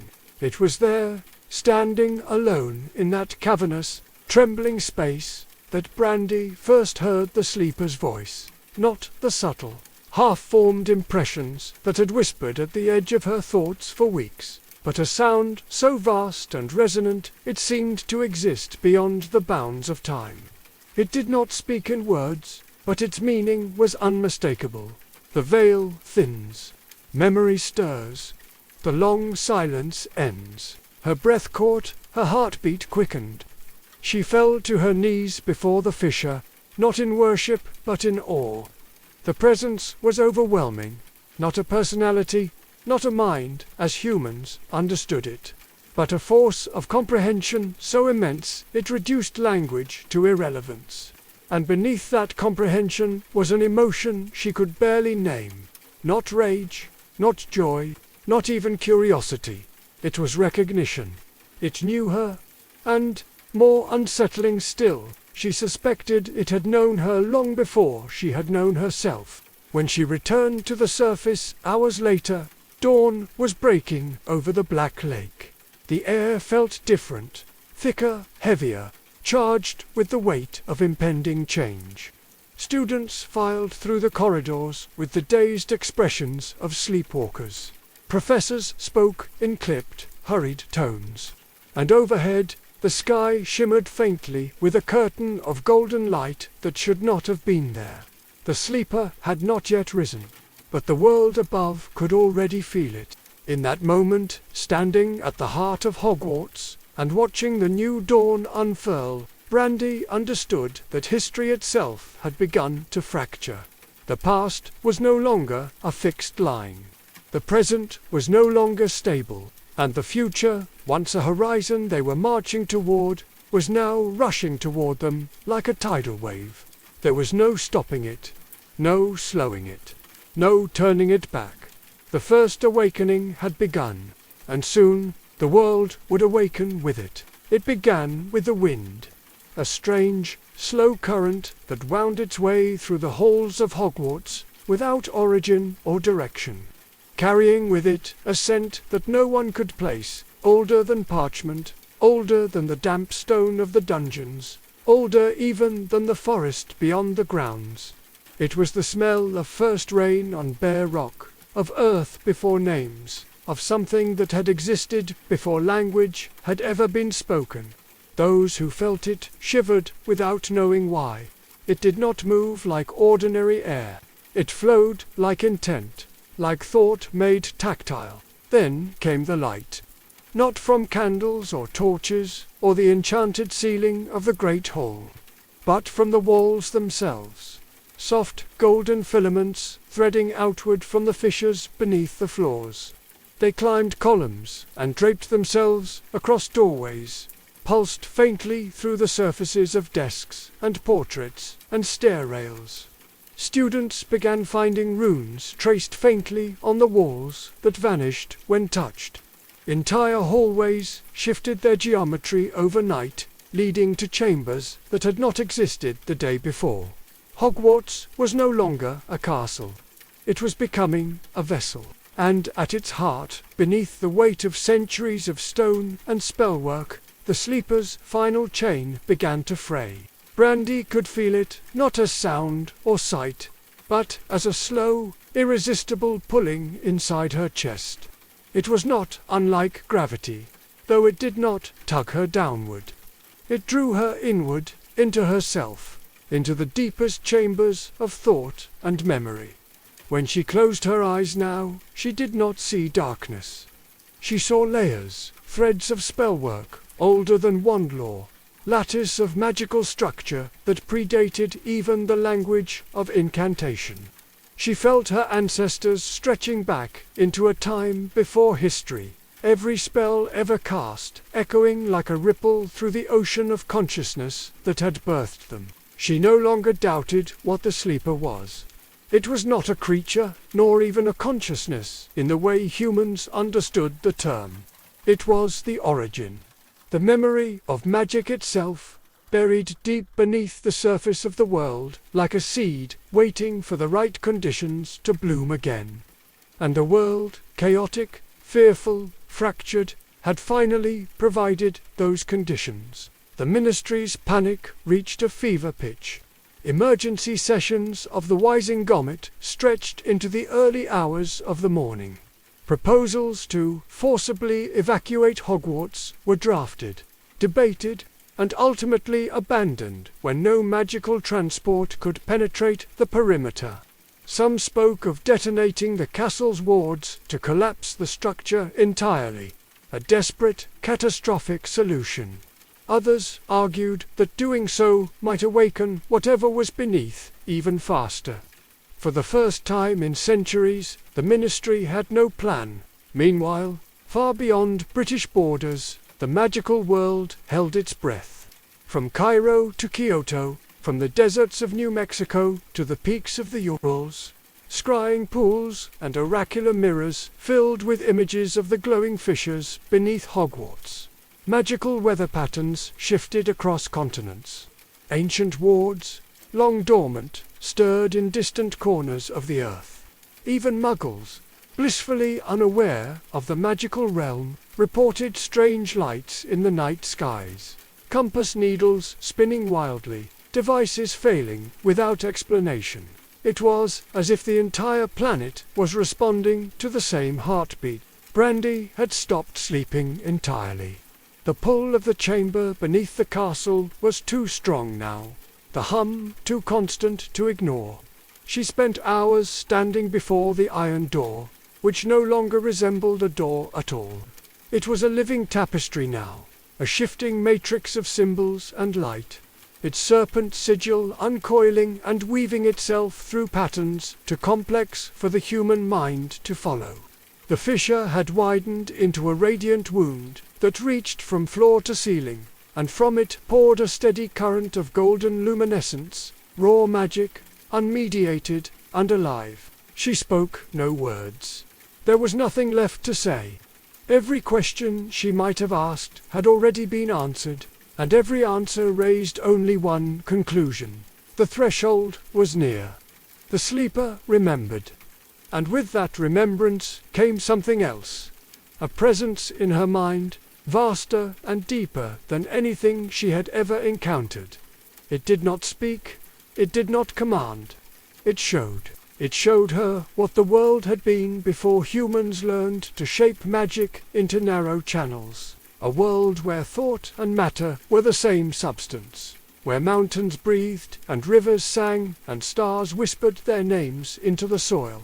It showed her what magic could be limitless, boundless, not something wielded, but something lived. And it showed her a choice. She could step back, she could seal the fissure, repair the wards, and allow the sleeper to return to its long slumber. Humanity would continue as it always had, safe, structured, bound within the careful limits of spell and wand. Or she could step forward. She could open the door, dissolve the final chain, and usher in an age unlike anything the world had ever known. But there was a cost. The world that emerged from such an act would not be the same. The boundaries between self and spell, between mind and magic, would blur. Magic would no longer belong to humanity. Humanity would belong to magic. It was not a question of right or wrong. It was a question of becoming. Brandi stood for hours before that radiant seam, the hum filling every part of her, until she could no longer tell where her heartbeat ended and the sleeper's began. She thought of Amelia Bones and the family legacy she had once felt crushed beneath. She thought of Ilvermorny and the girl who had believed that brilliance was enough. She thought of the headlines that had called her reckless, dangerous, arrogant, and of the faces of students who now looked to her as a guide into an unknown future. She had not come this far to stop at the edge. And as dawn broke over the black lake, the sky streaked with unnatural gold, she took a step closer to the fissure. The ground trembled beneath her feet, a deep, resonant sound that felt like the earth itself exhaling. Somewhere far above, the wards of Hogwarts shimmered and dissolved, as if recognizing that their purpose had come to an end. The final chain groaned. Cracks raced through its surface, bright and blinding. The light pouring from the fissure intensified, filling the chamber until there was no darkness left. The threshold was before her, and Brandi Bones, witch, scholar, revolutionary, seeker, was ready to cross it. The chamber was no longer a room. It was a horizon. It was a wound in the skin of the world. It was the place where magic itself remembered its origin, and where that memory, after centuries of silence, had decided to wake. Brandi stood before the final chain as though before a god, though even that word felt too small, too human, too drenched in centuries of superstition to contain what now pulsed before her. The air was no longer air, it was thought, pressure, density, consciousness. Every particle vibrated with intent. Every breath tasted like raw power pulled from the marrow of creation. The fissure that had once been a crack now gaped like an open eye, and from it spilled not light but memory, golden and viscous, flowing in slow streams that carved themselves into the stone floor and rose upward in twisting shapes, forming patterns that no mind born of time could name. The last chain trembled. It was older than language, a binding spell forged not by wizards, but by will itself, anchored in the oldest laws of magic. It had held for 1,000 years, and now it sang with strain, each thread unraveling in bursts of luminous fire. The sound was not a sound at all, but a resonance that shook the deepest parts of her, the part of her that had studied runes and theory, the part that had laughed and loved and feared, and the part that was not human at all but something older, something waiting. She did not move. She did not need to. The sleeper was already reaching for her. The chamber folded inward, then outward, like the inhalation of a vast lung. Walls bent into impossible curves, floor and ceiling inverted. and the world around her dissolved into a landscape of pure memory. She stood at the heart of an ancient forest, with no beginning and no end, trees woven of starlight and shadow. She stood upon mountains that rose and fell in rhythm with the breath of the cosmos. She stood in the center of a circle of beings who were not beings, forms woven from pure magic, their shapes shifting with every heartbeat. They regarded her not as an intruder but as a long-expected guest. "You have come far." The words were not spoken, yet they reverberated through the marrow of her bones. They were older than speech, deeper than thought. They were the sound of magic knowing itself. "I'm not here to rule," she whispered into the vastness. "I'm here to understand. Understanding is the first form of power. You seek to wield us, but you are us." And with those words, the memory of separation between human and spell, between wand and will, collapsed. Brandi felt her mind stretch outward, threads of consciousness unraveling into the currents around her. She was no longer thinking about magic. She was remembering it. She was remembering how to shape storms with emotion, how to bend rivers with hunger, how to weave constellations into the fabric of destiny. She remembered the first sparks that had leaped from the sleeper's dreaming mind into the newborn cosmos. She remembered every witch and wizard who had ever drawn from that dream, and every spell that had ever been spoken into being. And in that instant, she knew the truth. Magic was not a gift. It was not a force. It was a memory. The universe itself, dreaming of what it could become. And humanity, flawed, ambitious, terrified humanity, had been its vessel, its story, its language. The final chain shattered. The sound was not a crack, but a silence so vast it seemed to devour the very notion of noise. The chamber exploded outward into infinity. Light poured through every fissure, rising like a tide, spilling into the corridors of Hogwarts, surging through the veins of the earth, racing across ley lines that had lain dormant for millennia. It wrapped itself around roots and rivers and stars.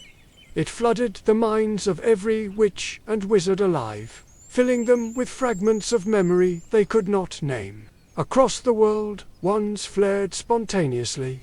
Spells long forgotten wrote themselves into the air. Magical creatures howled and sang and wept as ancient instincts returned to them.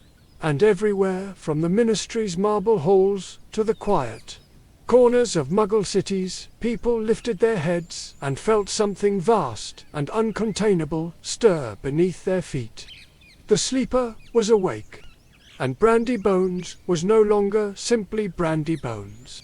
Her body remained, a figure cloaked in swirling light, hair rising like threads of sunlight caught in a storm. Eyes no longer their original color, but shifting constellations of gold and white. But inside, she was vast. She was memory and future, spell and silence, humanity and the force that had birthed it. She could feel the heartbeat of the world. She could feel the dreams of wizards unborn. She could feel the breath of mountains and the thoughts of stars. And yet, she was still herself, still Brandi, still the girl who had been underestimated, who had been called too pretty, too young, too reckless, still the witch who had believed that intelligence and will could bend destiny. But now destiny bent around her. The world above was in chaos. Storms of golden magic ripped through the sky, auroras danced over equators, and cities flickered beneath waves of ambient spellcraft. The ministry's spells to contain the surge shattered like glass. Makusa declared a state of magical emergency. The International Confederation convened in permanent session. None of it mattered. The old order was gone. Brandi raised her hand, not to command, but to listen. The magic around her pulsed in recognition, forming sigils in the air, shaping itself into languages older than time. It was not asking for direction. It was welcoming her home. And deep beneath Hogwarts, in the chamber that had once been a prison, the sleeper's presence spread outward into every corner of existence, no longer bound by stone or spell or history. The unbinding was complete. In its wake, silence fell, not the silence of emptiness, but of anticipation. The silence before a first breath, before a first word, before a new world began. Brandi stepped forward into that silence. Her heart beat one with the pulse of creation itself. And as the light washed over her, dissolving the last barriers between self and source, she whispered the only words that still felt real. This is not the end. The chamber, the castle, the world, answered with a single, resonant truth that echoed across all planes of existence. No, it is the beginning. Weeks passed, or perhaps it was days, or months. Time had become an unreliable instrument in the wake of the unbinding. Clocks ticked without rhythm, calendars lost their certainty, and wizards found themselves waking from dreams that felt more like histories. The old scaffolding of the magical world, the delicate, invisible machinery of cause and consequence, had not collapsed so much as dissolved. It was no longer a world of fixed laws and linear days. It was a living thing now, pulsing and breathing with memory and will. The first to notice were the children. At Hogwarts, charms that once required incantation now sprang into being at the faintest thought. First years levitated objects before they had learned the proper wand movement. Portraits spoke in tongues no human had ever taught them. Ghosts drifted with new clarity, whispering stories that predated their deaths. Even the castle's staircases, long known for their eccentricity, now responded to intention rather than accident, carrying students to places they meant to be, not merely where they stepped. Beyond Hogwarts, the changes deepened. Across the world, ancient forests began to bloom with flora thought extinct for millennia. Ley lines surged to the surface, visible to the naked eye as threads of silver and gold weaving across the land. Creatures long hidden emerged from their refuges. Thunderbirds circled over the American plains for the first time in centuries. Leviathans rolled through the oceans beneath northern lights of radiant violet. Even muggles felt the shift in subtle ways, in heightened intuition, in dreams that seemed to foretell futures, in inexplicable bursts of emotion tied to places they had never been. The Ministry of Magic was a shadow of its former self. Half its departments had been dissolved or rendered obsolete. Laws crafted over centuries to regulate the use of magic no longer applied. Spells no longer obeyed the bureaucratic definitions that once contained them. The Department of Magical Law Enforcement had become an advisory council. The Department of Mysteries, once the pinnacle of magical scholarship, was now a collection of historians struggling to document phenomena beyond their comprehension. The Wisengarmet still met, but its decrees were increasingly irrelevant. Power had shifted from institutions to individuals, to those capable of understanding, adapting, and guiding the new world. And at the center of it all stood Brandi Bones. No longer simply a professor, she had become something far greater and far more difficult to define. Scholars called her the conduit. The press called her the memory bearer. To some, she was a savior, the witch who had broken the chains of limitation and brought about a new dawn of magical potential. To others, she was a heretic who had unleashed chaos upon the world. There were protests and celebrations in equal measure. Statues were erected in her likeness, and effigies burned. Worshippers gathered in the thousands before the gates of Hogwarts, chanting her name as if it were a prayer. Conspiracies spread through underground networks calling for her destruction. Brandi ignored them all. She had no interest in adoration or condemnation. She spent her days in the halls of the castle, teaching as she always had, though teaching was now a looser concept. Lessons were no longer about rote incantations or standardized techniques. They were dialogues with magic itself, exercises in perception and intuition. Students learned not just how to cast spells, but how to listen to them, how to shape their intent into harmony with the living current that now flowed through everything. Hogwarts was no longer a school. It was a crucible for the future, but for all her power, Brandi was not omniscient. The sleeper, if that name still applied, did not speak in words or dictate commands. It moved beneath reality like a deep ocean current, carrying the world along with it. Sometimes Brandi felt she could anticipate its flow, even nudge it gently. Other times it swept her away entirely, forcing her to surrender to its incomprehensible will. It was not a tool. It was a partner, vast, patient, alien. And though it now lived through her, she did not control it.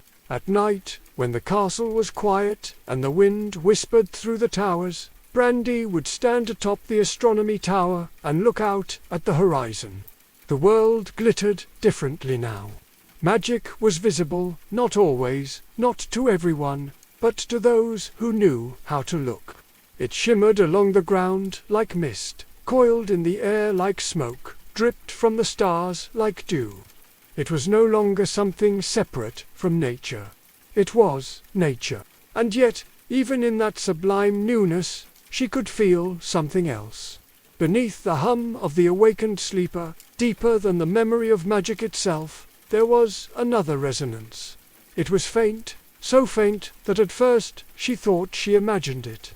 But it was there, a darker rhythm beneath the luminous current, older even than the force she had unleashed.